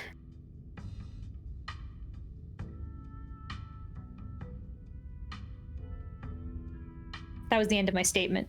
You did? No. It just went. It went. Reese wasn't feeling up for a longer hangout, unfortunately. I'm sorry to hear that. It's okay. Honestly? Just means we have more time to hunt ghosts. If something's up with Reese, and, like, what if he showed up and, like, the thing that's possessing him or whatever actually scared off whatever poltergeist we're about to meet? That would actually be kind of sick, right? Yeah. You like it's like some horrible demon thing, and then Reese is like, "Hey guys, are you still like doing ghost hunting or whatever?" And then the ghost goes, "Wah!" and like runs away, and it's like, what the fuck? what is that? Also, has Stella's like shirts reflected like what's because the ghost is like. Yeah, we're dealing with ghosts. The first one she had was Mothman. The second one she had was the San Diego Ghost Prints or whatever, which is like handprints that show up on people's cars. And now it's just like a ghost busting uniform. So like this one, she is specifically wearing an outfit for this occasion. Normally she's just wearing like cryptid shirts is all. Okay. Because I was gonna be like, maybe that was like a subtle hint or something. About what? About like the monster or something like that you're actually going to end up seeing, but well, because I mean the first one was Mothman and we didn't see Mothman, so we saw ditchlings. Yes. Okay. I've come fully loaded. I got my EMF reader, temperature gauge, spirit box, infrared camera, UV light, video cameras, salt flashlights for everybody in case the ghost messes with the electricity, parabolic microscope, Sharpies and paper for automatic writing, matches, and candles for rituals. Oh, okay. And a Ouija. So she gets enough money to buy all this stuff. She's not an unsuccessful YouTuber. Like you saw in chapter 1, her videos get like more than 60K views. That's pretty cool. And she's having trouble securing like, what is it, funding? Well, she's trying to get a sponsor, which is different. Okay. Yeah. Oh, and a Ouija board. Or Ouija, sorry. Or and a Ouija board. I know they're toys, but you never know what might come in handy. Wow, this is a lot of ghost hunting stuff for something that was so last minute. Do you just have this stuff ready to go in a bug out bag or something? Of course I do. I usually, I actually stashed a couple of bags here overnight after I got back from the mines. Excuse me? Hot. Okay. I wasn't about to. Do you think because in Disco Elysium, every character that you talk to, like every NPC, has one or more traits that they have like particularly high, right? And that like helps give you an idea as to like what their version of the world looks like. Like if you imagine playing Disco Elysium as Kim instead of the main character, his game is just different because he has different stats than you do too. I do genuinely wonder if they kind of made these characters with the idea that they have two traits. You know what I mean? Because like Oscar kind of has strong build, right? Mm-hmm. And then obviously hot is subjective. You could argue that all of them have hot, but just thinking. Like Stella would totally be like optimism. No, right. Well, I don't know. I would assume that it would be the same 7 traits for everybody, but yeah, there might be different ones for different people. It's true. I wasn't about to carry everything around all day. This way we can go in light and pop out to grab more stuff once things get spooky. I may never have found any compelling evidence of ghosts, but that's not for lack of trying. And after last night, I'm more than ready to try again. Hello. Who is Avery? Well, it should be you, because now you'll have 2 and I have 2. Okay, hold up. I think I was Avery before, but... No, because Zane is coming. Does Zane talk a lot? He's a character just like everyone else. Hey, hope I'm not too late. Have I missed any creepy paranormal stuff? Hold on, sorry. It was me. No, right. I'm trying to think. So, Stella, Tabby, Kanika, Oscar, Avery, Rosalina? Zane, blank and blank. Okay, so that is a total of 8 people. So each of us has to take 4 characters. Oh my god. So if I'm doing Stella, if I'm doing Stella, Tabitha, Zane, and then mystery character number 1, that means you're doing Kanika, Avery, Oscar, and mystery character number 2. Got it. I was voicing Rosalina as well. I don't know if she's here, but... I'm not going to spoil it for you, but maybe you just found your 4th character. Yeah. Well, I thought she was going to show up, right? Since they're she's living anyway. in the library, so yeah it makes sense. Avery, glad you could make it. The more pairs of hands we have, the more equipment we can carry. Sure thing. Always happy to offer a hand or two. Glad there'll be someone else with a level head in here tonight. Whoa, is that an EMF reader? I've never seen one in person. Look at all this stuff. Spirit box, parabolic microphone. Y'all really covered all your bases. Maybe I spoke too soon. Sorry, that's Avery. No, just tell me, you know me, Kanika. I'm as level-headed as they come. I'm just not ready to rule out any weird paranormal stuff. When people tell me they saw a ghost, who am I to say they didn't? I mean, y'all apparently saw some real unexplainable stuff on Monday, and that mine only collapsing out again after 100 years while y'all were in there? I'm just saying, anything seems possible right now. Very keen observation, Avery. That mine was completely fine for hundreds of years, and then just so happened to collapse when we were there. When a Scarlet showed up, yeah. Explore keen eye. I've got a bad feeling about this. They were ditching. Hey! Yes! Thank God. Okay, well, Those let's read the mines, rest. The whole town is one big supernatural death trap. Those mines were chock full of ghosts last night. Last night was weird. I don't know what we saw. There's nothing unexplainable about a mine collapse. Whatever weird stuff we saw last night was probably just a gas leak. There could be a rational, non-supernatural, like aliens. So, by the way, I do want to say, because they've mentioned it a couple times, I straight up think one of these chapters, the big monster, is going to be aliens. Because every chapter, you can bring up the fact that you believe in aliens. That's pretty funny. So that must be a thing. Anyway, we're doing this, right? So keen eye, yeah. It's an explorer as well, so. Who knows how many more are lurking around here? Are those the monsters you saw in the woods? Just once I'd like to actually see some of this stuff myself. Trust me, you don't. If Sybil's right, we're only going to see more of them as time goes on. We can't let them get in the way of things. I kind of want to be like, I saw ghosts. Okay? This one? Yeah. Crazy stuff. After all my fruitless ghost hunts, I basically convinced myself that ghosts weren't real. But last night we saw some really convincing evidence.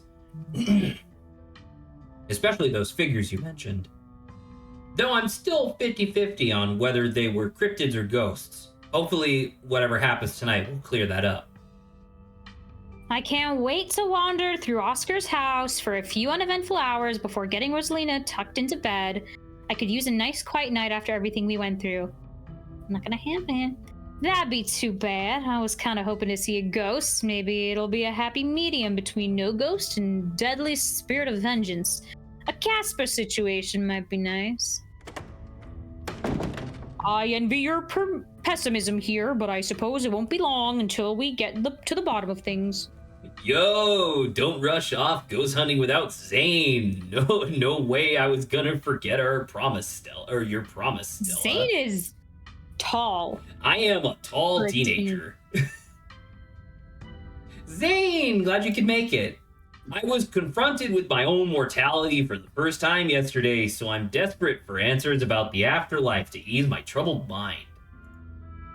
Now let's go mess with some ghosts. I hope my house is big enough for 6 ghost hunters at once. If this is everyone, we can go ahead and door open. Oh, sorry. That's everyone. Wait, what about Tabby? What about her? She's not here. Let's get started. No, we wait. I guess she can catch up to us once she gets here. Well, if y'all are itching to get started, it's through the back. Follow me. Ooh. You and your companions grab some equipment from one of Stella's carefully stashed bug-out bags before heading towards the junction connecting Oscar's house and the library. You should just text her. I want to text Tabby. Looks like the sun has almost set. This is when stuff usually starts to kick off. I haven't been back inside for about a week, so I have no idea what to expect. Hey, You didn't think you'd be doing this without me, did you? Okay, now she's 6 years old. Sorry, I can't. I'm trying to like reclaim the sound. I know like, it's hard to do varying levels of like youthful. Yeah. Rosalina? I thought you were at Alexis's.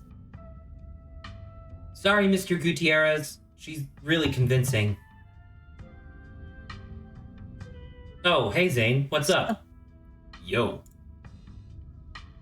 You don't have to leave me out of stuff like this anymore, Dad. I'm not some fragile thing that needs protecting. You know something about this that always bothered me? It's the fact that you can't have this look in real life.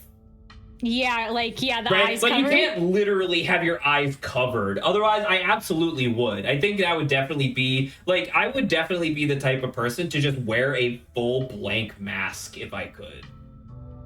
I think that's a vibe. I can handle seeing ghosts or whatever. It is that's keeping us out of the house. I really don't think you want to see what's in there, Rosalina. I don't know if you'd ever be able to feel safe in our house again if you knew what was in there. Kina, I mean, Zane's coming. It's not like tonight is an adults-only event. That is true. Why would we... Like, I guess that's to point out, like, hey, if Zane's coming, I don't think you should be, like, it'd be weird to say no to your daughter. I'm about to say, like, you're saying no to your daughter because you want to protect her, but at the same time, like, come on, man. Okay, we can just let Kenai that. She's got a good point, Mr. G. Yeah, I don't want to be coddled just because you're scared. Alexis and I can handle this. Yeah, we can totally handle this. Okay, Alexis. Okay, I'm sorry, Rosa. Just let me know if it gets to be too much and you want to leave, okay? Thanks, Dad. Now let's get our house back. Now, in the version where she lost her foot, they have to amputate it entirely. Oh, Jesus, wow. And so she's walking around on crutches in this scene. Oh. Which is very interesting. There's still a ditchling outside left window? You all cross over the threshold and enter Oscar's living room. Family photos line the walls and stacks of books sit comfortably on wooden furniture. Kenai, aside from the paintings on the floor, this living room feels too normal, too human to be haunted. Okay, looks pretty normal for now. I don't remember that picture being on the floor, but that could be non-supernatural. I like the cat bookends. Sorry? I like the cat bookends. The cat bookends. By the way, do you recognize this picture? Yeah, the unicorn tapestry. Yeah. Same one that we saw. I mean, it's a real tapestry, obviously, but same one that we saw in Little Goody Two Shoes. Yes. None of my equipment is picking up anything around the picture.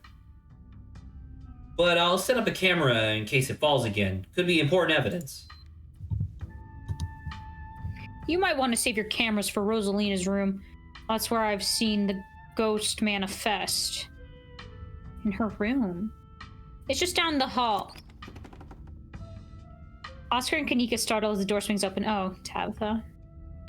It seems I made it just in time. Let's get this show on the road. I don't have all night.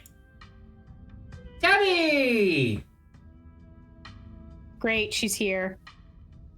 Wow, Dawn, you really brought the whole gang together today. So, there's an achievement for having the maximum number of people here, which is all of this. And then there's also an achievement for having the minimum number of people here, which I believe is 4. Who's the minimum? I know, I'm assuming Kanika, Stella, Oscar, and then yourself. Okay, seems reasonable. Yeah, with everybody, I think it's 9, right? Plus Gretchen. Dog. Plus dog. I have every right to be here, Kanika. My family built this place, you know. Yeah, I know. We all know. Dawn, what made you think inviting her was a good idea? She's my cousin. She just wants to make sure I don't get hurt. What I like her. We're friends. I'm just placating her. Placating. Remain silent. No, okay. She wants to make sure I don't get hurt. Yeah, I'm looking out for my cousin. And yeah, for my cousin. Apparently was the voice I wanted to do. After y'all are, if y'all are going to drag Dawn into dangerous situations every night, you'll have to deal with having a chaperone. Got it? Okay, sure. The mine was definitely dangerous, but a haunted house? Come on, this is one of the least dangerous things someone can do. It's basically a slumber party. I don't know what you're talking about. Ghosts don't seem that great. I don't know, Kanika. I usually don't see much action out in the woods, and you know Dawn and I both wound up in a pretty hairy situation Monday night. I don't think we could rule out the possibility of grave danger. Exactly. I'm not underestimating how much danger Dawn can find herself in, even while walking through a perfectly normal house. I'm gonna turn to be like, I appreciate that. Thank you so much. If it was me, A, hot, B, I would be like, yeah.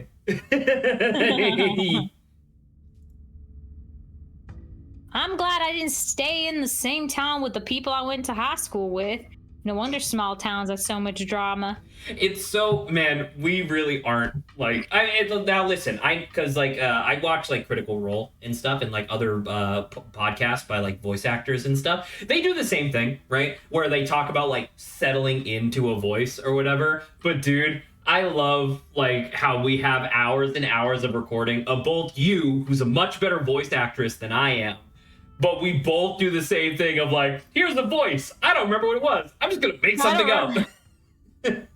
Yeah. It's so hard, man. I wonder if the ghosts will even show with this many people around. Wait, is it just me or does it suddenly feel colder? It sure does. I definitely feel that. Same. I've got chills.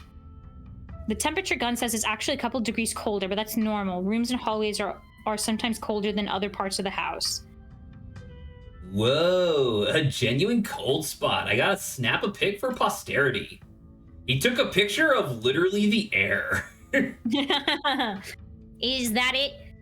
This isn't very scary. Explore. Wait, Rosalina, if the ghost mostly manifests in your room, shouldn't you have seen it? Oh. I feel a presence. Come on, ghosts. I'm scared. Let's just leave.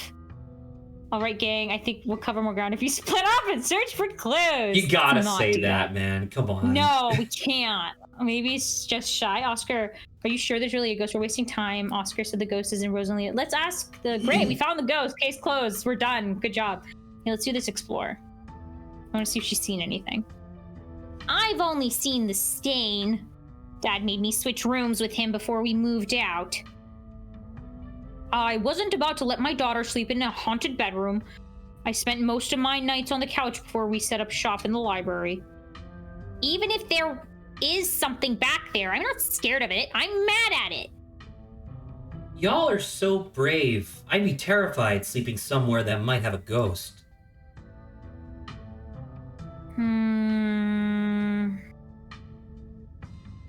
I guess we should say this one. No. The Why? One where it's like if it's in Rosa. Why would we split up? That's the one thing that they say we shouldn't do in horror scenarios. You get split up into 4 groups and everybody would have a buddy. Yeah, but like, Shit. Do we trust them? No. Yeah, okay. Let's say the Rosalina's room. You're saying we're wasting our time here? I don't want to say we're wasting our time here, though. I say Oscar said the ghost is in Rosalina's room, so that's like... I hate all of these. Yeah, I don't think there's really a better... Well, I mean, there is obviously a best. No, there isn't the best answer that you think. You can also remain silent. Okay, let's remain silent. Let's see if anything changes. It's not even that cold. Some ghost. Pretty pathetic, if you ask me. Don't antagonize it. I mean, if it exists. No, not that I'm questioning you, spirit that may or may not haunt this house. Good save. You've totally confused the ghost with mind games. maybe we should antagonize it. Might be a good way to figure out how to bust it, you know? Not a bad idea. Oscar, why don't you take the lead? What's the best way to confront the apparition? Okay. Oscar takes in a deep breath before continuing. Let's head to Rosalina's room. Follow me. Oh, that is a bad looking stain. Many boys. New album. Also furry. Oh, you're right. Again. Many boys. It's like a K-pop band that's just like 30 guys. Yeah. That feeling again, like the mines, like the door to the clinic, a dusty, suffocating, dizzying feeling. Something is in this house. Though whether it's a ghost or something worse, you aren't sure. Whoa. This is where I've seen it. It appears on top of the stain. Yeesh. That's gotta be tough to scrub out. Doesn't the county own this house? Do they know about the damaged carpet? Have you seen your house? I was about to go to Southern right there. I don't know how that's relevant. Weird. I'm not getting anything. It's not even cold. It's the same temperature as the living room. Nothing on the EMF either. And your equipment is wrong. The stain is definitely paranormal. I've scrubbed it out too many times to count, and it just keeps coming back. It's just a stain, Dad. Can't we just cover it up? I don't mind sleeping in here. Maybe we have to scrub it out first. Could be that the paranormal stuff will activate if we give it a reason to. Oh, good idea. I've never heard of a bleach-activated ghost before. You don't use bleach to clean a carpet, Tabitha. Whatever. How was I supposed to know that? Not everybody gets to learn how to clean things. If y'all are offering free carpet cleaning, be my guest. Have you ever tried tearing up the carpet? Ooh, it's probably just a rusty pipe. No. Are you sure you scrubbed it out? No, ghost blood. What about something underneath? Yeah, have you tried tearing up the carpet? In a house owned by the government? Nope, I'm not messing with their carpets. I'd rather scrub ghost blood out of it every day than have the government take me to court for destroying their property. Don't worry, I'm sure they'll just take you to court for neglect instead. Did it not occur to you that there could be a leaky pipe under the floor? Pipe. I hate to agree with Tabitha on anything, but some kind of structural damage does seem likely. Tearing up the carpet doesn't seem like such a bad idea. Tabitha's bad, but Kanika is so fucking antagonistic. You know, Tabitha might be a dumb bitch, but she might be right. It's like, Jesus. Yeah. Plus, there might be something written under there, in blood. Only one way to be sure. She just what? Okay. Stella excitedly starts tugging at the corner of the carpet. Oh dear. You're doing the government a favor, really. We'll cover for you. You don't have to sweat it. That does seem pretty bad. Stella pulls down the carpet, revealing a hatch, the floor around it stained in reddish brown. Keen eye, there's a broken seal around its edges. Ooh, whoever carpeted over the hatch didn't want anyone going down there. Well, that's not going to help us. We have to go down there anyway.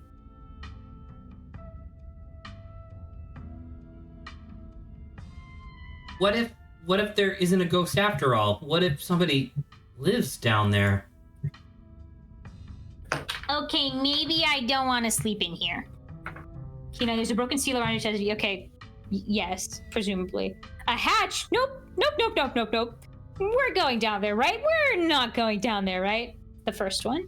Obviously. Dude, straight up, like, if I ever do a hardcore mode, like, playthrough, I'm absolutely doing book smart, street smart, and keen eye.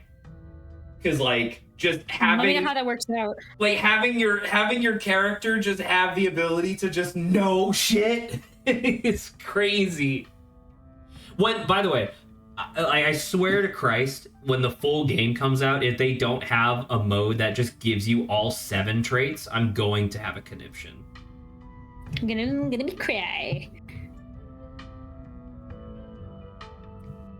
Yeah, but how long ago was it sealed up? Whoever did this has got to be long gone, right? There's no basement in this house. At least we weren't told about a basement. And look, all the red stuff is coming from underneath. Oh yeah, this is super haunted, all right. You've got a basement chock full of ghosts. I can just feel it. So the thing is that like every event we've been to, it's never been about like averting the event. It's always about an inevitable disaster is about to happen, and we just having to survive the event. I don't know if we can help get rid of this ghost, is what I'm thinking of. I'm just like, either something like a curse is happening and we just have to kind of ride it out. I'm not sure. Still, no readings though. None of the equipment has made a sound. Of course not. We all know last month was super rainy. It's clearly been a long time since anyone stepped foot in the basement or crawl space of or whatever is under that hatch. There must be a leak that flooded the whole area under the house. Collapsed house? Oh, by the way, depending on if you have less people, are there less hatch or ditchlings? No. Okay, same number of ditchlings. Okay. The water dissolved the caulk around the edge and leaked through to the carpet, and it's red because North Carolina has red dirt. It's simple as that. I'll say a lot of the soil in North Carolina is clay, which is red. So yeah.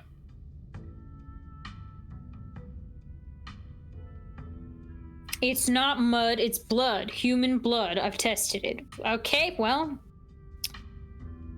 Well, you tested it wrong. Well, you tested wrong. Nice. It can't be blood, right? Kanika's right. See, I don't have like a fucking bitchy ass comment to say ahead of this. I could just say that you're right. You got a muddy floor, and that's why it's so cold in here too. There's wet dirt under the house. Congratulations, we solved your ghost problem. No way. There's an old hatch in the floor and someone tried to seal it up. We're not leaving until we know what's down there. I'm with Stella. This is my room, and I need to know what's down there. Have you considered that they may have tried sealing it up because it is unsafe? Uh-oh. Do you think the flooding could have made the house unstable? I'm all in on ghost hunting, but I don't know if I could crawl into another dangerous crevice. Good on you, Zane, for actually learning. I'm going for it. Boogity boogity. You come to an Oscar's living room. You can't tell what time it is, and your friends are nowhere in sight. Oh, shit. Actually, I think you're gonna have to do the narration. Okay, the building feels colder, and there's something about the air that feels wrong. It's stale with an undercurrent of mold and earth. It makes you feel claustrophobic, as though you're in a coffin, each breath depleting what little oxygen you have left. I'm glad you're enjoying this, Mike.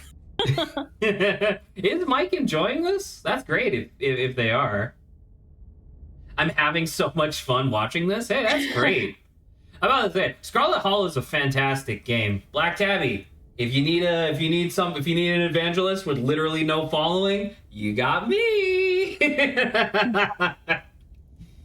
How did we end up back here? Where is everyone? Did we pass out again? Was there a gas leak in the basement or something? Some friend Stella turned out to be. She keeps ditching me. What? I kind of fainted. Is fainting some kind of weird family thing? It was the ghost. Okay, what the hell is going on? Must be a gas leak. Is fainting some kind of weird family thing? You say that. Yeah. Is there a genetic condition I need to be worried about? Not that I'm aware of. Nothing like this has happened before you got to town. Who knows what sort of nastiness was festering in that basement. Also, the painting is gone. Your cousin marches to the front door and opens it. Why does it look like Oscar's house is in front of us? Didn't we just leave? I must be misremembering things. Let's go. You're right. There shouldn't be a door there. Wait, we're not done ghost hunting. What if the others are passed out in Oscar's house somewhere deeper? Leave with Tabitha. Don't. There is no leaving. No, you're right. They're If we just left through his front door, you'll recall that the hallway leading to that door had no door leading to the library. So this is a true statement. Yeah, we looped. It's like a weird space. Which means, so my thing is that means that we should be able to turn around and there shouldn't be anything, right? But if we turn around, there's a door. No, so I guess it's a door on both sides. Something's messing with us, yeah. So you want to say this? Yeah. Clearly, whatever is in the basement is messing with our heads. We just left Oscar's house. The library has to be on the other side of that door. Two of you cross the hallway and open the door. And it's some kind of 2D book. Something isn't right. It feels like a late summer afternoon. The air is warm and wet, and the scent of flowers drifts on the breeze. You know what? I will take the narration back if that's okay. You've been doing a lot of narration, and I'll just do both. It's fine. It's not that bad. I want you to pay more attention to what's happening as opposed to having to like focus on the reading, I guess. That would be my only little cue, by the way, as we move into this section of the game. This is it, by the way. This is like the sprint to the end, and it'll probably take another hour for us to get to the end of the chapter, sadly. But my thing is weird hands. My thing, just make sure you are doing your best to pay attention to the details of what's going to be happening, because there's going to be a lot of details. Like me noticing like a ram and birds and statues and stuff like that? Kinda. There's going to be dialogue that's important for you to kind of remember. There's going to be like little hints and details in the actual like aesthetic of the image that we're looking at. There is a ditchling on the left. Yeah. This. Tabitha, please tell me I'm not the only one seeing the scratchy shadow and that is reasonable. Lord, do you see the creature behind the thorns? That's one bad omen, Stella. That's one of the bad omens. Did we see this? Oh, okay. What did you say? I thought we were still referring to the same creature. Like no. Yeah. I'm about to say they're talking about because Tabitha hasn't seen a ditchling yet. So this is so cool. Oh no! Pinch Tabitha, see if you're dreaming. Let's call the cops as useless. Did we die? Tabitha, what was in that cream soda? Hey, a little cheeky callback. So what I would personally do, boom, boom, and then the callback. Okay, Scratchy shadow. You're not. What is that thing? Am I having a stroke? Are you having a stroke? Are we both having the same stroke at the same time? Okay, ditchling. Ew. Should we pinch? We could also pinch Tabitha. That's up to you. Whatever you want to do. Maybe, but let's try pinching her. Maybe that'll help. Reach forward to pinch your cousin. Ow! Hey, what was that for? You suddenly remember you're supposed to pinch yourself to see if you're dreaming. Tabitha glares at you. There's gotta be an exit somewhere. Funny. We just have to look. Wait, do you hear music? Yikes. Movement stirs as a figure cloaked in shadows rises to attention. Stella? Who are you? What are you doing on my property? Huh? Jesus, Stella, you scared me, huh? I thought Oscar said the county owned this place. Is this what ghost hunts are usually like? Remain silent. I'm like so confused about what's happening. Well, you haven't really seen anything yet, so just work with it for now. Should I say, let's mimic her, huh? Yeah. You echo Tabitha's sentiment. Stella, it's us. Did you say that, Eddie? Or did you say Eddie? No one's called me that in a long time. It's Edwardine now. I'm not a child anymore. Edwardine? Eddie? Gotta be kidding me. Stella, are you okay? You don't look so good right now. No, you're Stella. Haha, quit messing around. Okay, this is definitely a dream. Remain silent. No, you are definitely Stella. So you won't say that? Yeah. Yeah, quit trying to scare us. This ghost hunt thing is over. I'm taking my cousin home now. I wish I could say the same. You should have stayed gone, and you absolutely shouldn't have shown up here, of all places. If you're caught, I don't think you understand what Father might do. Still, I'm really scared right now. Does it even matter what I say? Am I supposed to have memorized lines or something? Play along. I'm not scared of Father. Ooh. Just listen. It's just a little bit of a bummer because, like, the last monster we faced, we kind of had a bit of a hint about what was happening. I'm, like, truly, like, I have no idea what's going on. Let's say I'm not scared of Father. Play along. Yeah. Okay, what is this? Some kind of scene? Great job, you got me. You can stop now. Kenai, a flash of pain in Stella's eyes tell you that she's keenly aware of everything that's happening right now. She is in agony because she's being controlled. I can't. It's not that easy for me. My brothers were sent to Norway, and now I'm the only Scarlet left. Sorry, Normandy. Close. Sorry, Norway. And now I'm the only Scarlet left besides Father. I have responsibilities, Charlie. Shut up! Shut up!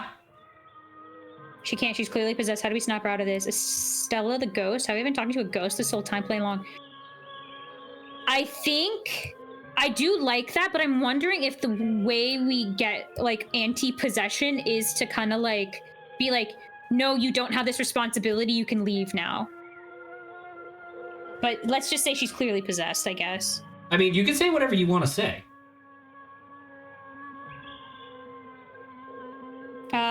Let's play along. I want to see what happens here. Because obviously we see she's possessed. And more important than your responsibilities. Let's just try to find an exit or something. I've had enough. You should just get out of town while you still can. Whatever you came back for, it's not worth it. I'll get you out of here. I promise. Let her go, spirit. Let her go, please. Let her go, please.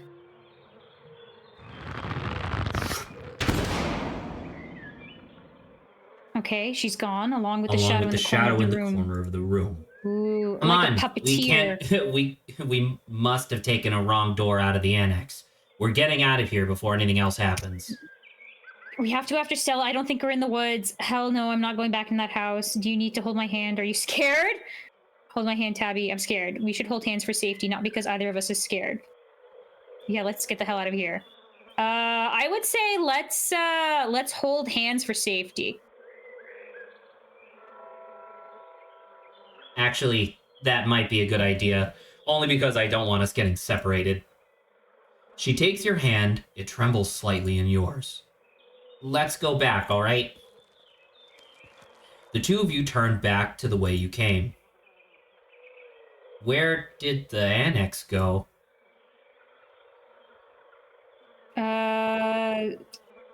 Yeah. I guess even if we open the door, we'll be moving ahead, right? That's what I'm assuming. Mm-hmm. So just open the door. We should just keep moving. Step forward and open the door. Oh, lovely. Bells ring as a cacophony rages outside. The door in front of you pulsates as figures unseen bang against it. The shaded figure from the garden sits in the corner, ever so slightly more defined. Are you kidding me? This is messed up. We need help. God, please let this call go through. Tabitha anxiously taps her foot as she waits for her phone to connect. Hey, it's... What? No, it's Tabitha. Don't you see the caller ID? Stop interrupting me. Can you hear I'm... Your cousin is cut off by the dial tone of a disconnected call. Great. She couldn't hear a word I said. Looks like we're on our own. No, Rosalina. Junior, pack your things quickly, hurry. Jesus. Rosalina, you scared the shit out of me. Ooh, yikes. Maybe we should run him out on a rail, too. Make an example of the whole family. You should have just stayed in the library. I can't believe we're gonna have to rescue you again. Wait, are there multiple ghosts? Charlie and now Junior. Do you think it hurts them? We think it hurts them. Here we go. Again, grab Tabitha, turn around, and just leave. Play along. Okay, I'll pack real good. I don't know if what I'm doing is positive, you know? But I'm assuming the faster we move the scenario along, the faster we can get out of it. That's kind of that's a fair enough assumption.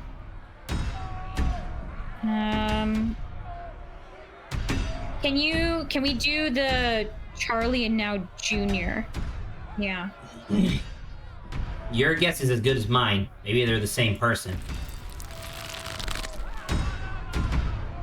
Please, he's only a child. We'll leave peacefully. Just give us a little time. They were only children too. My boy was in there. Why should I give Junior here all the time in the world to gather his little toys and fancy clothes? My boy didn't have that kind of luxury. Oh. The collapse, Junior leaving, Charlie returning, starting to come together. Why aren't we possessed? This is horrible. This whole thing is horrible. I hate it here. What are you talking about? Alexis is talking about the collapse, right? Keep listening. Keen eye. Great. Mystery solved. You can let us go now, Ghost. Don't listen to him, Charlie. Just keep packing. Looks like the others are on their way. Better hurry, boy, or you and your little dolls here might get burned up.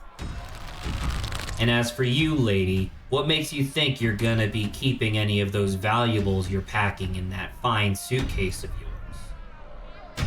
God, this sucks. I can't imagine what it must be like to be driven out of your home like this. I wonder how many rooms there are. Play along, Mommy. I'm scared. Make the bad man go away. Keep listening. Let's play along, I guess. I can't really see much else to be doing. Don't play along, Dawn. Trust me, boy. The coppers ain't coming here tonight. And what makes you think you can talk to an adult like that? Maybe they should have had you working in the mines too, instead of lazing around in this big house. Maybe you'd have learned a thing or two about respecting your elders. Don't talk to my son like that. Don't talk to me like that, woman. I call the shots. Now get out. Unless you want to go up in flames with all your precious jewels and expensive dresses. You're lucky I'm letting you leave. Have you figured out what's going on yet? I'm a bit at a loss. I wonder where we're going next. I guess continue listening. Not much else to do here. It's okay, Charlie. You can make new ones even better than these. It's good for him. Should have been playing with dolls anyway. Now you're gonna have to earn your keep just like the rest of us. No more big inheritance for you. Alexis and Rosalina are whisked away, leaving you and Tabitha in the empty room. So, if you hadn't have gotten Alexis and Rosalina to come along, this scene would have just been the scene with no dialogue. Oh. So that is what I was referring to when I said that the more people you invite, the more information you're going to get, but you're exposing them to something terrible, as indicated by the fact that you saw that, you know, they were in pain. Stella was in horrible pain. As they depart, the front door stops pounding and opens into a beckoning white void. We're in hell. We both died and we're in hell. So are we supposed to be Charlie? Is Charlie the ghost? Who did you call on the phone earlier? I don't think that matters. Okay. Ooh, that's actually interesting. Okay, let's put our heads together. What do we know? There's so many ditchlings here. Pull yourself together, Tabitha. We're not dead. Well, I guess there's only one way to get the end of this. Shall we continue through the door real fast? Let's try to see. Yeah, let's put our heads together. We know we can't leave, and we know that we're not possessed, at least as far as we can tell. And whatever we saw in this room, at least, happened right after the Shaw mine collapse in 1918. I think the only option on the table for us right now is to keep doing what it wants us to do. Maybe it'll stop at some point, or maybe we'll figure out a way to escape. Are we supposed to be Charlie? Your guess is as good as mine. You could say there's so many ditchlings. I guess these are all explore. I think we can just keep asking. Yeah. Yeah, there are. Those things are horrible. No wonder you were such a mess when you came back on Monday. Oh, thank you. I guess who are you trying to call? Maybe it's Sybil. Honestly, that would have been super nice. Friend of the family. Not that it matters, though. The call didn't go through, so we're on our own. Okay. You're right. There's only one way to get through this, shall we? Yeah, might as well.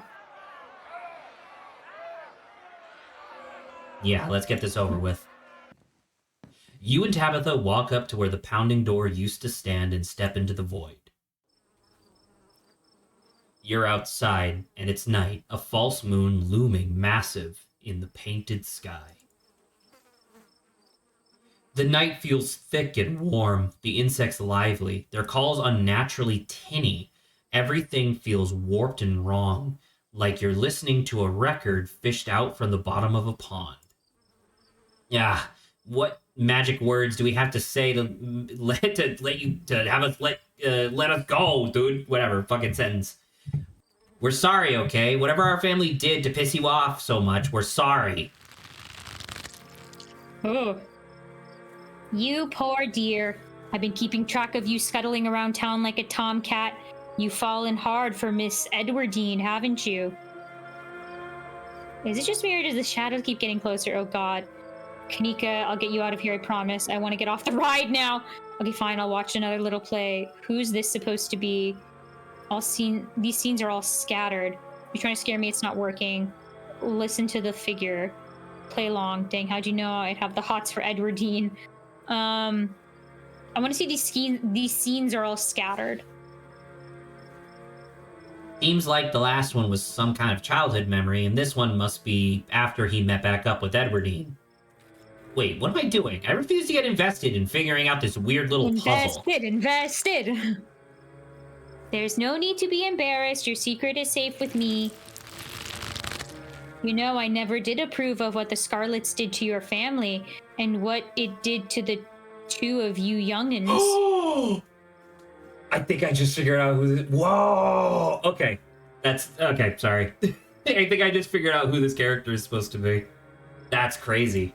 Okay. Childhood sweethearts, you think how lovely it would be if you could just be happy together. That's what you want, isn't it? Sorry, I'm taking a screenshot to save for later after we discuss this. Kina, it looks like there's more to this haunting other than the collapse. So Edwardine and Charlie, the plot thickens. Who's this supposed to be? Play along, that's all I want. What should I do? Actually, all I want is to get out of this place. Do you have any ideas? Listen to the figure. Kenai! Kenai! Yeah. I don't think I want to know so much about some fling my great-grandmother had. This is definitely too much information. And it really has nothing to do with me. I'm sure by now you've realized the young lady doesn't plan on leaving with you, but it's not for lack of desire, as you well know. It's Enoch. Even if you dragged her over the town limits, his hold over her would make sure neither of you were ever happy again. So Is that the father? So Enoch is her father, is Edwardine's father, but I believe, unless I'm wrong, I think Enoch was the founder's son. I think. Yeah. Right? Mm-hmm. So it's all like family lineage nonsense, right? Just think of what happened to your poor mother and father. Do you want that to be the two of you? Explore. What do you know about Enoch, Tabitha? Has there been some kind of theme with the possession, like who's playing what role?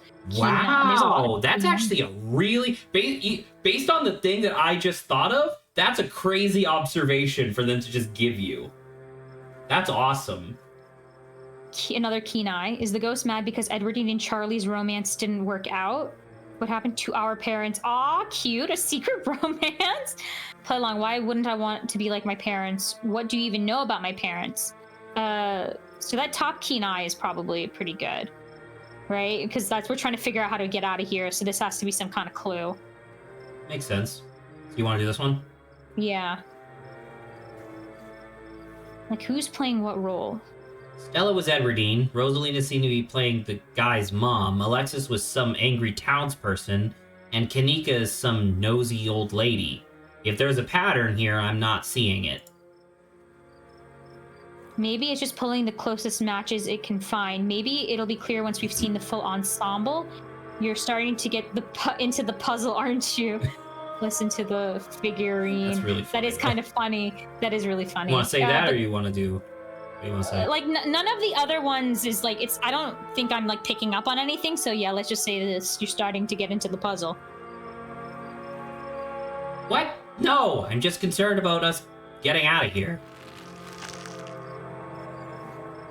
The powers at work here are stronger than ever your love could withstand. You need to break the bonds holding her here, then you can both go free. No more misfortune, not for you, not for anyone else bold enough to step foot outside the holler. Kanika, this is you. I mean, if you want to say this. Kanika mimes handing you something, though her hand is empty. Everything you need to know is on that map. Kenai, the symbolism of these rooms could be helpful. I think I can parse some of it. Thoughts? What's with the misfortune and stepping foot outside the holler? Is the town cursed? Oh, an item to quest for when we get out of here. Breaking the bonds, requiring a map sounds like a quest. Play along, thank you, I shall do as you say. Listen to the figure. So, keen, obviously, keen eye. And you're getting so many, like, bonus dialogue options with keen eye. The flies over the flowers could symbolize something that looks like it should be sweet, but is actually rotten. Do you know what some of the other stuff is, like in this room, per se? No, and I don't see how that helps us. It's obvious that no one should trust this lady. I mean, just listen to the way she talks. I don't need a fly-infested flower to tell me something is up with her. That's where you'll find them. You need her there. Then read what I've written down and be careful. Good luck to the both of you. I hope you get your happiness. And then she's gone. She's gone. How about the size? Okay, let's find a way out. Unless you have any ideas. I don't think there's anything else we can do until we get to the end. Or until we die. Whichever. Optimistic, Tabitha. Before the two of you can leave, a smell hits you. Sweating, suffocated flesh with a tinge of saccharine and stomach-churning scent of decay. There you are. Dwayne? I should have found you sooner, but the resident clearly didn't want me here. It doesn't seem to have the same issue with these miserable little parasites. Bottom feeders. Always managing to slip through the cracks, don't they?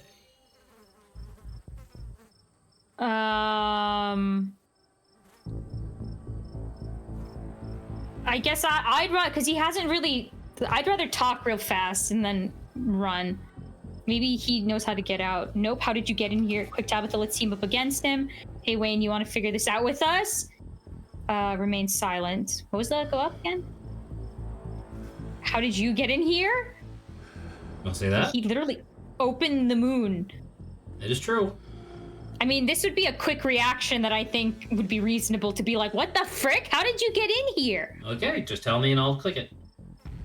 Okay, yeah, how did you get in here? You say that like it would be hard. Creatures like this are all smoke and mirrors. No substance, no real power. Just enough to keep you both going in circles. Tabitha grabs your arm, her grip tight and nervous. We're getting out of here. What an unfortunate situation you've been dragged into, Dawn. Why can't you do as I ask and stay out of trouble? But that girl won't let you, will she? Stella, is that her name? Perhaps I should pay her a visit soon, if she makes it out of here alive. Okay, now he's actively... Okay. Tabitha bolts from the underbrush, desperately pulling you along. So do you remember what I kind of spoilered for you about Wayne? About his relationship with Tabitha, or that he's like, he hasn't made any threats yet? Well, about his relationship with Tabitha. Yeah. So as far as Tabitha knows, and this is just a theory, but as far as Tabitha knows, she was dating Wayne. Pearl Ann objected. Wayne disappeared one day, and it was heavily implied by Pearl Ann that he was dead. And now Tabitha saw him in person. Yeah. And it's like, that's Wayne.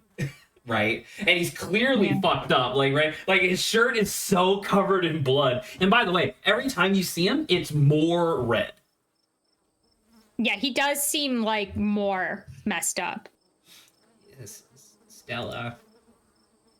So Wayne is connected to the ditchlings? Oh no, what is he gonna do? Hey, are you okay? That couldn't have been easy for you to see. Tabitha, who the hell is he? Tell me now, did you kill Sam Wayne? That's very formative. I mean, I don't believe the Kenai, but why not say Kenai? That is a good question. I mean, he's like, I guess this would be because he's like, he knew about them, right? He called them bottom feeders. Yeah. So you may as well say the Kenai. Yeah, because that's special dialogue. That is unique dialogue, yeah. So Wayne is connected to the ditchlings. He knew about them. I don't know anything about that, and I don't care to find out. But if that gets you to stop engaging him in conversation, then sure, he's connected to the ditchlings and he's super evil and bad, and talking to him will curse you. Or whatever, It's those things you're supposed to do. This scene looks lovely. The two of you step out from the brush and into a long wooden corridor lined by bottles and rails. A figure rises to attention, blocking your way. I am afraid he doesn't have long. If there's anything you need to say to him, I'd say it now.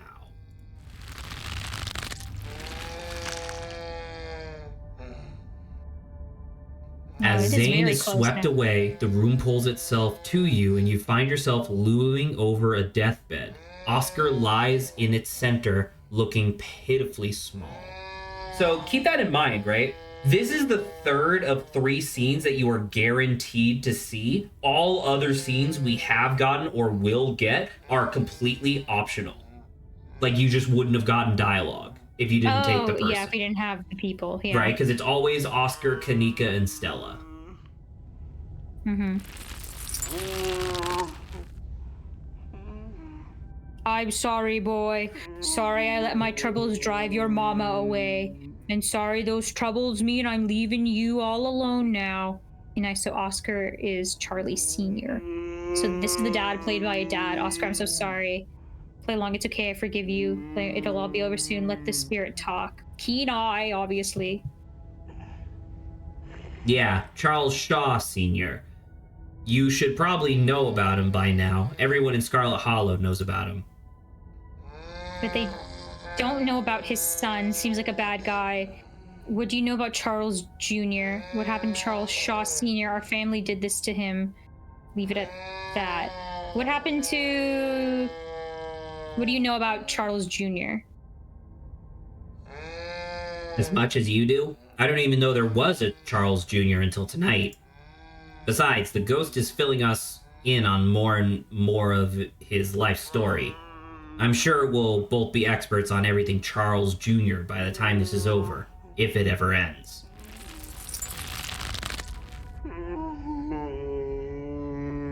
Dang it, Junior. How many times do I have to tell you I tried to stop it from happening, but that dang snake Enoch went behind my back? Oh, what bullshit. Strike a nerve? Is something on your mind? What do you know about Enoch, Tabitha? People really need to learn to let things go. Dad, it's okay. Here we go with the whole Enoch thing. Again, let the spirit talk. Something on your mind, or yeah, what do you know about Enoch, Tabitha? What do you want to say? Something on your mind. Like, what specifically were you thinking of? It was Charles Shaw's fault. That's just a fact. Is that a fact, or is that just what you've been told? You know what they say about history is written by the victors. Leave it at that. Both of these make sense. History is written by the victors. And Charles Sr. was clearly not a victor. As if the Scarlets were any kind of victors themselves. Hey, motherfucker, you still have a family. Like, there might not be many left, but like, you know, the Shaws were fucking ruined. Like, the collapse hurt their reputation too, you know. It took years for the mine to recover. You're right. I've been using that excuse for too many years. At a certain point, a man has to accept when he's dug his own grave.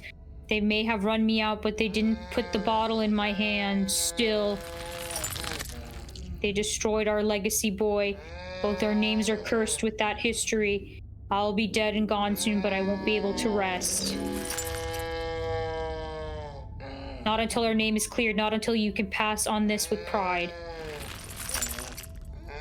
This is my only request, Charlie. Go back there. Tell people the truth. Try to find proof. I don't know what you'll have to do, but please. So is this Charlie? I know I ain't been the best father, but I am no murderer. I'm gonna help you, just because it's obviously a lot of information. Oscar is supposed to be playing Charles Shaw Sr., the guy who was blamed for the collapse of the mine. The ghost, who is currently outside the window bawling his eyes out, is Charles Shaw Jr., and that is who we are playing. Us and Tabitha are collectively playing the role of Charles Shaw Jr. So there you go. Okay. So that's why we're hearing sobbing. I'm so confused. I'm guessing this request didn't really pan out. Do you think that's why he was getting close with Edwardine? So wait, after the scene with Rosalina, before this, scene with Stella, I don't know, maybe you are a murderer. It seems to me like you killed yourself. Ooh. All right, Dad, I won't let you down. Stand in silence. Sorry, go to the Sit it down. So wait, this is after the scene with Rosalina, before the scene with Stella. So the timeline of stuff. I think that one's interesting. Or we could just say, we'll do what you asked. Well, you gotta tell me what you want to say, Saba. Doing that. So do this. So wait, this is... Yeah. That sounds about right. Then the scene with Kanika. I wonder how many more of these there are gonna be.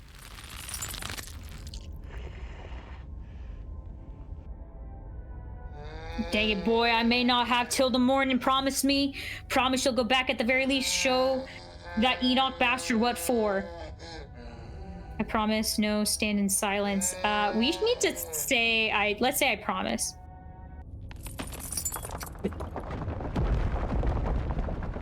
He watches Oscar's body, seizes and falls to... Never mind, sorry. Sorry. No, you're fine, you're fine. You're clearly into it, so that's a good sign. Yeah. Okay. Okay. This ghost is so full of it. Your cousin steps forward and disappears through the hole left in the bed, leaving you to follow. You find yourself pressed uncomfortably against a trellis. A small castle sits off to one side of the wall, and the bars of a prison loom over all of it and all of you. Yeah. The and castle. both all of it and all of you. Okay, I think that's fine. Yeah. Climbing up the trellis again. How very Romeo and Juliet of you. No need to run off. I won't tell the old man. Though you've gotten sloppy, you should try to be more careful. If you don't want him putting you in an early grave. Kenai, are the bars metaphorical or are they real? We'll get you out somehow, Avery, I promise. Okay, who's this? Play along. I'd like to see the old man try. Thanks for the pointer, strange and new friend. Okay, Kenai, right? Makes sense. Metaphorical. You keep asking me things like I know any better than you do. We've both been seeing the same rooms.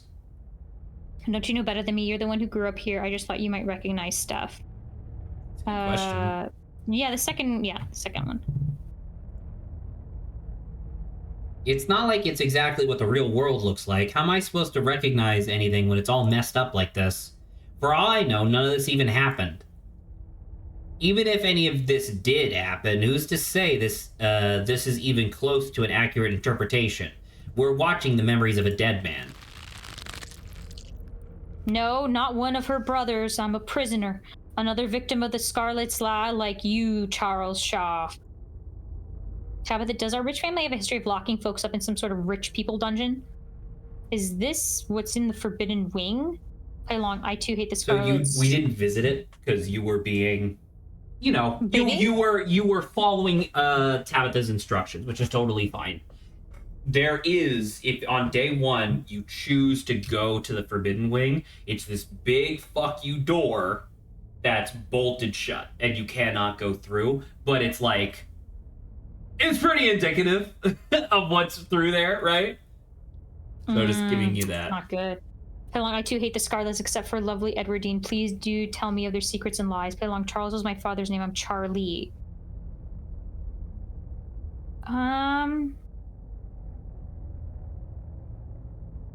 Maybe go down the play along, one of the play along ones.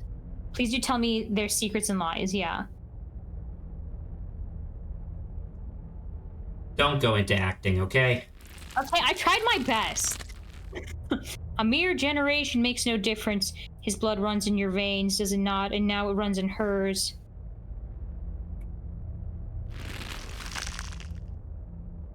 Oh, so this is okay, yes, it seems like your little tris bore fruits, and oh, will you ever be in trouble when the old man finds out? So Tabitha's eyes go wide.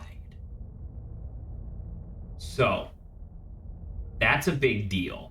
Because Tabitha has a knack for just lying through her teeth whenever she doesn't want you to know something. But she already said that Edwardine was our great grandmother. Mm-hmm. So she had a kid outside of the family. Right. Or at least a kid that, like an illegitimate child in a way, I guess. Yeah. Excuse me, that's private. Wait, I'm going to be a daddy. I'm going to be a daddy? Should we actually say, wait, I'm going to be a daddy? Your choice. You say whatever. Let's say that, yeah. Shh. Let him talk. I think this might be important. You don't have to keep dangling there. Come inside. You'll be able to hear me through the door just fine. The world around you swirls, and you and Tabitha find yourselves pulled to the other side of the wall. A door bound by countless locks and chains pulsates before you. Yeah, this is definitely supposed to be the estate, but I can't tell how much of this is real and how much is a metaphor. Tabitha, let's leave the scene. I don't want to. That is hilarious. You get exactly this, except without the definitely and without the keen eye. Oh, interesting. Yeah, I think it's, is this supposed to be the estate? Right, I think is the statement, but this is funny how it's definitely the estate. Yeah. Did you get what's going on here? Play along. Do you not want me to let you out? I'm not messing with those locks. Remain silent. Okay, obviously keen eye. We should do that. Oh Stop talking. We're gonna miss something. That's not what I invited you in for.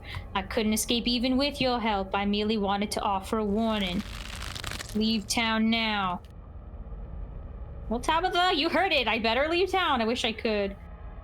I wish I could. Why? Why should I? Maybe play along. I wish I could. You can't take her with you. It's not possible. You can always stay and die, but if I were you, I would use my healthy legs and run as far away from Scarlet Hollow as possible. I hear the beaches are nice. Why don't you take a permanent vacation there? This mysterious figure has the right idea. I'm guessing he doesn't do that. I'd kill to go to a beach right now. There's the beach again. A lot of people around these parts seem obsessed with the place. Remain silent. Why should I trust you? I think remaining silent may be okay here. Ah, you've been talking to the witch then. How very interesting. Charlie, no? Get away from the door. Don't listen to it. Stella? I must figure out how to free you soon, Stella. There can't be much more to these memories. Are witches real? It's like being stuck in some sort of soap opera. Eddie, what the hell is going on here? Eddie, I'm so happy to see you. I'll listen to whoever I dang well please. Let's remain silent. How does it know that? This is too much. I just want to go home. Do you feel sick? I feel sick. Can we talk now? What do you know about this place? Yeah, I feel pretty sick much the whole time. That room, what's the deal with that room? Are we related to Charlie? Do you know where in the state we're supposed to be right now? Let's move on. I don't want to leave our friends in this ghostish clusters any longer. I have to. Remain silent. Well, yeah, keen eye. I mean, this is almost certainly the estate, and whatever we just saw probably happened in the Forbidden Wing, just based off the location of the windows. That half of the house has been off limits for over a decade. I don't know what we just saw, okay? And I know what it sounded like here, but Charlie isn't related to us. I know that much. I think. Come on, the quicker we get through this, the quicker we could get out of this ghost place. Hopefully. You and Tabitha walk after Stella and into the darkness. You and your cousin find yourselves crouched under a large table. Stella stares through you as indecipherable murmurs and shuffling feet echo from the ends of the table. I don't know how, but this feels so much worse than the last room. They're so lovely. Are you sure I can have one? You must have worked very hard on them. You know, we've got to be near the end, right? That music is the same song that started playing when Stella first showed up. Because we're supposed to be kids now. Not more puppets. Just one extra creepy... Is she doing a baby voice? Play along. It's a gift, take it. Okay, now you got a point. No puppets for you then. Remain silent. Okay, well, once again, keen eye. Yeah, using like your end, right? metatextual knowledge to be like, yeah, it's obviously this.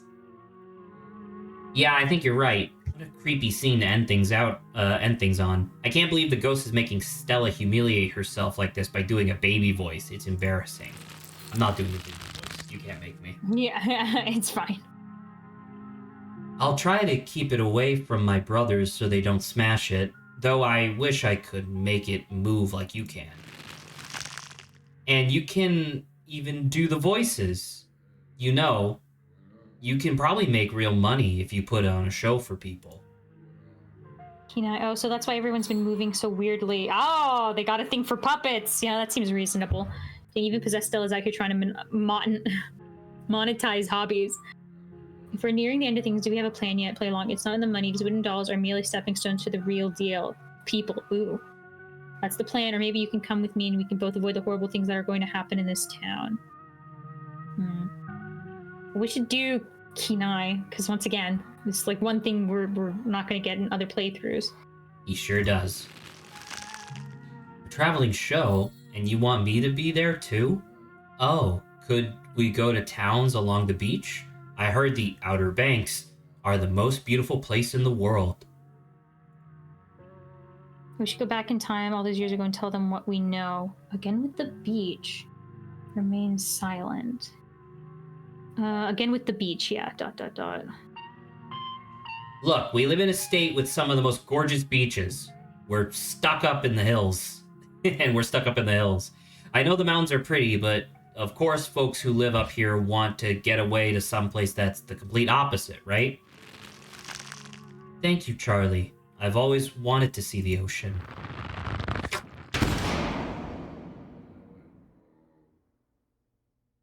Ooh, you can see the tiniest shimmer of tear in Tabitha's eyes. She blinks and they're gone.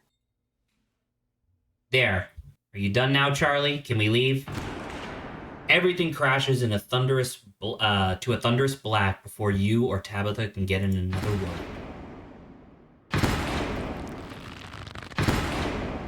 Oh, yes, the puppet.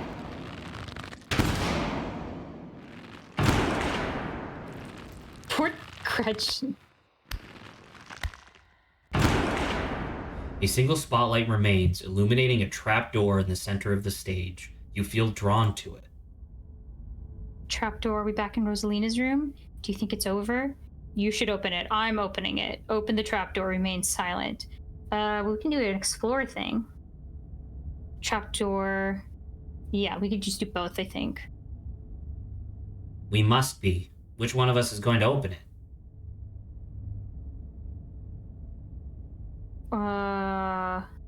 Shoot, it's not the second option, Maria. I would say I'm scared. This is pretty scary. Me too. Okay, I'll do it. Open the trapdoor, remain silent. Okay, I'll do it. You carefully step towards the trapdoor. It creaks open all on its own. Oh god, this is so much worse than it opening it ourselves. You and Tabitha are shoved from behind and tumble through the hatch. It is a carving. It looks like some digging, or it took some digging, but it's there. The map was right. That means there's hope, Eddie. Whatever it is that Enoch did, we can undo it. Okay. We can be happy to get... Oh, no. Edwardine. Eddie? Oh, dear.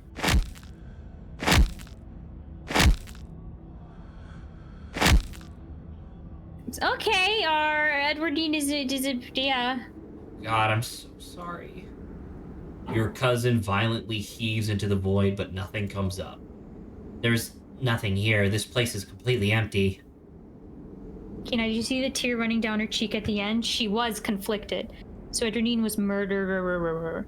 Whatever it is that Enoch did, we can't undo it. What the hell is that supposed to mean? Who is Edwardine in relation to us? Are we in hell? Maybe we're in purgatory. Okay, everyone is missing and we're suspended in an infinite void. Do we start talking or what?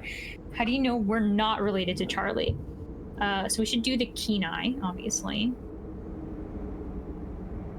I didn't, but that's a good point. There's this whole thing isn't very fair, you know. We only saw one side of the story. It's only one side of the story with what the Scarlets have been giving since... Oh, okay, I understand what that's trying to say. Since 1918? That's what's coming from Scarlet history is told by victors. Yeah, I don't trust Charlie's take on things. True, maybe Charlie just sucked. Jesus, I'm gonna look at him now. True, maybe this has more to do with Enoch than Edwardine. Leave it at that. Go up. Isn't it only one side of the story where the Scarlets have been... I think we could say the top one, right? Because, like, my interpretation of events, and I'm pretty sure that this is what actually happened, I'm pretty sure at least, mines collapsed. Enoch, who was the business partner of Charles Shaw, immediately, being the piece of shit that he is, realizes this is really bad. So I have to pin it on Charles. A scapegoat, yeah. Right? Now, obviously, they were still do that? pissed. Like, I'm pretty sure Enoch, like, he survives that whole encounter, right? Like, it's just that they, like, ransack his house and stuff. But at the same time, it's like, he pins it all on Charles, and then, once again, history is written by the victors. The victors is not the person wearing the crown dancing in the streets, you know what I mean? The victor is the person who lives.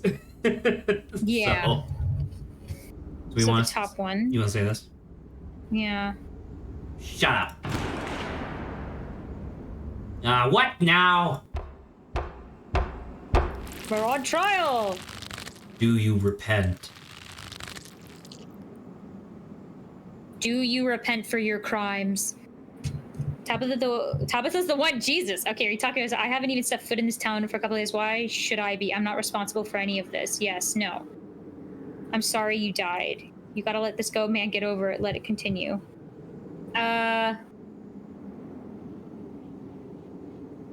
don't think, like, even if we say yes, I feel like Tabitha also has to say yes. So I want you to tell me, in Saba's opinion, are we responsible for this? No.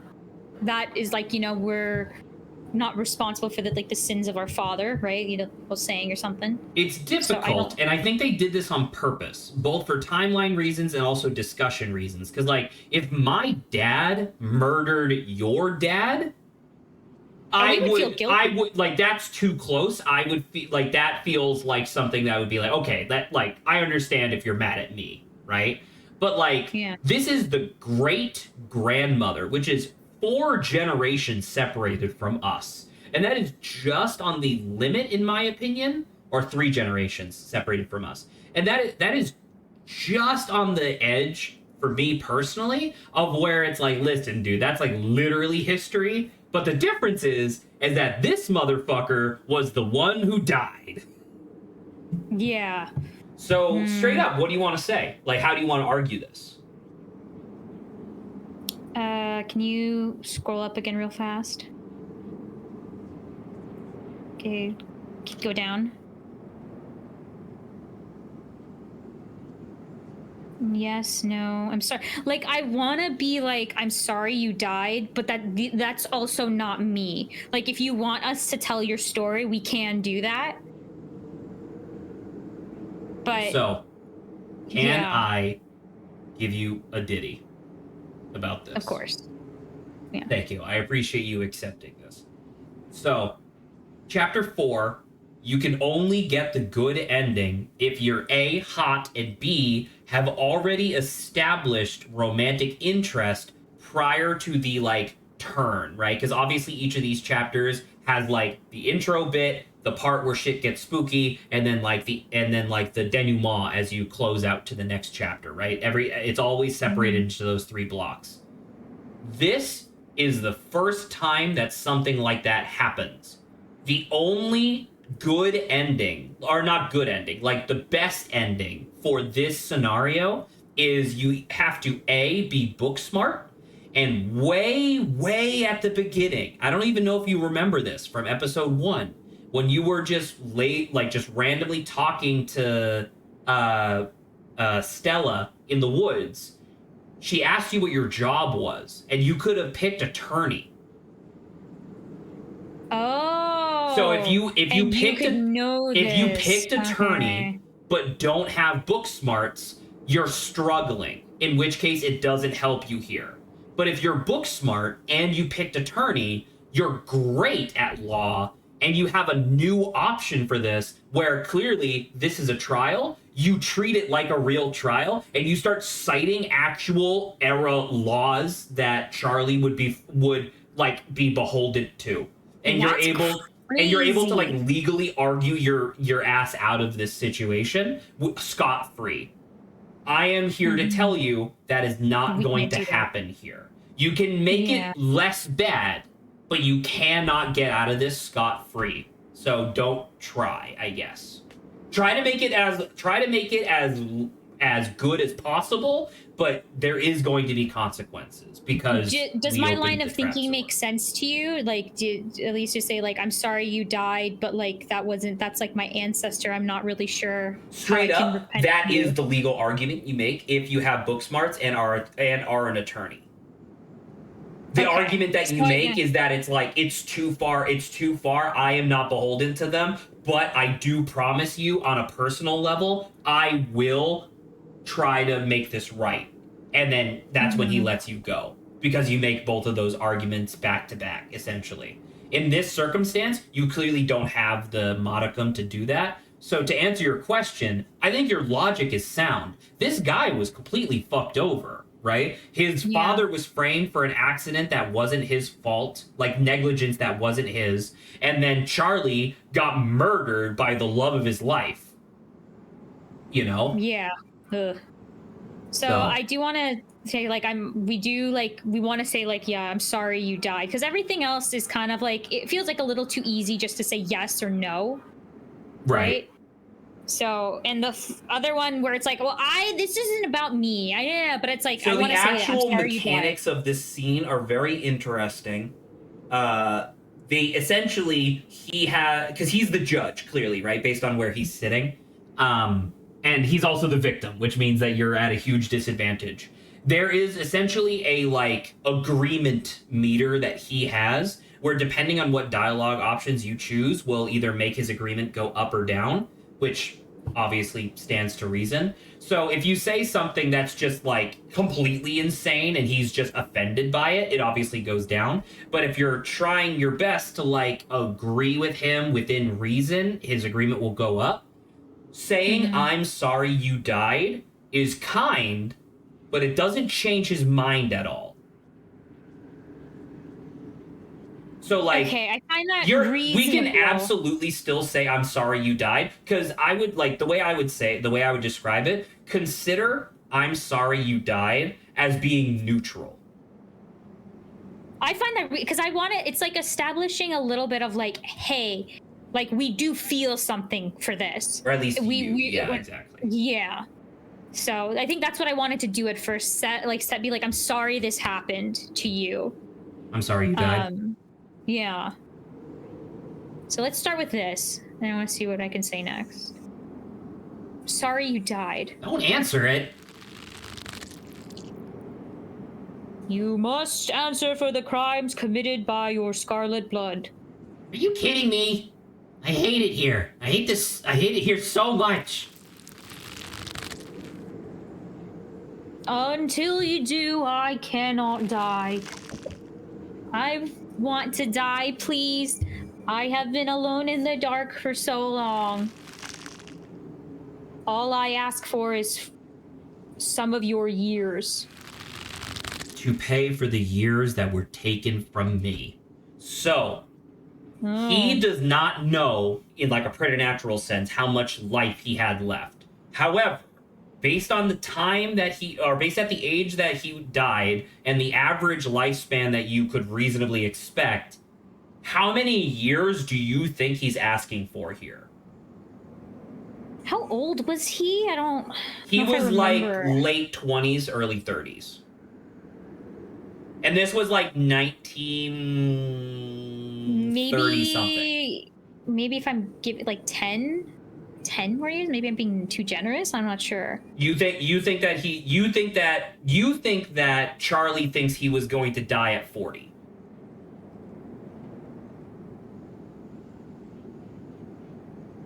In 1930 something. Yes, I guess I just don't know enough, because I was like, obviously you're not going to make it to like the ripe old age of what today is. Right, you're not going to make it to 70 or 80, obviously, right? Yeah. 40 or 50 feels like you're old, like you've like hit it, you know? Sure. In both of those cases, that's 10 to 20 years that he's asking for. I'm here to tell you, he never specifically tells you. Oh, fantastic. Thank you for that. So I'm just giving you a context because like I just don't want you, because the thing was that I was talking about this scene with like someone else who was like interested in Scarlet Hollow, and they were like, oh, it's like, do you negotiate for how many years? And it's like, no, he just takes it from you. And it's like, oh, is it like 2 or 3 years? And it's like, no, based on like what happens, I'm pretty sure it's a long time. So anywho, what are you saying? My life was stolen from me. I want some of yours. It's only fair. No, it's absolutely not fair. You gotta be kidding me. Neither of us had anything to do with what happened to you. The sins of the father are to be laid upon the children. One of you must forfeit, it doesn't matter which. Bullshit. So I don't understand. And what happens if we refuse? Tabitha's right, this is BS. Let it continue. I don't understand. I don't understand. You will live a shorter life. And I will finally be satisfied. I will have justice. I will finally die. I will leave this house at last. Oh, I've never seen this before. That is pretty good. But I wish I wish a sentiment would come up about like, this won't bring you any justice. The justice would be to like tell people what happened, you know? Well, yeah, right? Well, guess what, Saba? Yeah. That's what you argue when you're book smart and a lawyer. Yeah. Oh, right? Apparently, like stupid. When you're book smart and a lawyer, you make 2 arguments. One, that you are not legally obligated to do so, but 2, that you will carry on the legacy and do what he actually wants. Because what the thing is, this motherfucker, like, that's what, 1930 something, right? That's 90 years ago, right? Mm-hmm. So this motherfucker has been alone in a dark hole, sitting on top of a fucking cursed stone carving for 90 years. Him asking for years is out of, like, spite and anger. The actual thing he wants is to avenge his father. Yeah. Right? So... Scroll down. We don't really have any option to say that, though, right? No, absolutely not. Guess, you do not. So how much shorter would my life be? You aren't seriously entertaining this thing, are you? That isn't for you to know. Just as it wasn't for me to know. One day, sooner than you'd like, we'll die. Well, I agree with Tabitha, but, like, not with this wording. So I will tell you, by the way, if you choose to refuse, the ghost just fucking takes it from all of the people. Yeah, I don't think this is something we can refuse anyway. Do you agree with me that, like, even, like, the second one's really harshly toned? Yes, absolutely. It's not going to help you. Yeah, so let it continue. Okay. The sentence has been handed down. Make your choice. I hope I didn't come too late, Sybil. Mom? Look at their eyes. They're back to normal? All of you had better get out of here before the spirit regains its composure. This is certainly a strong one, isn't it?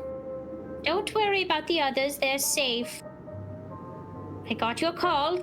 Oh, she called her Tabitha, but it was definitely not easy getting down here. Get us out of this pit, Sybil. Tabitha, I don't think it's wise to leave something like this where anyone could stumble across it. Why is that our problem? It wants something, doesn't it? And I think you know which of you should volunteer. You must be joking. You're the eldest cousin. You're the one who's actually lived in this town. It's only right. Absolutely not. we should just leave. I'm not going to do the demands of some dead guy. I agree with Sybil. Tabitha, you be the one to handle. I'm not leaving before I put this thing to rest. I'm with Tabitha. Neither of this. This ghost anything. Let's just leave. So it's. I would say it's really bad to leave. So I'm not leaving before I put this thing to rest. Okay, you want to do that? Well, I think we're gonna be screwed. Like, even though we're gonna leave, like, I think something worse will just happen to us. Okay, so you want to say this? Yeah. You take a step towards the spotlight. As you move forward, you feel Tabitha's hand on your shoulder. Come on, what are you doing? Explore, where are Oscar and Rosalina gonna live if I don't do this? What if someone wanders into the annex and gets stuck in this labyrinth? It's okay, Tabitha, this is what family's for, right? I want you to be safe. We can't just leave this unresolved. Whatever happens next, I need to remember it's for the rest of your life. Oh, doing something we never, Jesus Christ, you never have the guts to do. Our family ruined Charles, like we have responsibility to make things right. We can't just leave the ghost here, it's irresponsible. I just want Charlie to be at peace. Ignore her and step into the spotlight. I think maybe, because there's so many good ones here. Yeah, absolutely. But I think I just want Charlie to be at peace. Maybe feels like, because I don't want to ignore, like, it's irresponsible. True, but technically it's not on us still, right? All the things he's demanding. But asking him to be at peace for all this stuff, I think, is good. So you want to say this? Yeah. After everything he's done to us, after everything he's done to Stella. No, I'm not letting anything happen to you. Yo! That's okay. So here's the dealio. There is a gauge. There is a threshold. If you're below the threshold, Tabitha will never volunteer. You have to be the one to donate your gears. If you're within the sweet spot, she likes you enough to let you do it. But if she likes you too much, she insists on doing it. Oh dear. So because you're hot and you've been multiplying your like affection gain so much. Holy shit. Let's get this over with. Have a major decision taken away from you. That's crazy. As Tabitha steps into the spotlight, everything crashes to black. And here's the cutscene.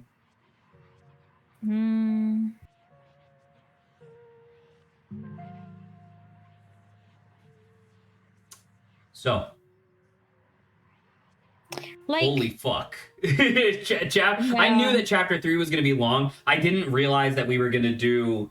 We're like 4 hours and 30 minutes. Well, we started 30 minutes early, so it's like 4 hour stream, and we still have the like denouement to do, which is like everybody saying goodbye and stuff. And then like I would like to have at least like a little discussion at the end, but like it is crazy.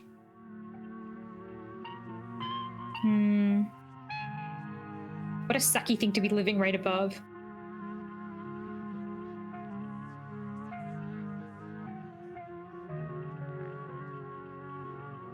Sorry, dude.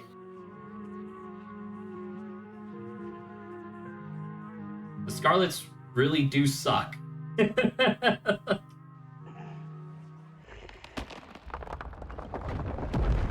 You come to in the basement. It's cold and wet, and a mound of dirt sits before you. Oh, thank God. Wow! That's crazy that you actually get to see what it looks like. Okay, so I told you that I've done 2 playthroughs, right? In my first playthrough, lawyer, I'm able to get out of this scot-free, and I was so happy. Second playthrough, I'm playing Gentle Giant, and I don't have the means to get out of this, but my character is like just bold enough to just walk straight into the light without Tabitha's like interference. And so I'm the one that donates my lifespan, but you obviously can't see yourself, so you have to rely on other people describing everything to you, right? This is crazy to think that now your cousin is like 20 years older than you are. Oh my God, yeah. Tabitha hands break through the dirt. She claws her way out of the ground, gasping for breath. It's for the best, dear. Where's everyone else? You didn't have to do that for me. Why her? How did you get in here? Look into the pit, leave. So looking into the pit should be the end, right? We can do the other explore stuff first. We could say, Tabitha, are you okay? Your cousin doesn't seem to say anything in response. Is she okay, Sybil? Why her? How did you get in here? I'm gonna... Okay, is she okay? She's in shock right now. Having a spirit rip out a part of you isn't exactly a pleasant experience. She should recover, though. Mostly. Don't talk about me like I'm not here. See, she'll be fine. Tabitha mutters something under her breath. You'll be fine, dear. Just be sure to drink plenty of tea. I guess, okay, now I can look into the pit real fast. You step forward and peer into the pit your cousin clawed her way out of. Charlie's mummified remains stare up at you, sad and broken at the bottom of the pit. The spirit's remains are down there, I assume. Yeah, there's a stone carving of some sort down there too, just like the one I saw in the mines last night. Yeah, he looks so small. What do we do about the body? Say the top one, right? Because that acknowledges the carving. Fascinating. Perhaps it's linked to what happened here. No, I don't want to be too keen, but in both places that you've seen the stone carving, there have been ghosts. Mm-hmm. Right? Yeah. So at least something's going on there, obviously. Regardless, I'll make sure the body gets a proper burial. Where's everyone else? Why her? How did you get in here? Or we can leave.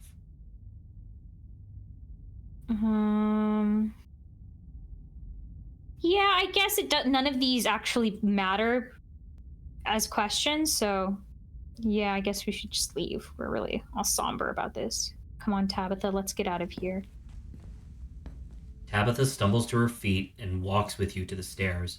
The ghost wasn't lying about wanting years of her life. The lines on her face now mark your cousin as on the cusp of middle age. So, how old was Tabitha? Tabitha first? Was 26, I believe, maybe 27, and I believe... So what's the cusp of middle age? Sorry, can you say that again? You cut out like right late as I 40s. Late 40s? So, okay, so about 10 to 20. Okay. I'm here to tell you, it's 20 years. Okay, it's 20 years? Okay. He died, Charlie died in his late 20s. He assumed that he would have lived to be about 50. So he took 20. You're outside. Is that like better or worse than like what you didn't really do much to convince him of anything. Like they never state the thing on purpose, so that way they don't have to like be beholden to anything. I know that you can get it to where it's only like 10 years or whatever, and it's just a description, essentially. It's just like, oh, well, but you know. You saw like our options, right? You didn't have much to go on. With Tabitha, technically, and that was rude. So it sounds crazy because it is. Technically, what you could have said in order to give yourself more options was you gotta get over it. Straight up, that gives you more options. Wow, that's a very like. I would never assume that like that would give me more options. And, well, I mean, that's kind of the point, right? Is it's like that, but that is true, right? It's like, listen, it's been 90 years, my guy. Like, you gotta let it go. Like, you got murdered, and you know, once again, you don't make this argument without being a lawyer, which I think is kind of dumb. but like, you know. Okay, we'll talk about it in a sec, because that's a little bit of a criticism I have. It's real this time. A cool autumn breeze. We're technically out of high pressure stuff. A cool autumn breeze blows small piles of dried leaves across the steps to the library. I'm parked just over there. Let's head back. I feel like shit. Tabitha doesn't wait for a response, pushing past you and heading towards the car. I'm gonna peace out too. Back-to-back encounters with my own mortality, I got a lot to ponder. See ya, Rosalina. See ya, Alexis. Zane is just a teen, man. Zane walks off down the road. I'm so sorry I wasn't there for you earlier in the night. I had no idea what y'all were planning to do. How are we supposed to know it would be like that? Things have been strange around town, sweetie. Now's not the time to be poking around in the supernatural. I thought you learned that lesson yesterday. But magic isn't real. I mean, it's not supposed to be. God, that hurt. Everything is so sore. It's all my bones were meant to bend like that. I'm gonna be hurting for a few days at least. It's Dawn, is it? So many people. What? What? As soon as I saw you in that tank top, I knew I'd do whatever it'd take to get rid of your ghost. Tabitha might have jumped in front of me, but I was prepared to do whatever it takes. This town wasn't going to lose its hot librarian on my watch. Kill me. Yeah, it's over. I'm so happy we could help. I'm not the one who wound up paying the price here. You all need to start being a lot nicer to my cousin. Usually she fell on this sword for you with how everyone's been treating her. I mean... That's a little too much. I can't believe Tabitha stole my big heroic moment from me. I can't believe Tabitha sacrificed herself for other people. Okay, I knew Tabitha had a heart of gold buried somewhere under all that... Okay, I don't know if that's the time to say this either. All that matters is that Rosalina could go back to sleeping in her room. I better be over because my cousin looks like she's aged at least just a decade. Have you seen what's happened to Tabitha's face? My cousin gave up years of her life to live... For you to live there. I hope it's... Like, I want to acknowledge that, like, Tabitha just did something crazy. Yeah, so maybe this is the best one. Because everything else is like, you guys better be grateful, which I'm like, I don't necessarily want to say that. Yeah. I'm so sorry. I don't know how I could possibly make this up to her. So that really happened then? Tabitha actually gave up years of her life? I'm afraid so. Literally everyone hears me. That's what I said. That's why I was laughing. I'm afraid so. Everything in this world has a price, and those years were unfortunately what it took to put that spirit to rest. I honestly can't believe it. Tabitha making a selfless decision for another human being? But she did, didn't she? She looks awful right now. Okay. I mean, Tabitha making a selfless decision. Mean. And now I want to say, I don't think she did this because she was like being selfless. I think that she full well knows the secrets of the like Scarlet family, and I think she feels exorbitant amounts of guilt about it. Mm-hmm. You know? Okay. I can't believe I let Rosalina go in there. Can't believe I let any of you go in there. How could I have been so careless? I mean, you just thought it was a thing. You couldn't have known what was going to happen, Oscar. None of us would have known. Don't blame yourself. That's pretty good. You actually tried pretty hard to warn us about things, Oscar. None of us took you seriously enough. Nah. Is Stella okay? What's up with Stella? She's standing off by herself. There was another carving in there. They keep giving me visions. I ran into Wayne in one of those rooms, and he vaguely threatened Stella if I keep poking around. That's pretty... You're right. You should... Okay, no. You just don't know. Were you all conscious the whole time? I think we know that, right? Yeah, we do. Was it like being puppeted? I don't know if I want to ask that. Do any of you know who you were supposed to be? I should head back with Tabitha. Okay, go to the top. Rewind. Okay, say the first one, right? You couldn't have known. Don't blame yourself. I've seen it before. I should have known it could get worse. I shouldn't have let Rosalina come with us. Dad, what did I tell you? Stop blaming yourself. You couldn't have stopped me. You tried. We were just going to sneak in after you. Yeah, Rosalina was gonna make us go in there no matter what. You didn't put the ghost in our house. This is not on you. I know you both had a difficult time here. Time of this, but the storm has passed. Things start getting better from here. No, they won't. Is Stella okay? I was wondering the same thing. We just saw a ghost and she's just standing off by herself. It'd be a normal reaction for anyone else who had just seen a ghost, but this is Stella we're talking about. Care to hang out with the rest of the class? Go talk to Stella. Hey, if we go talk to her, does that eliminate what everything else we were talking about? I don't think so. So let's just go talk to her then real fast. I'm gonna go check in with her. You walk over to Stella. Oh, hey, Don. I'm here if you need me. You okay? There was another one of those carvings in there. So I guess ghosts actually are real, huh? Your channel is going wild for this stuff. I'm so sorry I couldn't get you out there sooner. You seem shell-shocked.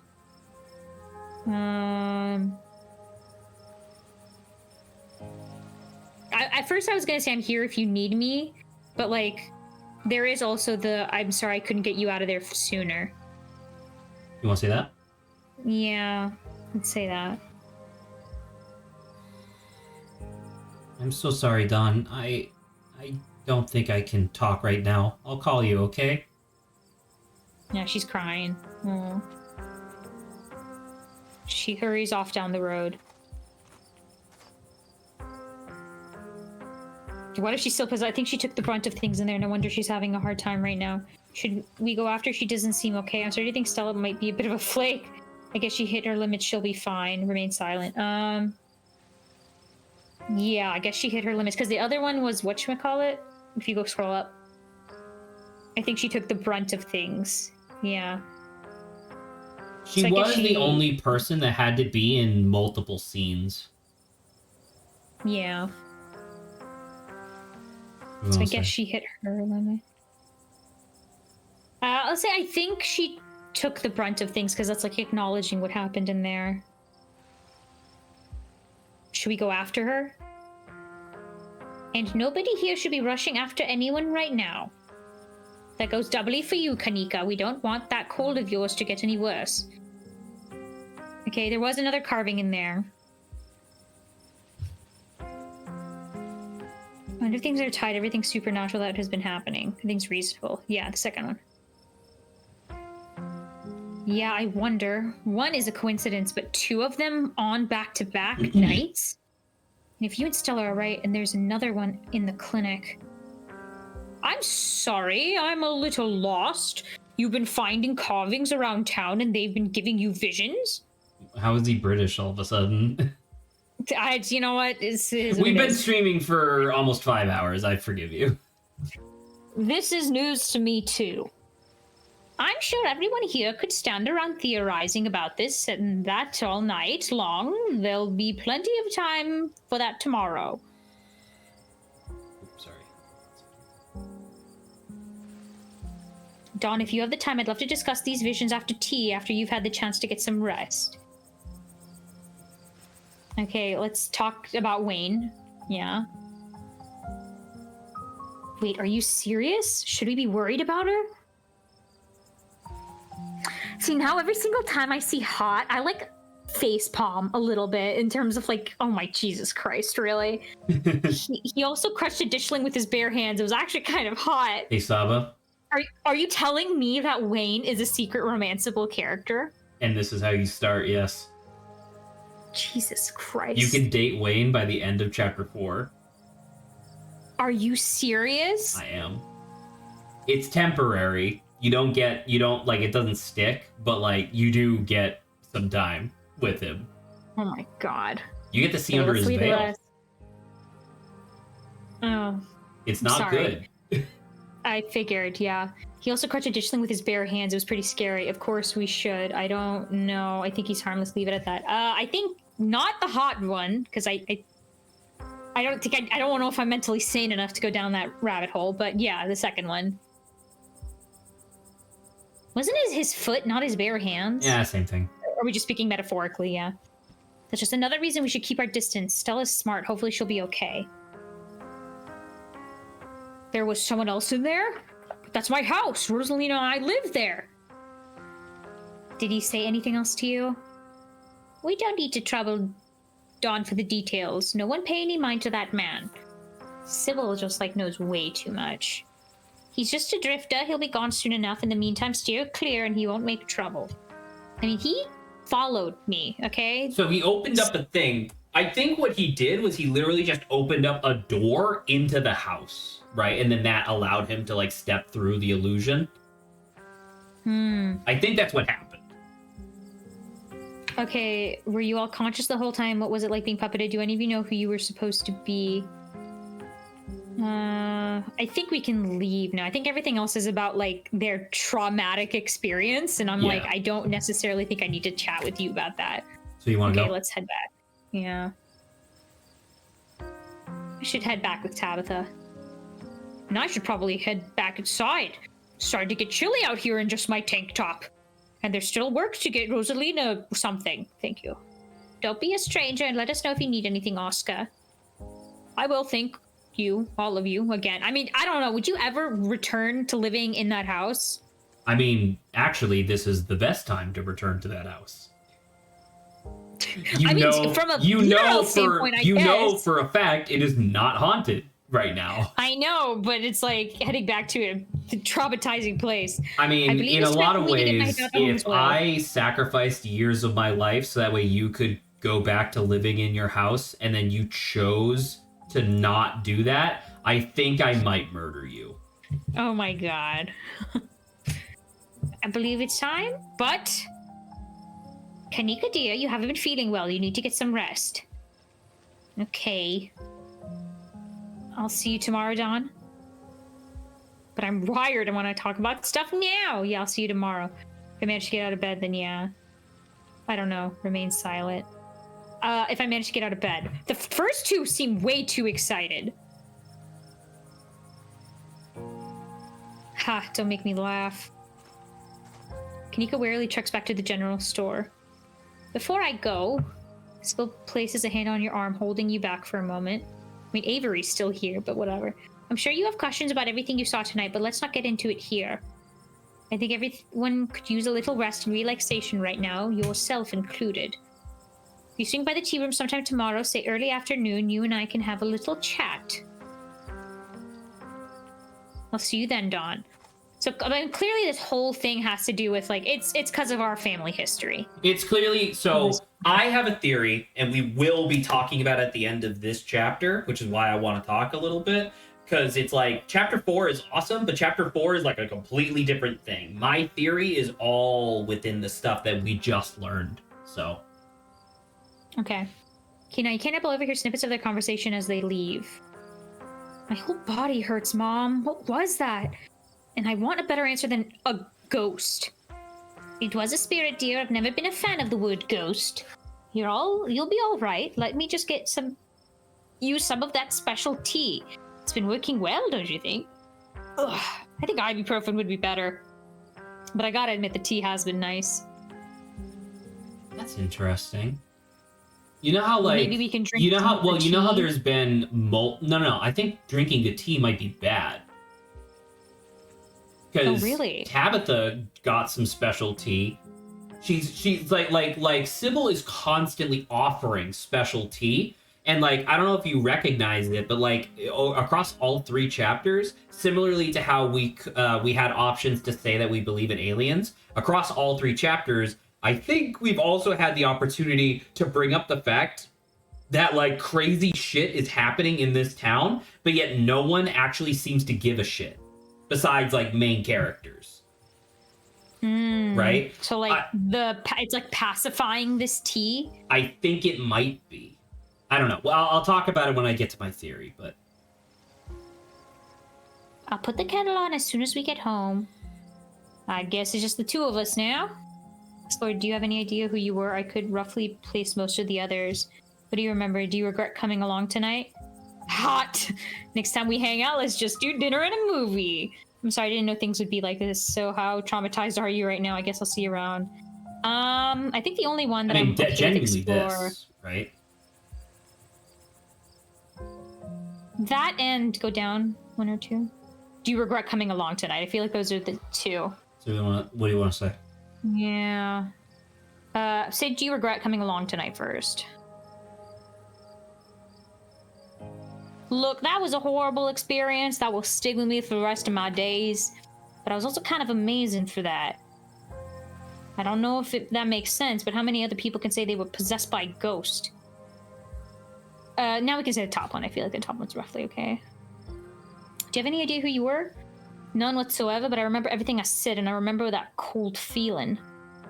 A prisoner of the Scarlets. I wonder what your family was up to back then. I guess we can add it to the ever-growing pile of mysteries.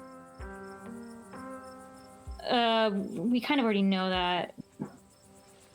And they already kind of mentioned that they were traumatized, so I guess we could just say, I guess I'll see you around. Yeah, I should probably get going. I'm supposed to have a shift tomorrow morning. Might have to call in sick, but here's hoping a good night's sleep is enough to heal up. And, tell Tabitha I hope she feels better. Soon. See you around dawn.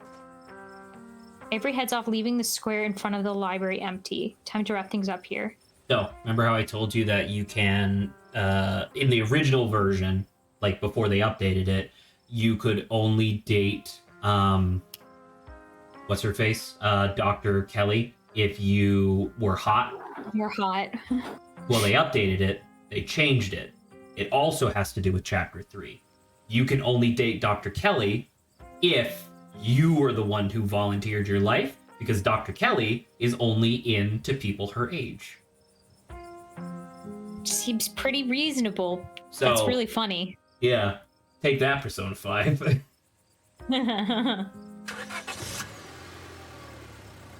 Dude, it's crazy to think that for the rest of this playthrough, we have old Tabby. Yeah. The ride back is nearly silent. Tabitha is visibly exhausted, her face drawn and pale. Fresh furrows have formed at the corner of her mouth and at the edges of her eyes, and her once uniformly sandy blonde hair is painted with streaks of white. The streaks of white is whatever. People in their mid-20s get streaks of white. So I guess ghosts are real. You know, I think this is actually good luck for you. I should have been the one to take that burden. Why did you step in? Thanks, Tabitha, I mean it.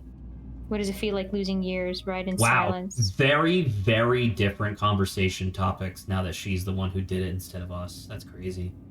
So what do you want to say? I guess I should have been the one to take that burden. Why did you step in? This one? Yeah. Sybil was right.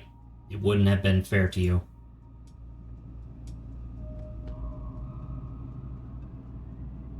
I don't know if I want to say anything else. You can just stop. Yeah, let's just ride in silence.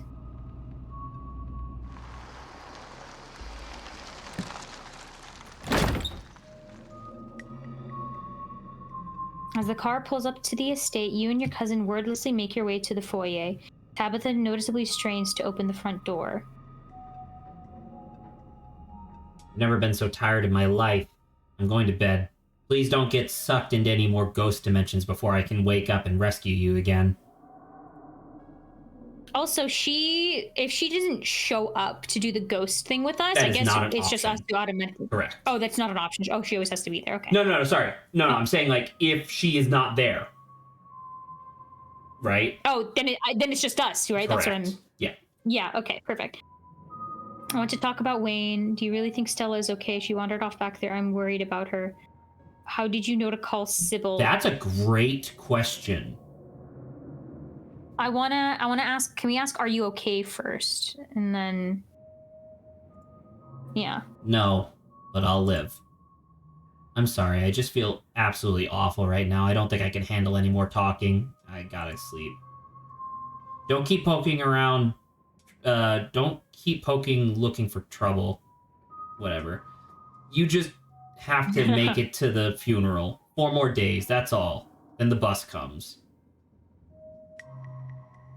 I'd like to say...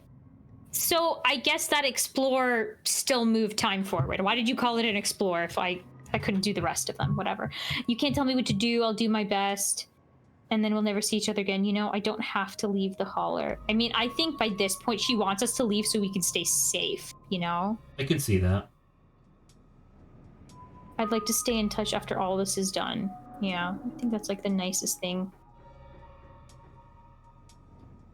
Maybe we could do that. It has been kind of lonely being the only Scarlet in our generation. It would be nice to have someone else in the family. We'll see how things go. Anyway, night. See you tomorrow. I mean, I think we'll learn about like why she called Sybil next time. I think I have a theory. And it has nothing to do with Chapter 4, which I think is awesome. So I can talk about it freely. You don't even notice yourself entering the guest room and falling into bed. Suddenly, you're just there, buried under your family's musty covers. It's Wednesday night. Nearly half a week has passed since you first arrived in town, and a little over a week remains until the bus comes to take you home. The spirit of Charles Shaw Jr. has been put to rest at the expense of unknown years of your cousin's life. The specter of the night's events will linger over her for every day she has left. A grim reminder of the price she willingly paid for the crimes of a great-grandmother she despised. That's unfortunate, yeah. Maybe a decision will bring her peace of mind. Maybe she can still right the capsized ship of her broken life. Or maybe things will only spiral out of hand from here. Okay. Awesome. Jalapeno! Tequila Sunset. That's a Disco Elysium reference. Okay, so... Holy cow, that one was really long. I don't remember Chapter 4 even being remotely that long. So you don't have to worry about that, I don't think. 5 hours next time? Well, and for this one in particular, like, this one stretched on really long because you just so happened to pick a lot of scenes that had, like, big dialogue. And it's all important dialogue, right? Like, if you don't, like, you decided to stick around, and so you ended up hanging out with Tabby, right? With Tabitha. If you had gone to literally anyone else, it's like a normal scene and then you leave. Like, we would have been done in 15 minutes. But we ended up spending, like, I think just shy of 40 minutes talking to Tabitha. You know? So, I have a theory, obviously, as I've kind of indicated. Let's go through the memories real quick. Like, the timeline of what happened in the ghost visions, right? So, obviously, the mind collapses. The very earliest scene, chronologically, is Charles and his mom being like, we got to get out of here. And then whoever the guy that was, like, looming over them was clearly somebody of influence with the miners because he was able to, like... But not part of the family, right? Because he was being, like, really aggressive, and he was, like, insulting them. But for whatever reason, he gave them enough time to, like, pack up their things and leave, right? Yeah. So I don't know who Alexis was supposed to be playing, but that's also an optional scene, right? So, like, you technically don't really get that. But, or, like, you might not get that. So after that, it would have been years later, right? It would have been years later where his dad, Charles Shaw Sr., is dying of, like, sepsis or whatever, like fucking alcohol poisoning. Alcoholism. Well, yeah, the alcohol poisoning, right? Like, his liver was shutting down, so he was dying. And then his dad was like, avenge me, and so he does. He goes back to Scarlet Hollow, I believe talks to Edwardine? Does he talk to Edwardine before talking to whoever Kanika was, or no? I don't think he talks to... I think he talks to Kanika first, and then talks to Edwardine, I think, who was Stella. Yes. I think that makes sense. So anyway, that happens. Clearly something happens between the two of them since they, quote, bore fruit, right? I have no earthly idea who Avery was supposed to be. Avery was just somebody behind like bars cellmate? locked in that room. Yeah. Right? Now, this is where I want to take a pause and I want to say, I think, because this was something I had an idea of independently, because this is my fucking third time through this scene, but it's really interesting that they kind of just give you this with Keen Eye, because Keen Eye isn't just about being able to see things. Clearly, it's about being really perceptive in general. the idea of like, oh, well, what if the ghost was picking people to play roles based on like the best fit that they could find, right? So like Oscar playing his dad makes sense because he's the only father among the group, right?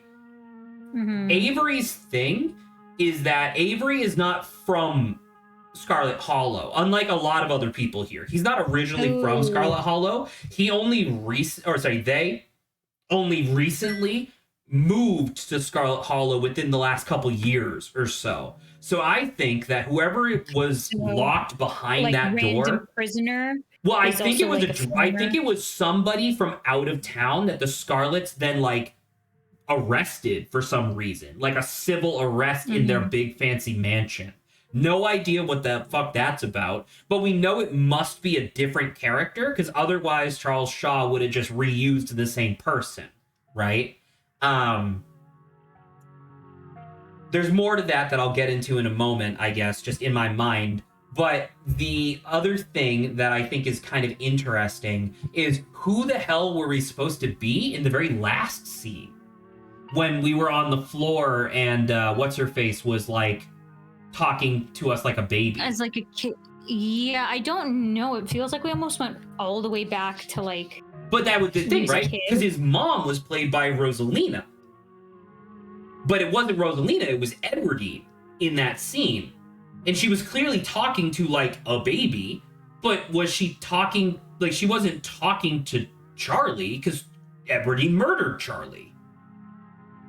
Mm-hmm. The only thing I could maybe think of, was that was supposed to be their kid.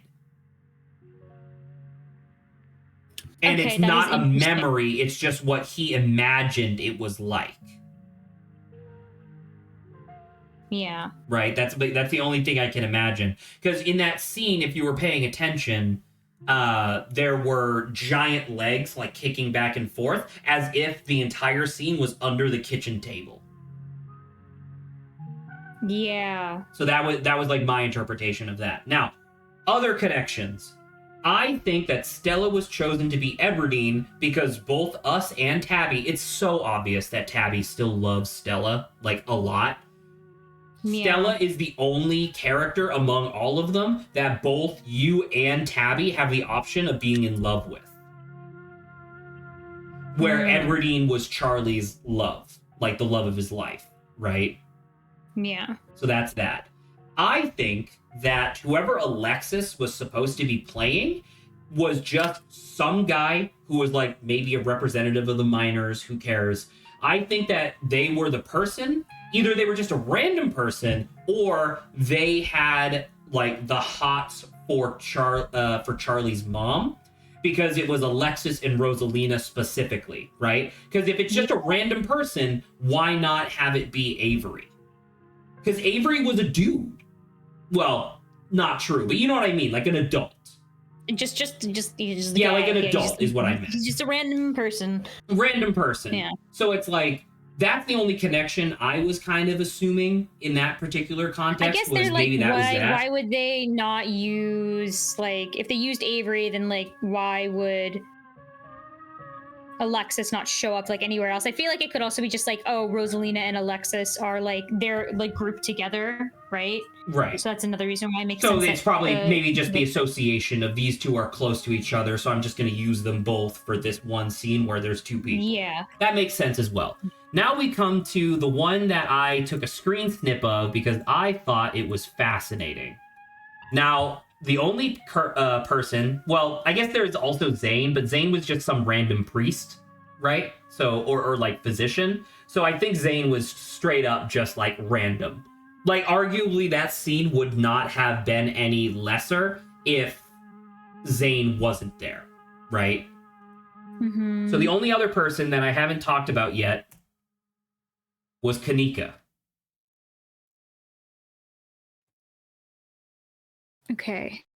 What did not include the message. What did Avery say when we were talking to them through the door? You talked to the witch, didn't you? Yeah, so like she was supposed to be a witch. do you know anybody who has this exact same sprite, like in terms of like positioning, that might be related to Kanika in some way? So Sybil. I think Sybil is legit like a multiple 100 years old witch. And I only just like, because it's clear that Sybil is, quote, the witch, right? Or some sort of witch, right? Like, that's super obvious because she knows all of this stuff. She knows herbal stuff. She knows about spiritualism, like this, that, and the other thing, right? But I'm looking at this and I'm like, straight up, I think it's Sybil. I think that's why Charles Shaw Jr. used Kanika to represent the witch, because it's her mom. Or at least, if not her mom, clearly someone from her line. Maybe. Or something from, exactly, right? Something from that lineage. I do straight up think that it is Sybil, though. I think, like, I think that Sybil is, in fact, like, a multiple hundreds years old witch and just, like, acts like, you know, an innocent old lady. Like a helpful old lady, right? Now, the other thing that I was going to say was that, do you remember what Charles said when he dug up the basement of the house and he found the stone carving? Yeah, he's like, we could do something to undo what Enoch did. So Enoch correct. Clearly had some black magic. So you're partially correct, but there's a little detail that I want to connect to. You're right, you're one step ahead of me. The detail I wanted to connect to was he said, it's right where the map said it would be. The map that he got from the witch. So the witch, who I believe is Sybil, or at least, you know, an ancestor of Sybil, knew about the locations of these stone carvings and specifically wanted Charlie to go uncover one of them for some reason, right? Mm-hmm. For reasons that we don't fully understand, Edwardine did not want to undo whatever, quote, Enoch did. I would argue, I think that Enoch went to the witch in order to do some religious bullshit, in order to, like, affirm his family's, like, longevity and wealth, right? Like, hey, we're gonna do this thing so that way my family can be rich and powerful forever. And part of that was this, like, big complicated ritual involving these, like, stone carvings and yada yada. And, like, as witches often do, like Baba Yagas and stuff like that, and like the Baba Yaga and stuff like that, I think that Sybil / the witch is playing all sides. I think that Sybil the witch knew full well that things were not going to work out between Charlie and Edwardine. I think she knew that. I think all she wanted was like, hey, I want this sucker to reveal the stone carving. Yeah, because she did say, like, you're definitely not going to leave together, but right, like, there's still something you should do. And then she hands him the map, right? So I think that's that. Now, keep in mind, so chapter 1 was just the intro to the game, right? Like, that was just like a demo to get people interested. Chapter 2, we're in the mines, we find a stone carving, that's crazy, right? Chapter 3, we go into this old house, we find a stone carving, there's a fucking ghost, that's crazy, right? Chapter 4, they've already indicated, while we're, like, over hanging out with Reese, we're gonna try to, like, find whatever is in the clinic that you were attracted to, or you were drawn to, it probably is a stone carving. So if you're following the pattern, like something extra, if you're right? following like the pattern, though, it seems like it's going to be every episode is uncovering a different stone carving. And like someone that's died because of a Scarlet, presumably. Right, because the first one was Miners, the second one was What's His Face, and then I won't tell you about the third one because obviously that's for next week. But like, I think that's a very astute observation. I think that's very interesting. And it's just like, I mean, obviously, if it's occult nonsense, it's going to be 5, right? Because that's like the unholy number is 5, right? Think of pentagrams and whatnot. So like, if we were to make a map of Scarlet Hollow, I wonder if it makes 5 points. If it makes 5 points with like the manor being in the center and the funeral is the end of the thing. Because keep in mind, there are now 2 characters that have just straight up told you just make it to the funeral. One of which is a undead serial killer motherfucker, and the other one is your cousin. Yeah. So clearly, and that's where it's like she knows what happened. She knows. I think she fully knows. I think that there's some sort of ritual that is going to occur at the funeral that requires the entire Scarlet bloodline to be something. I don't know. Ascended, destroyed, sacrificed. I don't know. Well, clearly Tabitha, with the way she talks, is like, it's not like, I don't think she presumes or assumes like they're gonna both die, because she's like, oh, after the funeral, it could be nice to have like Scarlet around. She paused first before saying that. There was an ellipsis. Okay, so you think it could maybe lie? Okay, so she I think she's lying. I personally think that Tabitha is lying. I think that Tabitha is vaguely aware in some capacity that something is going to happen, right? Like I think that what I think is happening, right? Tabitha knew to call Sybil. Yo, here is this lady. She knows way too much about all this stuff. Hey, is there a way for you to, quote, like, break the family curse or something, right? Like, this is me making shit up. But, like, imagine that that's, like, what Tabitha says when she goes to Sybil. Like, hey, cut the bullshit. I know you're, like, a witch. Tell me how to break the family curse. And Sybil's like, oh, you're so clever. Here's the plan, right? Mm-hmm. I think that Tabitha is fully under the impression that at the funeral, there's going to be some sort of ritual where she's going to have to sacrifice herself. And that's why both her and Sybil were like, no, I have to be the one to donate the years of my life, because I think she's fully preparing to like be sacrificed at the funeral. Jesus. Wow. Whatever the fuck is happening, right? Like, I wonder if the idea is that, like, the health of Scarlet Hollow is directly tied to the health of the family lineage or something along those lines. And it's like, yo, just sever it. Just let people leave, right?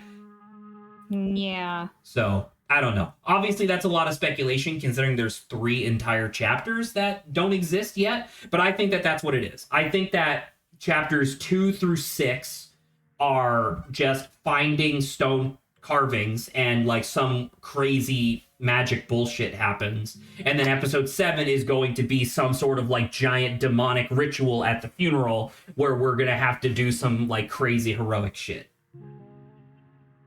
Seems reasonable. So that's all that. Thank you so much. I love this. I hope that you're still enjoying it, obviously.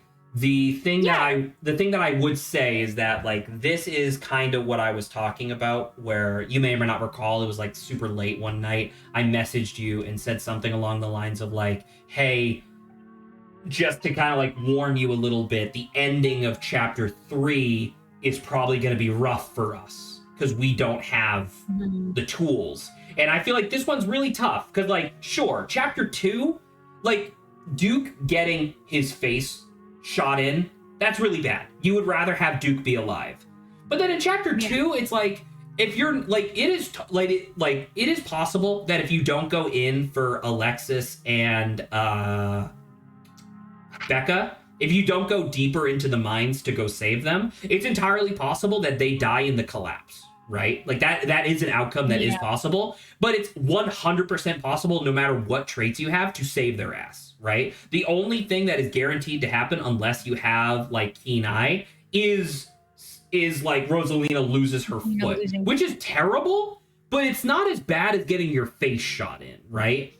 But there's something about the idea of like, hey, unless you chose these 2 very specific things, either you or your cousin is guaranteed to lose like 20 years of their life. Yeah, that's rough. Right? That's really, really brutal. And I'm here to, not spoilers, chapter 4, it's also really bad. It's not that bad.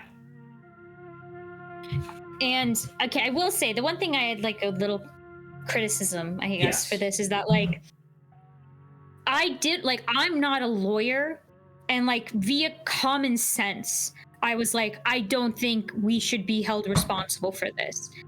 And well, so if you had chosen the you gotta get over it, it leads into a little bit of that, but it doesn't stick. Like he essentially says, I don't care.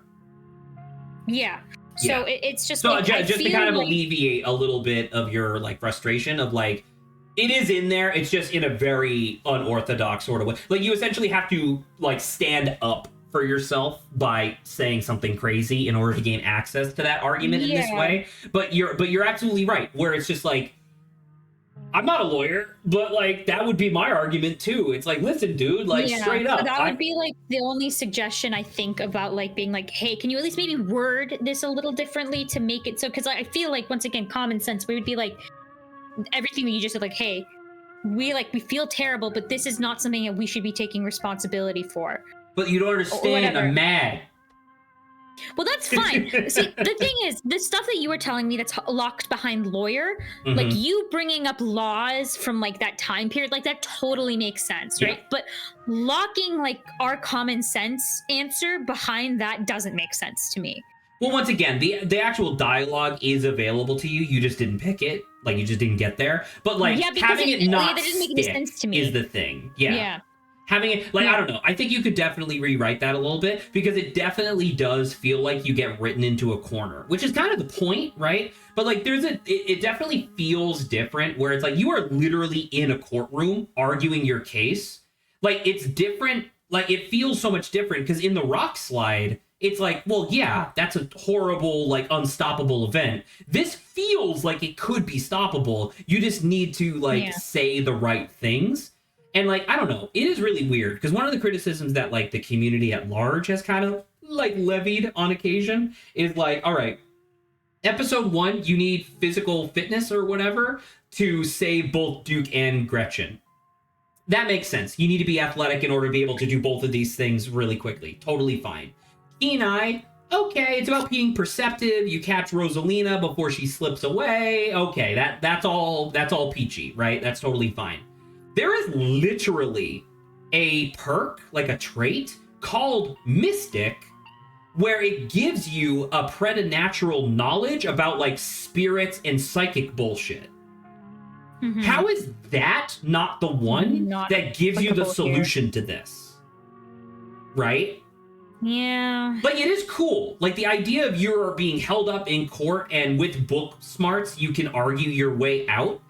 But once again, it's also not even just that. Because it's not even just you need book smarts to argue your way out. You need to, back in chapter 1, have picked lawyer as your fucking, your what do you call it, right? Like, it's a little crazy. I wonder if that's the only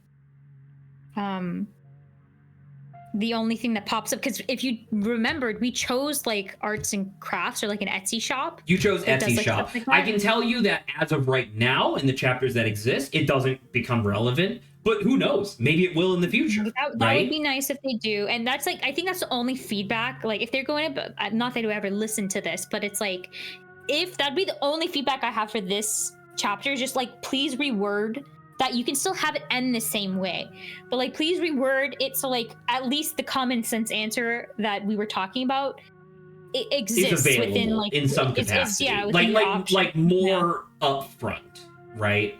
Because it's like, I'm not like, I don't want to be like, because Charles Shaw Jr., he has a right to be fucking mad. He's been mad for 90 years. That makes a lot of sense that he's really mad. But like, once again, not to just keep bringing it up, but like, you should have, like, if you are like charismatic beyond just being physically attractive, you should really be able to like talk your way into a less bad thing happening, right? Yeah. So I don't know. It's rough. And like I said, that's just how it is. It's just rough. Like this entire chapter, or like not the entire chapter, but like the ending of it. Because I think like by far, in terms of the like overarching narrative that they're trying to like build across all 7 chapters, this one is the first one that really like, hey, here's a bunch of like stuff to think about. You know, because I'm here to tell you, next week when we come back for chapter 4, we're kind of just back into like scary movie shit, and it's actually really refreshing. Well, that's interesting because like this one definitely was like, oh, second time's not a coincidence, right? So it's like we picked up a pattern, right? But then for the fourth one to not be about this is No, kind no, of interesting. I mean like it feels lighter. Oh, okay. Yeah. I mean like it's still intense and it's still like scary movie type shit, but it's less like plot heavy in that same sort of way. That's what I mean. Okay, well that sounds good. I am excited. Oh my god. So, all right, well, let's end stream. Long. This has been 5.5 hours. I was supposed to do fucking apartment hunting today, and I did not do that because we streamed for 5.5 hours instead. But thank God that this game is worth it. True. Oh, and I got a subscriber, which is cool. That was cool. All right. Good ciao, job. Saba. Good night. Bye bye. Oh.